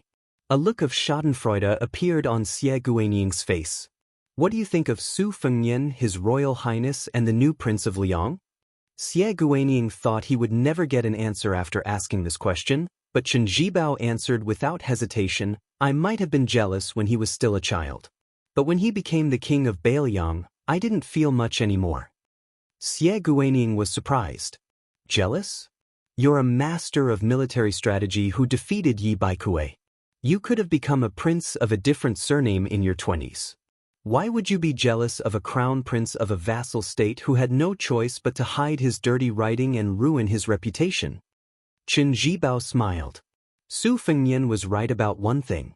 There are some small things that you don't understand, Sir Xie. Xie Guaniying fell into deep thought. Huang Sanjia prided himself on being flawless in his calculations. Later on, he went to calculate people's hearts to pass the time. In the end, he miscalculated that young ranger who used a wooden sword in the capital. Chen Zhibao stood up slowly. When I was young, there was a man and a woman who had an argument. Xie Guaniying was truly curious this time. It wasn't hard to guess the identity of the man and woman. Only the king of Bailiang, Su Shao, and princess consort Wu Su could keep the war sage in mind for so many years. But the content of the argument was something he couldn't guess. The corners of Chen Zhibao's mouth curled up into a smile, but he didn't try to hide it. That man said that we men should wear armor and ride horses to kill enemies. Even if we get off the horse, we should still wear the black armor to look handsome and powerful. The woman said that wearing simple and elegant white robes would make one look better and more scholarly. Later on, when I came to Bailiang, other than the initial battle caused by Zhao Dun, I didn't fight many major battles when I became the Bailiang Protector General. There were only intermittent small battles. Most of the time, I spent reading books in that residence where I could see yellow sand as soon as I opened the door. My father died early, but at least I have some impression of him. My mother died even earlier, so my memory is very vague. That's why I've always treated that man as my foster father, but I've always treated that woman as my mother.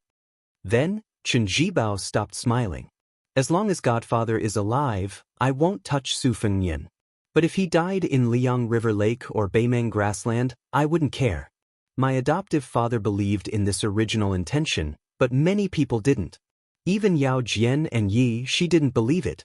So, they found Beimeng's killer, Xue Songguan, behind my back and paid for his death. Huang Sanjia had the prophecy that the dragon and python would be beheaded by Bai Yi. It was not only a trap for the Bailiang Su family, but it was also a shackle for me, Chen Zhibao. Therefore, during the ambush at the Iron Gate Pass, she thought that I was going to kill people. I can tolerate many things, but I can't tolerate her. Back then, I killed her parents at the West Wall with my own hands, but I let her go. After a moment of silence, Chen Zhibao said in a low voice, my father met his death calmly. I only hate the world, but I never hate anyone. I also recognize Godfather, and he's sincere. So, I'd rather follow Godfather to the northwest border than be some southern border vassal king. But if you want me, Chen Zhibao, to give the impression of being an ignorant child, why should I, Chen Zhibao, follow you everywhere? Just because he's surnamed Su like my godfather? That one day he'll be hereditary? Xie Guaniying happened to cross the threshold of the small courtyard. After hearing his words, her eyes shone brightly, and she was intoxicated. This was the man she adored. In the eyes of the world, the southern border vassal king title was still too small. Only the whole world was enough. Xie Guaniying started to brew tea again. This time, compared to the undercurrent just now, it was naturally much more relaxed and comfortable. Xie Guaniying shook his sleeves and sat back on the stool. I know best what Su Fengnian has done these years. When he was in city, I kept an eye on him. But when he left the capital, I was only disappointed. Xie Guaniying couldn't help but ask, why would Sir be disappointed? Although I also dislike that Su Fengnian, if we really talk about it, he still has some ways. Xie Guaniying suppressed her disgust and finally managed to say, speak honestly. From this, it could be seen that Su Fengnian, the new Prince Liang, was not the same as before. He was not as unsightly as before. Chen Zhibao smiled and said, Sir Xie is disdaining his lack of ambition. He doesn't even have the thought of sitting on the dragon throne. Or rather, he suppresses it very well. Xie Guaniying's eyes widened. Of those extraordinary men in the world, who doesn't want to be the emperor? She raised her sleeve to cover her mouth, revealing a pair of beautiful eyes. She sneered and said, "Is Su Fengnian still a man?" On the stone table, steam rose in spirals. The aroma of tea assailed their nostrils. During this time, Xie Guaniying's thoughts were clear. She could see that Xie Guaniying was quite interested in talking, so she asked about some things that she had been holding back for a long time. Why were there so many experts in the world today? Why was their style so much better than the Jianghu of the past? Sir Xie smiled and told her that the spring of Yonghui was not just a harvest year for the Liang government. Huang Longshi had used the next 100 or 1,000 years of the Jianghu as the price to create the illusion of a big year. He was like a prodigal son. Not only did he eat his fill, but he also ate all the food for future years. In the future, there would no longer be a big year, only a small year, and it would get smaller and smaller. Generation after generation of Jianghu, there were no more land immortals, no more people who resonated with the heavens and earth, no more people who asked for immortality. There was not a single level 4 grandmaster. In the end, only the level 2 experts who were now only grandmasters became grandmasters in the eyes of the future generations. Today, all the legends of the Jianghu would become legends that the future generations half believed and half doubted. A new emperor brings new officials. One generation of grudges, one generation of grudges. Why did the new emperor, Zhao Zhuan, still seem to have a grudge against the new Prince Liang for killing his father? Sir Xie's expression was playful. Of course, there was no grudge against him for killing his father, but there was a bit of hatred for him for stealing his wife. Hearing this, Sir Xie's mouth fell open. That Su fellow had such heaven-defying methods? Could it be that he really had some shady relationship with the Bailiang dynasty's Empress Liang? Xie Guaniying, who knew the inside story of the Zhao family, hit the nail on the head. The previous emperor, Zhao Dun, at least knew that the Empress, Zhao Ji, was just fighting with the king of Bailiang's concubine, Wu Su. It was not that there was anything between Zhao Ji and Su Shao. However, there was indeed such a thorn in the emperor's heart. The key was that this thorn was deeply hidden. Even the new empress, Yan Dongwu, could not remove it, not to mention any outsiders. They might even die if they touched it. Xie Guaniying pointed at Chen Zhibao and joked, "In the new emperor's heart, our king of Shu is another thorn, just like how the previous emperor, Zhao Dun, treated Su Shao with complicated feelings." Chen Zhibao's expression was calm as he waited patiently for the new cup of tea. When Chen Zhibao took the teacup from Sir Xie's hands, he looked at Xie Guaniying and asked, "Su Fengnian said so much today. Do you know what he really wants to do?" Xie Guaniying nodded and sighed. In this aspect, Su Fengnian and Li Yishan are truly worlds apart. Chen Zhibao said bluntly, "Therefore, only people like Song Dongming will have a place at Mount Qingliang. You, Xie Guaniying, will not go." Xie Guaniying dismissed it with a laugh. After seeing Sir Xie's thoughtful expression from the corner of his eye, he joked, "Fine, since I've already told you so many interesting secrets, this one won't make a difference." Su Fengnian believed in Buddhism since he was young and believed in the afterlife. As his relatives passed away one by one, he became more and more afraid that he had monopolized the fate of his entire family, causing his relatives to not be able to enjoy blessings. Therefore, as a person who remained in the mortal realm, he would risk his life to accumulate good karma for the Su family and repay the debt of Su Shao, who killed countless people in the spring and autumn period. Xie Guaniying laughed and said, "What a good, the son pays the father's debt." Therefore, whether Su Fengnian wants to be the emperor or not, he doesn't dare. How pitiful! After Sir Xie recovered from his shock, he lowered his head and said softly, "How pitiful!" Chen Zhibao muttered, "Is it pitiful?" Chapter 1444. In the vast western regions, there were mountains that cut the western regions into two like long swords. The protectorate of the western regions, established by the Great Feng dynasty, was located at a broken mountain pass. Its territory was even larger than the current Liang dynasty. After the fall of the dynasty, The protectorate gradually became a city without a master. After more than 200 years of bloody disputes, the ancient city established its own rules. It had the most complicated network in the world. Perhaps an old man past his prime in a smoky noodle house was once a noble descendant of a certain country in the spring and autumn period. Perhaps an unreasonable butcher who bared his chest every day was a general of the Central Plains who commanded tens of thousands of elite soldiers. Perhaps a white-haired old woman who could bargain with a vendor for an hour when she finally got what she wanted and turned around to play with her hair would lead people to guess that when she was young, the old woman must have been a lady of a noble family who had been raised in a lush and beautiful place. In addition to these survivors who had been forgotten along with the spring and autumn period, there were more outlaws in the city. Everyone was doing all kinds of shady things. There were horse gang who came to the border all year round to get drunk in their leisure time. There were killers who killed people like Flax. There were people who were nominally merchants but were actually spies of a certain force.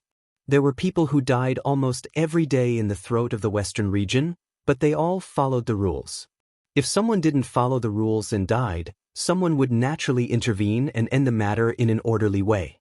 In a carriage that was temporarily hired to drive to the city, the coachman was a middle-aged man with a sallow face and thin body, but his eyes were sharp. He was talking about the city's rules, with spittle flying everywhere. Sitting beside him was a young man who was not commonly seen in the western regions. His elegant green robe was not uncommon in the city, but the appearance of a young man was rare. In the eyes of the native man, this guest was like a character in a storyteller he had heard of in his early years. A scholar who went to the capital to take the imperial exam, stayed in an ancient temple, and then met a fox spirit who turned into a human. In the dusk, the man looked up at the vague outline of the huge city, and then he couldn't help but look at the foreign employer who was not generous with money from the corner of his eyes, feeling a little regretful. In the town they were going to, though most of the people lived and died according to the rules had to be made, and it was unfortunate that they had come across this little group of people, whose observance of the rules depended on their mood. Some people would become rich overnight because of this. After being chosen by the big shots in the city, they would rise to the top in a single bound in the largest city of the western regions, which was home to more than 100,000 people. There were also some people who were never heard from again because of this. A few years ago, the coachman had taken a group of 4 people into the city, 3 men and 1 woman, armed with sabers and swords. They looked quite skilled, but before they could rest, they were blocked by the cavalry from the inner city. It was really a fierce battle. The 4 people were indeed skilled. They directly jumped out of the carriage and onto the roof. The rain of arrows that was like a splash of water didn't hurt them at all. The coachman didn't dare to look and abandoned the carriage, almost crawling away. Later, he learned that the 4 people had been hanged at the east gate of the city. It was said that they were heroes from the Central Plains who came to seek revenge. Unexpectedly, the family of the enemy had become an influential family in the inner city, and only 40 or 50 people were killed in the city. In fact, there were several such tragedies every year. In the final analysis, that city was open to everyone, but not everyone could leave. However, the coachman didn't dare to say this, for fear of scaring the young employer beside him. Of course, he was even more afraid that his commission would fly away like a cooked duck. Before the shabby carriage entered the city, the coachman kindly told the young man about the current situation in the city. For example, the city was divided into the inner and outer city. There were 4 local gangs and sects in the outer city, and they liked to go out of the city to play cavalry when they had nothing to do. At the peak of their strength, there were thousands of cavalry on both sides. It was said that the 4 forces together had more than 3,000 war horses and hundreds of crossbows. If you provoked them, you would be waiting to be torn apart by 5 horses. Anyway, those guys had done such things before. In the inner city, there were 3 guys with surnames that couldn't be provoked. They were extremely influential and had a strong family background. In any case, they were the local tyrants in the city. Among them, the Chai family had collected 20 to 30 dragon robes. The head of the Chai family rarely went out with great fanfare. He really wore a dragon robe, as the rumors said, and the beauties around him were all wearing phoenix coronets and robes. They really looked like empresses and imperial concubines. It was an eye-opener. When they approached the city gate, the coachman who was thirsty took off the goatskin wine bag and drank a mouthful of wine. He turned to look at the young man who was listening to him carefully and grinned. "I said all this just to let you be more careful. But in case you really run into trouble, if there are those red-robed monks with prayer wheels nearby, you must hurry to them and ask for help. After all, in our western region, they are living bodhisattvas. No matter how unreasonable they are, they will always restrain themselves." After entering the city, the young man got off the carriage at a downtown inn in the east of the city that he recommended. He gave the coachman a few more taels of silver. Although there was some black rust on the silver, there was no twilight. It was pleasing to look at. This made the coachman feel that his words were not in vain. Good people will be rewarded. However, when he saw the young man walk slowly into the inn without any scheming, the coachman's eyes were a little complicated. In fact, his words were in vain. When outsiders entered this inn, whether they could come out alive was up to fate. Even if they were lucky enough to walk out, they would lose a few layers of skin. However, when he thought about how the inn would give him a little share of the profits after he killed the fat sheep, the coachman couldn't help but secretly laugh. However, at this moment, the young man also turned around and looked at him with a smile. The coachman's smile suddenly stiffened, but soon his smile returned to normal. He even waved his hand at the poor guy who was unaware that he was a sheep in a tiger's den. When the coachman cheerfully swung his whip and left, he probably didn't know that if this city was a local snake entrenched in the territory of the western regions and was feared, then he had personally delivered a great serpent with the power to easily swallow the snake. The person who hired the carriage to enter the city was Su Fengnian, who had not received a clear answer from Mount Lantua. There were more than 300,000 monks in the western regions, both on the books and not on the books. There were 40 to 50,000 monk soldiers affiliated with Mount Lantua. However, even if Su Fengnian personally came to Mount Lantua, he could not successfully take away a single soldier. However, it was not as if there was no turning point.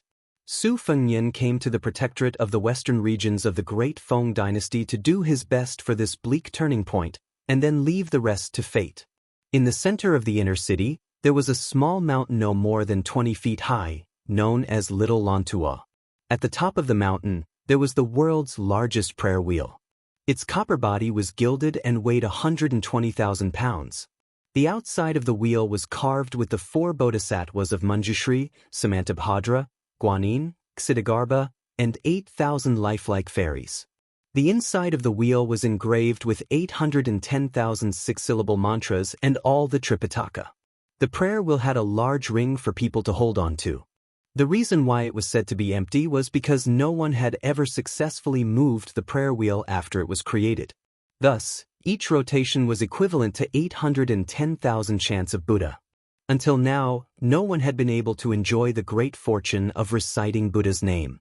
This anecdote had been circulating in the Central Plains for a long time along with Buddhism's journey to the East. It was said that the difficulty of "this method is difficult to turn" was first in climbing Little Lantua, then in the strength of dragons and elephants equivalent to tens of thousands of pounds. The third difficulty was whether one had the fate with Buddha. There was once a monk of Mount Lantua who said that even Lu Zhu and Wang Xianxia would find it difficult to turn the prayer wheel. For Su Fengnian, even if Mount Lantua wanted him to turn the prayer wheel, it was not impossible for him to try. However, Su Fengnian did not dare to say that he would succeed. There were many eminent monks in Mount Lantua. There were 2 Buddhas like Lu Songtao in the mortal world, plus the Bodhisattva of 6 jewels and dozens of masters. Once they joined forces to defend against something or prevent someone from doing something, it would be as difficult as ascending to the sky. Su Fengnian believed that with the strength of the 14 Wu judges, it would not be difficult to move the prayer wheel. The real difficulty should be the Buddhist fate that seemed to exist but not exist. Mount Lantua gave a 4-word reminder to the young vassal king who personally visited the mountain, heavenly water-bathing Buddha. Su Fengnian checked in on the 2nd floor of the inn. He opened the window and looked worried. Guyu, March 2nd. However, the Buddha's birthday of 9 dragons spitting water, bathing in golden body, was not until April 8th. Logically speaking, it was impossible for Su Fengnian to waste an entire month in this isolated city thousands of li away from northern Liang. However, at the foot of the mountain, Su Fengnian met a stooped old woman who was holding a small prayer wheel in her hand. After chatting for a while, the old woman gave the ordinary prayer wheel to Su Fengnian. When Su Fengnian thought about it, the old woman's unintentional words reverberated in his heart like the roar of a large bell. At that time, she said that one could not rotate the prayer wheel too quickly. It was not that the more times one rotated it, the more merit one would accumulate. Instead, one had to be calm and steady. Su Fengnian knew that the old woman was just an ordinary person in the western region who worshipped Buddha. However, it was because of this that he truly felt that there was a God's will in the unseen world. Su Fengnian's mouth showed a trace of helplessness and bitterness. Did he really have to wait until April 8th? The war in Liangzhou's Huda city was in full swing. Liuzhou was also in the midst of a storm. People were dying in Beiliang every day. As the king of Beiliang, even if he could not personally mobilize the troops in the protectorate of Beiliang, he felt that he needed to stand there and see the smoke and hear the war drums with his own eyes. Only then could he feel at ease. If he could turn the prayer wheel, it would be fine. After Ko Jianghuai entered Liuzhou, there would be 40 to 50,000 fearless and brave warrior monks.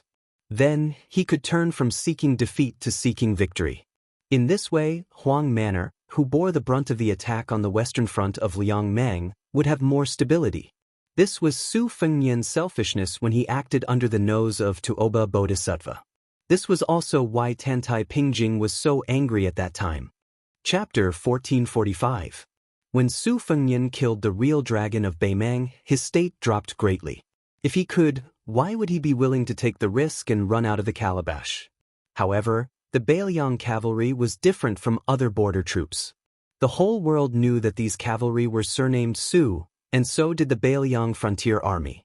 However, Su Fengnian had usurped the title of prince.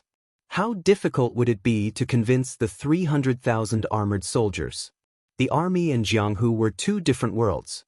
Just because Su Fengnian had become one of the few grandmasters in the world, he did not have the right to order thousands of soldiers and horses around. Su Shao was only barely at the level of master of martial arts. Why was he the only one who could convince the masses? Why was it that Gu Jiantang was the world's #1 saber master, but his confidant Kainan led tens of thousands of soldiers under his command to see Su Shao, who was wearing armor and holding a spear, and at the risk of losing his reputation and being useless in the eyes of the civil officials of Liang, he still willingly knelt down and saluted Su Shao and turned around to ask Su Shao to inspect the army. The reason was simple. Su Shao could not kill many people single-handedly, but since Su Shao left Liaodong, how many big cities had he slaughtered? How many surrendered soldiers had he killed? Martial artists were not scholars. They did not have sentimental feelings like unjust spring and autumn, the sinking of the Central Plains. Even if you were the soldiers who once again wore armor for the Zhao family after the fall of their country, other than hatred, you would still have an indescribable respect for Su Shao in the depths of your heart. Su Fengnian knew that the prayer wheel might not be able to turn, but he still had to stand there obediently, feeling conflicted. The big dragon chair in Tai in city could be sat on by anyone except Su Fengnian. The big tiger skin chair on Mount Qingliang could not be sat on by anyone except Su Fengnian. This wasn't something that Su Fengnian could change just because his martial arts realm was extraordinary. In one's lifetime, there are bound to be concerns, and it is extremely difficult to become a self-proclaimed Han. Su Shao, who was rarely eloquent in his speech, once said that when people come to this world, they have to suffer hardships to pay their debts. After paying their debts, if at the end of their lives there is still a surplus, then it is already a man's great ability. In the past, Su Fengnian did not feel much about this. However, when he saw the domineering actions of those general families in Lingzhou, his heart ached, but he also felt at ease. Look, these were the descendants of the people who had fought alongside Su Shao. Su Shao had never let down their fathers, who had risked their lives for him. That was why they could enjoy the happiness they had today. Even in a barren border like Beiliang, Su Shao still allowed them to live a peaceful and luxurious life in Lingzhou, which was beyond the Great Wall in Jiangnan. Su Fengnian's hatred for Zhong Hongwu, the true killing intent was not because the Huaihua general looked down on him, the second generation, but because Zhong Hongwu, who left the border to abuse his power as a matter of course, had harmed the general families in Lingzhou to the point that they had forgotten Su Zhao's good intentions. Standing by the window and looking at the bustling street outside, Su Fengnian said self-mockingly, "Aren't the heroes free to go?" There was a series of knocks on the door. It was the waiter of the restaurant who came to ask if he wanted to order some food. If it was not because he found it troublesome and did not want to go downstairs, the restaurant could deliver food to the room. The waiter even directly asked if he wanted to eat some outside food that was rich in dialect. He said that not only were there wild horses on the grassland, there were also skinny horses from Jiangnan that could play a little tune. It was just that the price was a little more expensive. It was 20 taels of silver each time. Su Fengnian politely declined with a smile and only asked for dinner. When the waiter saw that Su Fengnian did not look fat, he rolled his eyes on the spot and left resentfully. He complained that the coachman, who had not yet left the city to wait for good news, had poor eyesight. How many copper coins could he get from finding such a lean two-legged sheep? After that, Su Fengnian ate the food that was laced with knockout powder. The waiter who came to bring back the food box and chopsticks dawdled for a long time, but did not wait for Su Fengnian to hit his head on the table. He knew that he had encountered a difficult person. This was not a rare thing in this kind of unscrupulous restaurant that had been open for many years. Since soft methods did not work, then they would use hard methods. The restaurant had 1 or 2 treasures whose hands were stained with blood. If they really met a capable person who could not be persuaded by soft or hard methods, then they would admit defeat. Men who were able to take root in the western regions were particularly forthright in this kind of matter. They were able to put down their pride. If someone stepped on the ground, they would also be able to pick it up. Soon, a burly middle-aged man with a scar on his face pushed open the door and entered. 4 or 5 waiters who liked to join in the fun gathered at the corner of the corridor. They were either acting as the banker or placing bets on how long the handsome lad could last. One of them, who was a gambling addict, seemed to have lost many times. This time, he gambled big and used all his money to bet that the young lad would be safe and sound. The banker was the waiter who had delivered the food to the room earlier. He accepted the 3 or 4 taels of silver with a smile on his face and could not close his mouth. Unexpectedly, before the money had even warmed up, he had to give back 7 or 8 taels of silver. It was actually from a restaurant that was slightly famous in the outer city. Master Lu had just entered when he walked out. The restaurant waiter who was acting as the banker immediately tugged at his sleeve and asked bitterly, "Master Lu, could it be that you have taken a fancy to that handsome lad's appearance, so you went easy on him? This humble one will have to work hard for half a year for nothing." The burly man, who had the aura of a bandit for many years, but still had some of the arrogance of a soldier, flew into a rage when he heard the waiter's words. He kicked the bastard who had added fuel to the fire and sent him crashing into the corridor wall. Fortunately, he had used a bit of strength, but it was still enough to make the waiter feel better. He half knelt on the ground and gasped for breath like a fish on land, unable to utter a single word. The burly man lowered his voice and said angrily, "Go easy on your mother. If your mother was in the room, this daddy would have made her unable to get out of bed for half a month." How could the waiter dare to refute him? He endured the pain and groaned softly. Compared to that kick, this kind of vulgar words couldn't be any lighter. In the western regions, what did this amount to? It couldn't even be considered an appetizer. Even people like them, who were born and raised in this city in their 20s and 30s, more or less knew some inside stories. 20 years ago, there were many men and women who were unable to survive here with their own abilities. It was unknown how many noble women and jade leaves had to entertain guests in the dimly lit private kills. The men who guarded the door and solicited business for them might be their fathers or even the men in charge of the household. Therefore, many old men now, when they were sunbathing and waiting for death, liked to take a stance and say similar things to young people like them. "You young people are really born late. We are at the age where we are full of vigor and vitality, yet we have met a good age." Those women from the East, whether they are in their teens or 20s, or in their 30s or 40s, are much more beautiful than the women you see on the streets today. Their skin is really like fine silk to the touch. Although they are always bashful and like to make people extinguish the oil lamp before doing it, otherwise they will ask for more money, but this is not a big deal. Because when you really get on top of their bodies, you will know the pleasure. This kind of luck with women, you bunch of brats can forget about it. That man didn't pay attention to these young rascals whose eyes couldn't hold half a bowl of water and directly left. Even though he was far away from that room, he still had lingering fear. He had some words that he didn't have the face to say. When he stepped over the threshold, he just glanced at that person and almost couldn't take another step forward. If that person didn't smile and didn't continue to make things difficult for him, he would have already retreated and raised the flag high.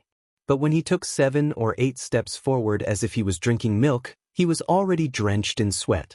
No matter what, he was a brave man who had lived on the edge of a blade for 20 years, but he didn't dare to sit down. He only lightly cupped his fists and said, "Sorry to disturb the young master." When the young master nodded and smiled, he finally had the energy to move and turn around. Otherwise, he would probably be standing there like a block of wood waiting for death. This man stood at the top of the stairs on the 2nd floor and stopped. The more he thought about it, the more confused he became.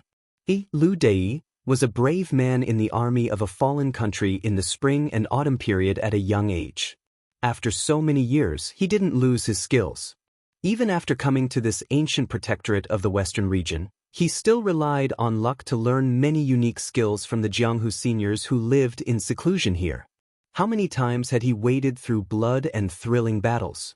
Now, he even touched the threshold of Master Realm. Although he was at the bottom of the list of top 20 people in the outer city and didn't have a good ranking, he was still someone on the list.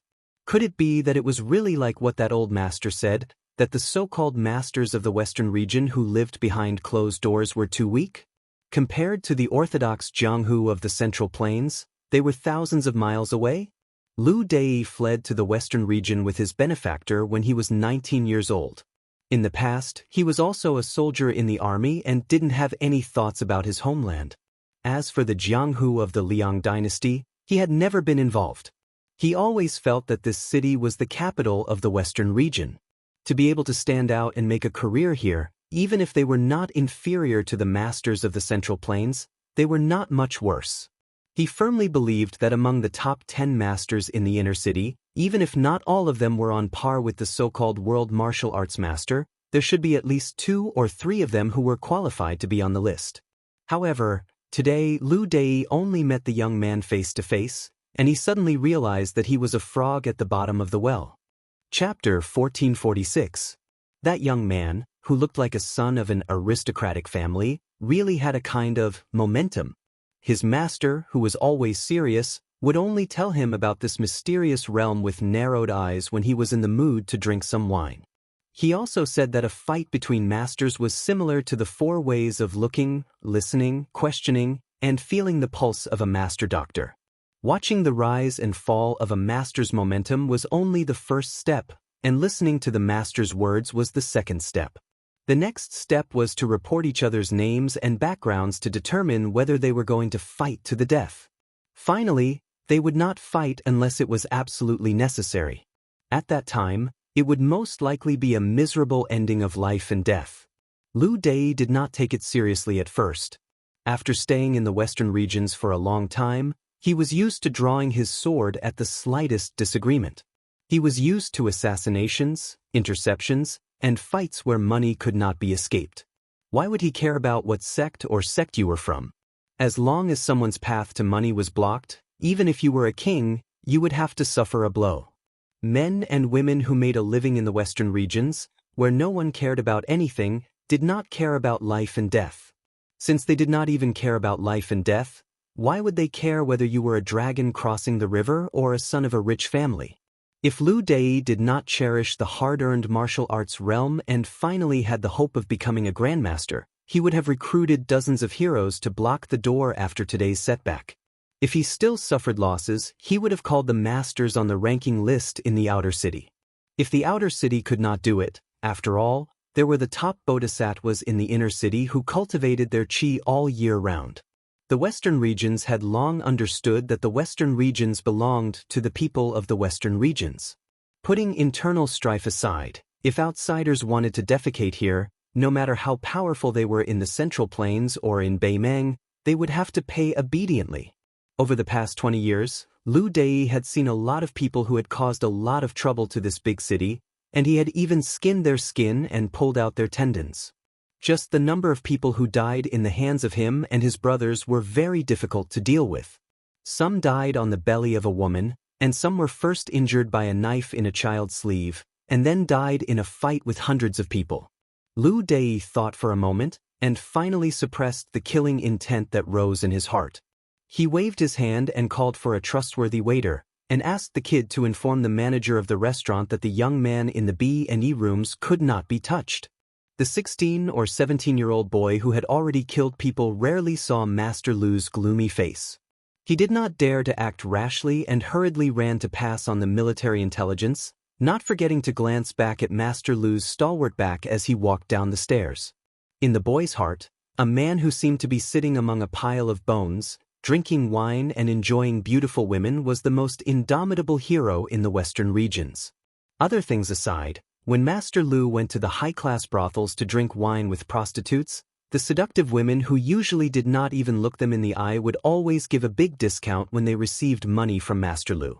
Even if they slept with Master Lu for free, they would not complain. It was said that they would often lie lazily on the bed and say, "Master Lu, come again." This was not a wild guess. Once, he was lucky enough to be taken by Master Lu to broaden his horizons. Although he sat outside the elder sister's room for an entire night and did not even dare to touch the small hand of the servant girl who was waiting outside the corridor with him, when Master Lu opened the door at dawn, he heard with his own ears that the elder sister used a tone that could make one's bones melt as she lazily said, "Master Lu, come again." Since then, the boy had been thinking about how to be half as capable as Master Lu in this lifetime before he was willing to close his eyes and die. With more than 100,000 people densely packed together, it would be a big city even in the Central Plains, let alone in the vast western regions that was even more desolate than Beiliang. You can't compare it to Grand Peace City, can you? After Su Fengnian finished his meal, night fell. He leaned on the windowsill and looked at the night view of the city filled with lights. There was no curfew in this city, and all the wealthy families in the western regions were gathered here. It had a natural quality of being free and unfettered. Naturally, Beiliang would not ignore such an important border area. Ever since his master, Li Yishun, was born, he was not satisfied with being restrained in the 3 provinces of Beiliang. According to the plan at that time, not only the thousands of ambushing soldiers in Mount Qingqing, but also the western regions, including the refugees in Liuzhou, and even western Shu and Nanzhao, should have become the strategic depth after the smoke of war rose everywhere. In this way, the Beiliang cavalry's unrivaled field battle strength could be fully displayed. Western Shu would provide the infantry, Nanzhao would provide the soldiers, and the western regions, together with the 3 provinces of Beiliang, would become the strategic depth for the Su family's iron cavalry to gallop. This was the best strategic concept. This was also Su Fengnian's master, Li Yishun, truly full of brilliance. Unfortunately, even though Su Fengnian had successfully intercepted and killed Prince Zhao Kai and that sick tiger at the Battle of Iron Gate Pass, the imperial court was still one step ahead. In the end, Su Fengnian was still unable to help his master fulfill his long-cherished wish. However, Su Fengnian could not be discouraged, nor could he break a broken jar. Therefore, he had Chao Wei's special army that secretly infiltrated the western regions. For this reason, he had paid the price of almost all the 10,000 Yuzhou cavalry being killed at the Battle of Calabash.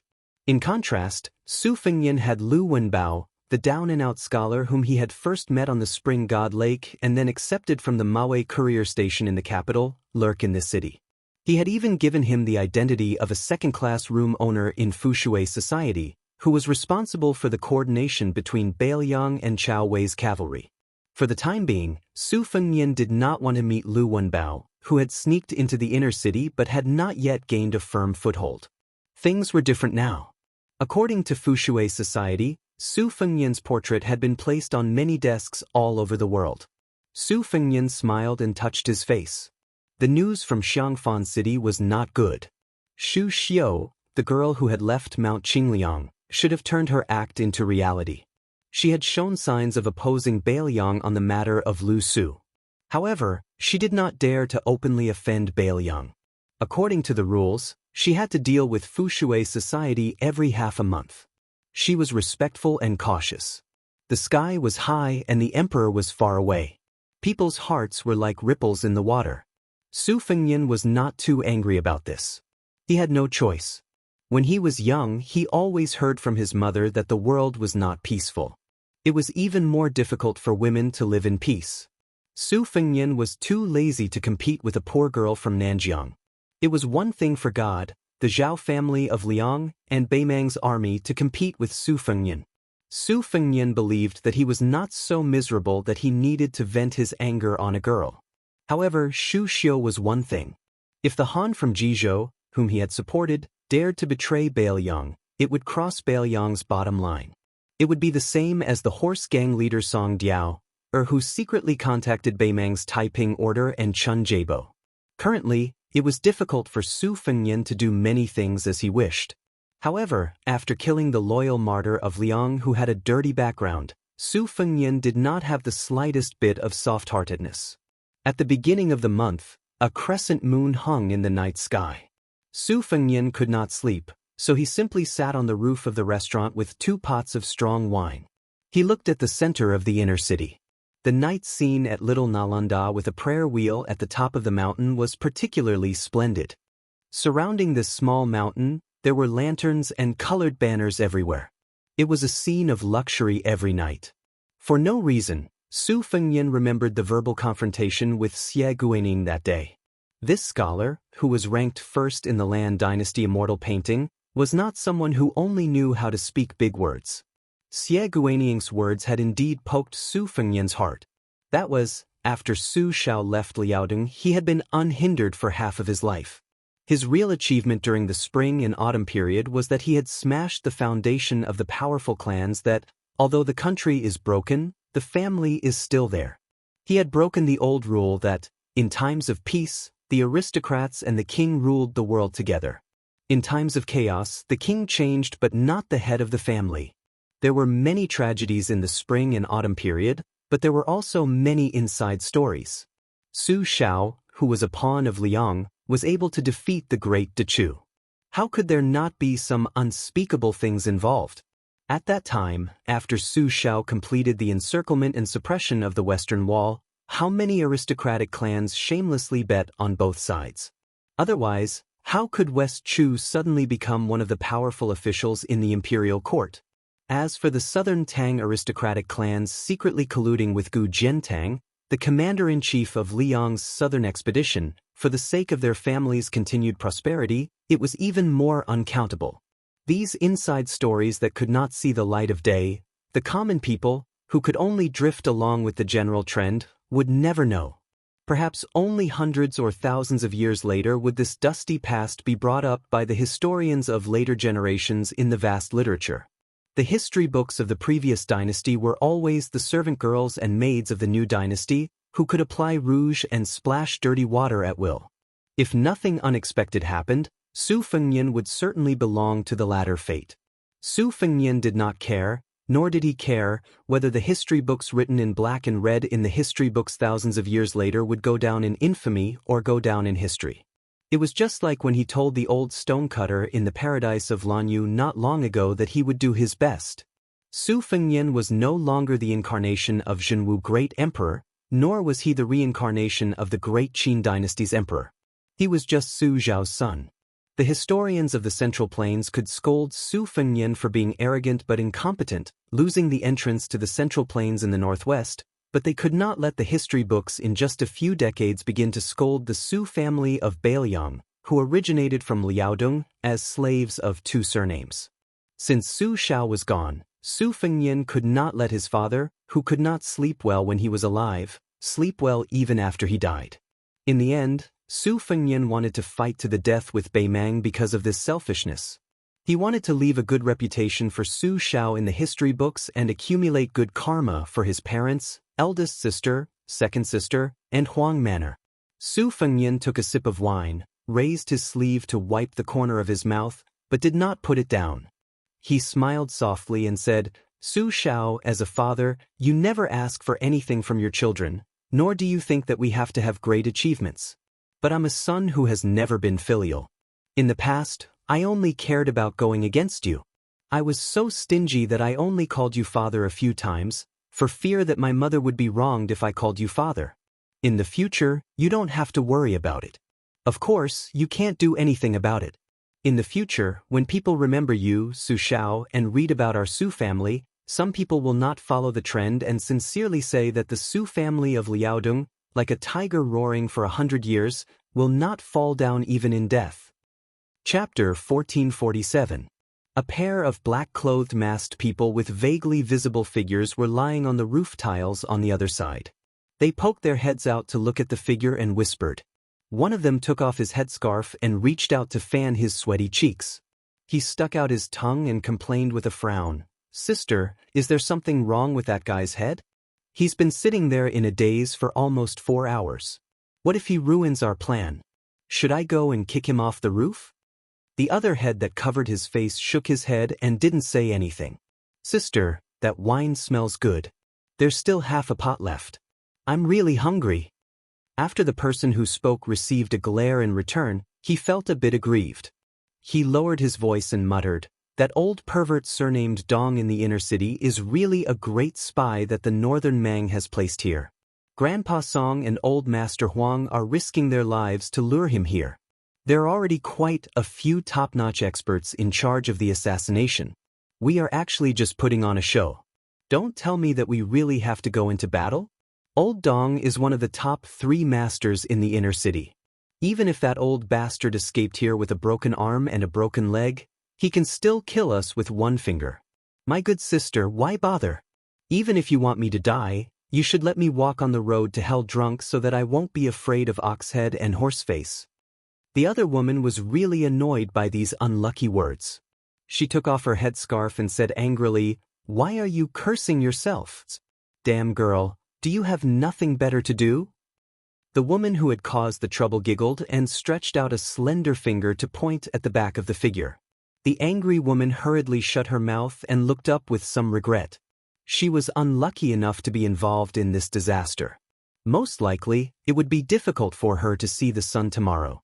Since she had such leisure time, she could have admired the moon anywhere in this big city. Why did she have to come to the roof of this unscrupulous restaurant to mourn for the passing of the spring and the passing of the autumn? Wasn't it an undeserved disaster? She sighed softly. In this city, if a few nameless pawns died, it would be a pity. No matter how hard-hearted a person was, their heart would have long been broken. Over the years, she had seen too many dead people. Even someone as soft-hearted as her was somewhat numb. She turned around and lay quietly on the cold tiles, closing her eyes to rest. It was no wonder that the old man surnamed Dong in the inner city could gather such a large family in just 10 years. He had 500 to 600 elite cavalrymen, nicknamed Black Crow, who specialized in assassinations in the city. Most of them were the lackeys of the Dong family. It turned out that his real identity was a very important spy leader in Beimangusai state. How could Grandpa Song, who had always been a good man, not be so angry that he wanted to kill? Although Grandpa Song regarded the Su family in Bailiang as his enemy, he had always hated the Beimang barbarians. Otherwise, he wouldn't have stayed in the western regions back then. Instead, he would have followed a large number of people into Beimang. Uncle Lu and the others often joked that with Grandpa Song's skills and reputation, if he really went to Xijing, he would be a noble in the Yi family. 7 years ago, they were still ignorant little girls. They only knew that Grandpa Song had made a deal with the Dong family's assassins. He had spent all his savings to hire them to go to a place called Qingliang Mountain in Bailiang to kill a young man surnamed Su from the Liang family. Grandpa Song had gone with them at that time, but for some reason he had been quiet for several years after he came back. It was also at that time that the rumor of Old Song, the drunkard in the outer city, spread. Their younger sister always said that her addiction to alcohol and her tolerance for alcohol were because of Grandpa Song's smell of alcohol, not because she was greedy. This time, if Grandpa Song hadn't insisted on going against the Dong family, the giant in the inner city, Uncle Lu and the others wouldn't have been willing to break this peaceful life that they had earned by enduring humiliation and working hard for more than 10 years. No one doubted that the Dong family's assassins were the real assassins in the world. There was once a second-rate assassin of the Dong family who had spent as long as half a year to kill a first-rate master in the outer city who had a personal grudge against him. It was said that the master was almost driven crazy before he died. The Dong family's various ways of training assassins were enough to make an outsider's hair stand on end. The Dong family's assassins also had endless killing methods. The reason for tonight's ending was that an ambitious young man had appeared beside the old thief of the Dong family. She had seen him from afar last year. She couldn't see clearly if he had the horizontal double pupils that Uncle Lu had mentioned. But at first glance, the young man was indeed very elegant. Her twin sister often talked about him. Although she gnashed her teeth like a little tigress who couldn't wait to eat his flesh every time, she and her sister had a telepathic connection. How could she not know the terrible signs that shouldn't have arisen? Which woman in the world would have such a special look in her eyes when a man was mentioned? She suddenly opened her eyes and grasped the long and narrow saber at her waist. She arched her back and was ready to attack. Her sister was only half a beat slower than her. She also grasped the hilt of her sword. When they were young, they looked like they were made from the same mold. When they grew up, it was difficult to distinguish them. Sometimes they could even fool Uncle Lu and the others. However, their temperaments were completely different. She practiced with the saber, while her sister practiced with the sword. She liked to be quiet, while her sister was active. Therefore, in the path of martial arts, although her sister was more talented, their masters said that she was better at killing enemies. Grandpa Song, who was ranked 6th on the master list in the outer city, and Master Huang, who was ranked 12th on the master list, both said that they were now close to becoming third-grade martial artists. In the future, they would have a chance to become second-grade master. In this city, there was no such thing as third-grade, second-grade, master, or great master. Ever since the sisters could remember, they had only regarded the city as a novel encouragement from the elders. She suddenly widened her eyes and almost shed tears. Then, a tall figure with sleeves as big as birds' wings moved like lightning. He swept across the roofs with an unstoppable momentum. He paused not far away and knocked down an elder that they were extremely familiar with from the roofs with one move. Then, he rushed over and his thunderous laughter rang in their ears. "Drunkard Song, Cripple Huang, you dare to assassinate this old man? This old man is the ancestor of the 3,000 assassins on the ground of the western regions. Tonight, this old man will make an exception and not do his old job. He will kill his way here openly so that you brats who don't know the immensity of heaven and earth will know what it means to strike a stone with an egg. By the way, where is the little girl who is known as the twin jade annulus of the western regions hiding? Hurry up and show yourself so that I can teach you that you are still vigorous despite your age. What enemy? After experiencing this old man's meticulous training of women, I will make you call this old man husband on your own within a month." As the hoarse voice resounded through the night sky, they could clearly hear the tremors of the street caused by the hooves of the armored cavalry. In their field of vision, there were no less than 100 bat-like figures following the burly old man.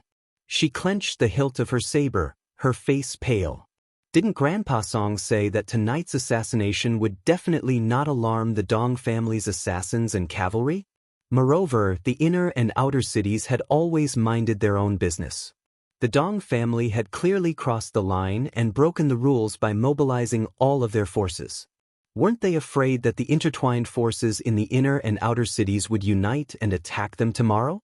The Dong family, which was a colossus in the outer city, was not even as powerful as the king of Halsema and the god of Fortune Li, let alone monopolizing the inner city. Even a new force that had recently risen in the inner city showed signs of replacing the Dong family, whose assassin business had been declining in recent years. The burly old man who was rushing over naturally saw an eyesore lying on the roof of the restaurant, pretending to be dead. He couldn't stop laughing. How could there be such an idiot in the world who was waiting to be killed? He didn't stop pouncing forward. He took a step forward and was about to land on the head of the guy who thought he was smart. He was sure to stomp the head into pieces. The black-clothed woman who was holding the saber knew that she couldn't escape death. She didn't know why, but at this critical moment where she couldn't even protect herself, she jumped over the roof ridge and ran along the slanted roof. Just as the old thief of the Dong family was about to step on the stranger's head, she suddenly stopped and grabbed the young drunkard's collar. She suddenly slid backward, causing the tiles on the man's back to clatter. In the night sky, the sound was particularly ear-piercing, especially when she was exhausted and had to stop near the towering roof ridge. Out of the corner of her eye, she saw that the guy didn't forget to hold a wine pot in his hand. She couldn't wait to throw this bastard who wanted wine more than his life to that old bastard of the Dong family. Chapter 1448. The old man from the Dong family was not angry at all. If he really wanted to kill that young man, how could that little girl pull a tooth out of the tiger's mouth with her sloppy skills? The old man was in a good mood because he had finally caught the twin jade annulus of the western region. He was happy to play with them for a while longer. Just as many outsiders said, the rules of this city were very strict. Even with the support of Beimang's Shijing, he was only one of the 3 surnames in the inner city. The Sima family of West Chu and the Li family of Southern Tang had always been above his Dong family. However, after tonight, the king of hell, Sima Zhen, had gone to see the king of hell. Then it would no longer be a tripartite balance of power, but a confrontation between 2 powers to divide the inner and outer city. As for drunkard Song and cripple Huang, they were all small catalysts for this turbulence. They were nothing more than a smokescreen to deceive the Sima family. He had worked cautiously and conscientiously for more than 10 years but still failed to achieve this result. He had to admit that it was all thanks to that young man from Beimang. Whether it was the young man's background or his skills, no matter how many years Dong Tiling had looked down on the heroes of this city, he could only endure his temper and obediently work as an assistant for that person. There was nothing he could do about it. Who told that person to have such a good father? Dong Tiling couldn't possibly go dig his own father out of his coffin and challenge that person, could he? Of course, if that could make him look like that young man, Dong Tiling really didn't mind digging out his old man's bones. He had lived in this city for a long time in the western region. He had long since gotten used to not recognizing anyone. For example, he was now staring at that pair of beautiful women in their prime. Although the old man couldn't tell who was the older sister and who was the younger sister, he knew that it was one of them who had betrayed everyone together with her cultured and refined Uncle Lu. She couldn't be blamed for anything. Who told her to be blind and fall in love with that young and rich man whose father had a seat in the Beimang royal court? She was even more blinded to think that she could fly together with her lover. As for that one surnamed Lu, he was even less of a surprise. 6 years ago, he had tactfully sought refuge with the Beimang Zhu Yun. Otherwise, how could Dong Tiling think so highly of him? How could he have shared the bed with so many beautiful courtesans in the inner city as his brother-in-law? The old man's lustful eyes swept over them, and he said with a sinister smile, "May I ask which one of you is called Yen Yen?" "Oh, right, it's yen as in swallow, not yen as in wild goose. Your lover asked this old man to pass a message to you. He said that he was sorry for your devotion and was too ashamed to see you, so he asked me to serve you and your sister." The old man laughed and said, "Of course," this old man added the second half of the sentence, "but that's what your lover meant." The woman who had already pulled out her long and narrow saber slowly turned her head and stared blankly at her sister who had thrown away the long sword in her hand. Her sister, Yen Yen, was so heartbroken that she couldn't say any harsh words. She could only sob and say, "Why are you so stupid, so stupid?" The old man enjoyed this kind of drama where family members turned against each other.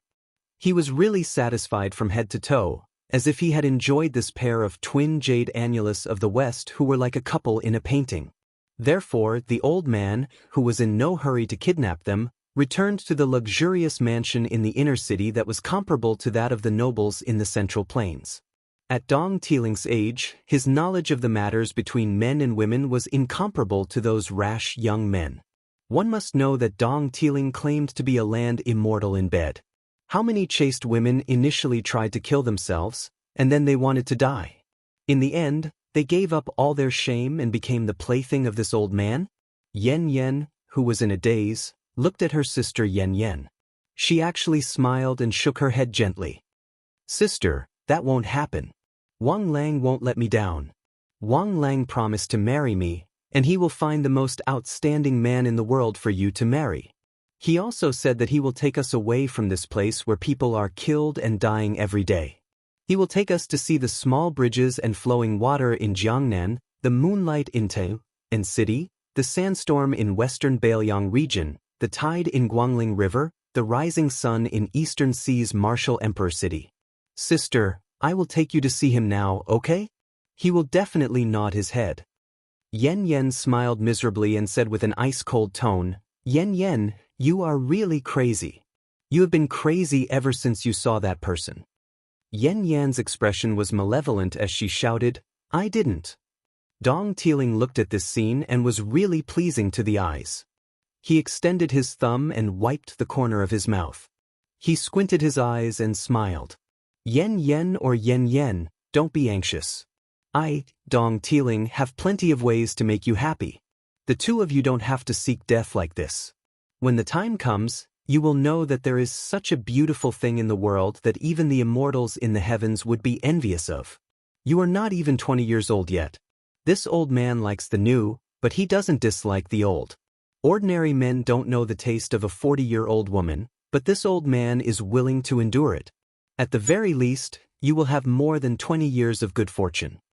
At this moment when one side was extremely happy and the other side was extremely miserable, an extremely untimely and pleasant voice sounded. You are Dong Tiling? Then do you know that there is a woman called Xianyuan Qingfeng in the Central Plains who will come to the western regions to torture and kill you one day? Dong Tiling was stunned for a moment. Although the old man who was an ancestor of killers in the western regions had been secretly paying attention to this young drunkard, after carefully sizing him up and probing his qi, he concluded that this person was just a nobody without the strength to truss a chicken. Otherwise, how could this person be a level 1 expert at such a young age? The majestic city of the western regions under his feet had a long history of more than 200 years after losing the name of the protectorate of the western regions. Not to mention the people who passed by and the monks of Mount Lantua, the number of martial arts great masters who lived here all year round could be counted with 2 hands. Now, they were even rarer. Only Li Kaishan, who was extremely rich in the inner city, was secretly hiding one. According to his speculation, this person should be Zhao Go of Liang, who was plotting something big in the western regions and didn't hesitate to conceal his identity. If it weren't for this person adding fuel to the fire, the Li family wouldn't have violated the rules and chosen to stand by and watch, allowing the young man from Beimang to help the Dong family deal with the Sima family. Dong Tiling was not a remnant of the Central Plains who closed their doors and pretended to be deaf and mute because of their own reasons, nor was he an ignorant person who had never left the western regions in his life. Dong Tiling had naturally heard of the woman in purple who was in the limelight on Lake Leung. As for why the young man in front of him brought up the real expert, Dong Tiling took it as a childish trick to use the tiger's skin as a banner to scare him, the devil of the western regions who killed people like scything flax. The old man was very patient with the twin jade annulus of the western regions, but the old man who wasn't interested in men had no patience with the handsome drunkard who was about to die. With a strong killing intent, he sneered and said, What? Are you familiar with the chief of the Wulin Alliance of the Central Plains? Brat, this old man will say it right here. If you are Xianyuan Qingfeng's lover, this old man will make you the most honored guest of the Dong family in the inner city. At this point, the old man's smile didn't fade. Suddenly he roared, Unfortunately, you're not. Dong Tiling was the 3rd strongest expert in the inner city and was an invincible existence in the eyes of the people of the western regions. Under his angry roar, the old man's sleeves fluttered, and his qi leaked out madly. It wouldn't be an exaggeration to say that ordinary people would be torn apart on the spot under his roar. For example, the sisters Yen Yen and Yen Yen were so intimidated that they staggered and their qi and blood surged. The younger sister, who had already lost her soul, was bleeding from her 7 orifices and looked extremely dismal. Yen Yen was slightly better. As if she was facing a great enemy, she had already guarded her mind and was still determined to fight to the death. However, she wasn't having a good time either. She almost couldn't hold the hilt of her sword. Only that young man who popped out of nowhere was still sitting in the seat that Yen Yen had pulled over, as if nothing had happened. Dong Tiling was indeed the winner who had stood among piles of corpses countless times. Without any hesitation, he charged forward as fast as lightning. Yen Yen grabbed the drunkard's collar again, thinking that she should at least throw him off the roof first. As for whether he would break his legs or be surrounded by the Dong family's assassins, she thought that it would be better than watching him get smashed in the head by old Crook Dong. However, what happened next was beyond her imagination. She wasn't able to throw that guy off the restaurant, and Dong Tiling, who was revered by the entire city like an invincible god, ran away after pretending to charge forward, disappearing without a trace in an instant. Did he just run away for no reason? Yen Yan's eyes widened as she looked around. After confirming that Dong Tiling had really disappeared, she still couldn't believe it, just like how her younger sister Yen Yen couldn't believe that her lover would betray her. Although Yen Yen had only seen the sparring between Grandpa Song and Teacher Huang, she had never seen the sparring between real masters.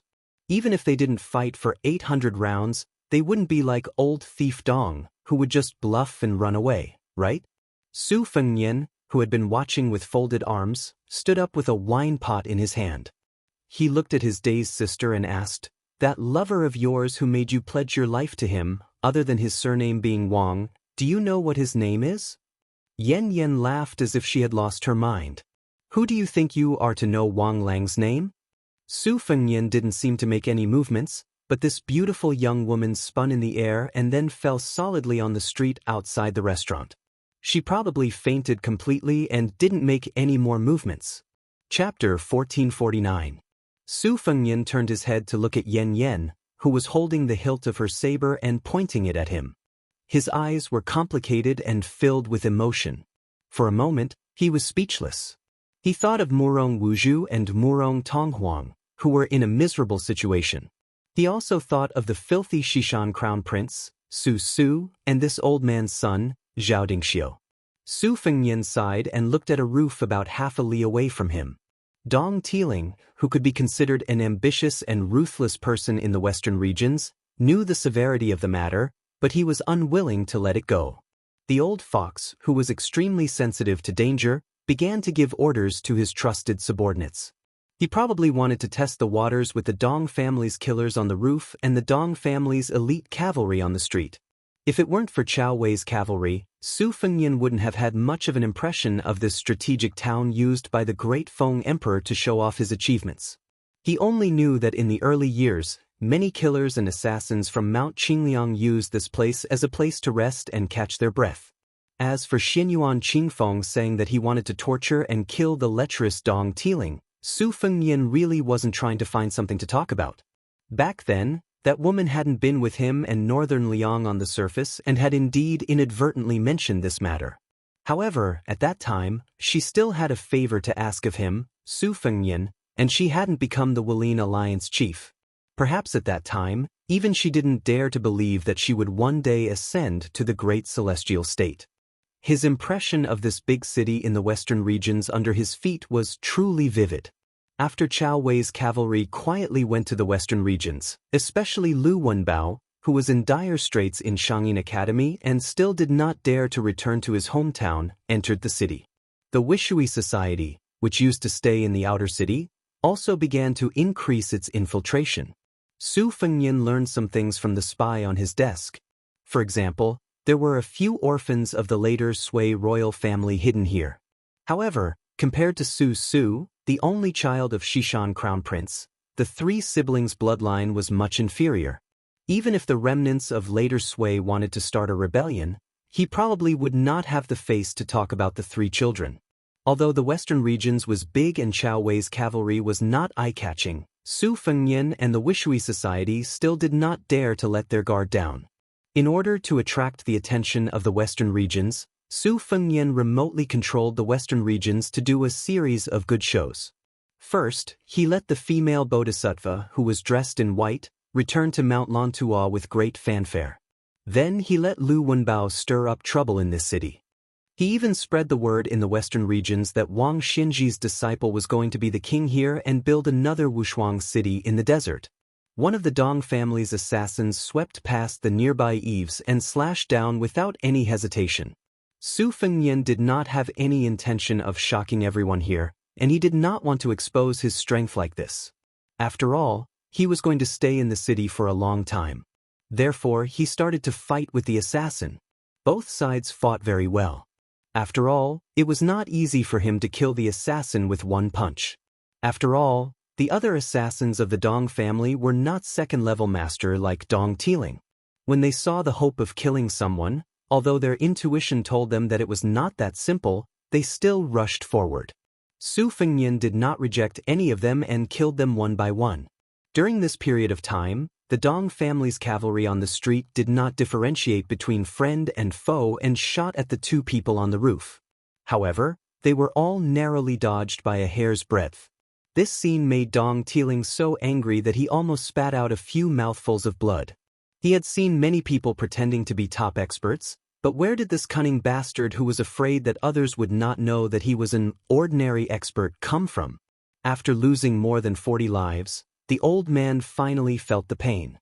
He did not want to add more feet to a snake and ruin the great plan that the young man with the surname Wang had personally set up in the western region.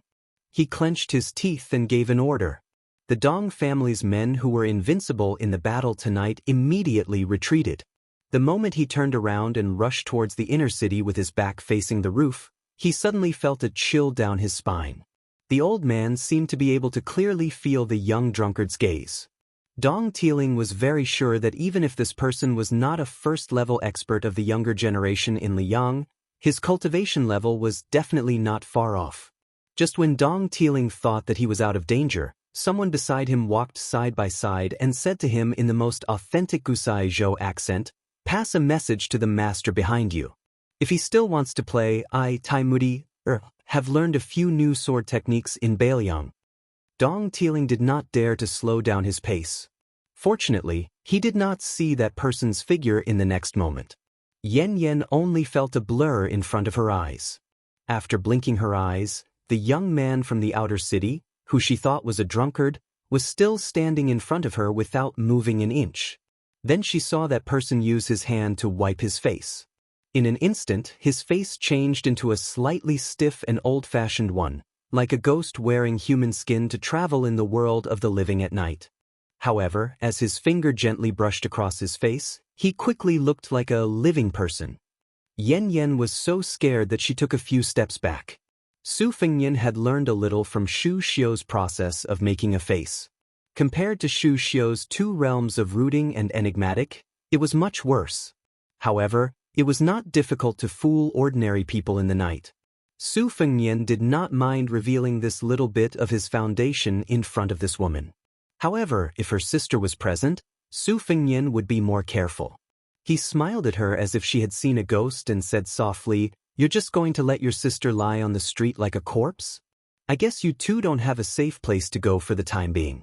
So, you might as well take her back to the roof before the Dong family sends someone to identify me. Since you've risked your life to save me twice, I'll make sure you and your sister are safe before daybreak. As for what you'll do after daybreak, it's up to you whether you want to stay in the city and wait for death, or run for your lives outside the city." The woman carefully looked at Su Fengnian's shadow. It seemed that he was really not a wandering ghost. Only then did she feel relieved. She gently jumped down from the roof and carried her sister back. She sat cross-legged and gently hugged her sister. Slowly, she could not help but bite her lips and sob. Her eyes were originally watery, but at this moment, they were even more misty. She not only felt resentment and pain from being betrayed by her close relatives, but also pity and misery for her relatives. Suddenly, she noticed that the strange person was sitting not far away from her, gently sipping his wine. Then, on the street directly facing this restaurant, under the clear moonlight, she saw 7 or 8 extremely valiant squires appear in the distance. They were guarding a young man in brocade clothes and a marten coat like stars surrounding the moon. Yen Yen was furious. She wanted to jump down and kill the devil who caused her sister to fall into the abyss. Compared to the drunkard, who changed his face, the person on the street was more like a malicious ghost in human skin. Su Fengnian said softly, "Lend me your sword." Without waiting for Yan Yan to answer, her sister's sword flew out of its sheath and into the man's hand. He placed the sword across his knees. The man on the street stopped his horse 200 steps away. He raised his head and asked loudly, Tai Mudu, may I ask what happened to that Mr. Lu Fu? Su Fengnian did not say anything. He gently grasped the sword hilt. The wind blew across the border town, and the whimpering of the horns sounded. The man snorted coldly, turned his horse around, and left. Su Fengnian looked at the gradually disappearing figures. He was somewhat surprised. He did not expect to meet an acquaintance here. This was precisely the extravagant youth from northern Mang who casually gave away a 6-snake wall-wandering jade pendant, the young talent of the Go Sword School, Wang Weishue. However, his other identity was even more worth pondering. He was the only son of northern Mang's Aquarius Province's magistrate Wang Yong. This guy actually came to the western regions to stir up trouble? Su Fengnian's face darkened. If it was said that Wang Weishue was worried about the safety of the seniors from the chess sword and music school, or that he wanted to obtain some unorthodox achievements in the Battle of Liangmang, that was why he stirred up trouble in this city, Su Fengnian wasn't worried about anything. However, if it was said that northern Mang spies had inadvertently discovered traces of Chao Wei's cavalry, then Su Fengnian could only go against his agreement with Tantai Pingjing. Su Fengnian stretched out his finger and touched the sword. The sword flew back to the sheath beside Yan Yan. He asked softly, "He is the person your sister likes? When did he come to the city?" Yan Yan steadied her mind and tried to make her tone as calm as possible. "The first time I saw him was last spring. As for when he entered the city, I don't know." Su Fengnian breathed a sigh of relief. Things had not reached the worst point. At that time, Chao Wei's cavalry had yet to set out for the western regions. As for whether Wang Weishue, the second generation of the northern Mang with an extremely thick thigh, had sensed the cavalry's movements, he should have also come for the western region's monk soldiers. Su Fengnian was no stranger to Mount Lantuo. It was normal for mountains to stand in great numbers there. However, among those withered old monks who had spoken in front of him at that time, there were a few who did not seem to have a Buddhist aura. Instead, they were rather angry. Su Fengnian could personally go to the mountain to draw a big pie for the western regions. Naturally, Beimeng could foresee this and secretly undermine him. They could even draw an even bigger pie from Mount Lantuo. Who didn't know how to raise the price? As long as he could make Beiliang suffer, Beimeng would probably be happy to let Mount Lantuo wait for the best price. At worst, he could just let this matter drag on. For Beimeng, there would be no loss. Otherwise, he could kill Wang Weishue while he was at it and use the excuse of borrowing troops from Mount Lantuo to uproot the Dong family. At worst, he could just follow Tuoba Bodhisattva, who had smelled the fishy smell, and have a 1,000-mile battle in the western regions. Su Fengnian closed his eyes and weighed the pros and cons. Yan Yan was silent for a long time. Finally, she asked, "Young master, are you from the Central Plains?" Su Fengnian smiled and said, "My ancestral home is Jinzhou, Liaodong. I am not from the Central Plains.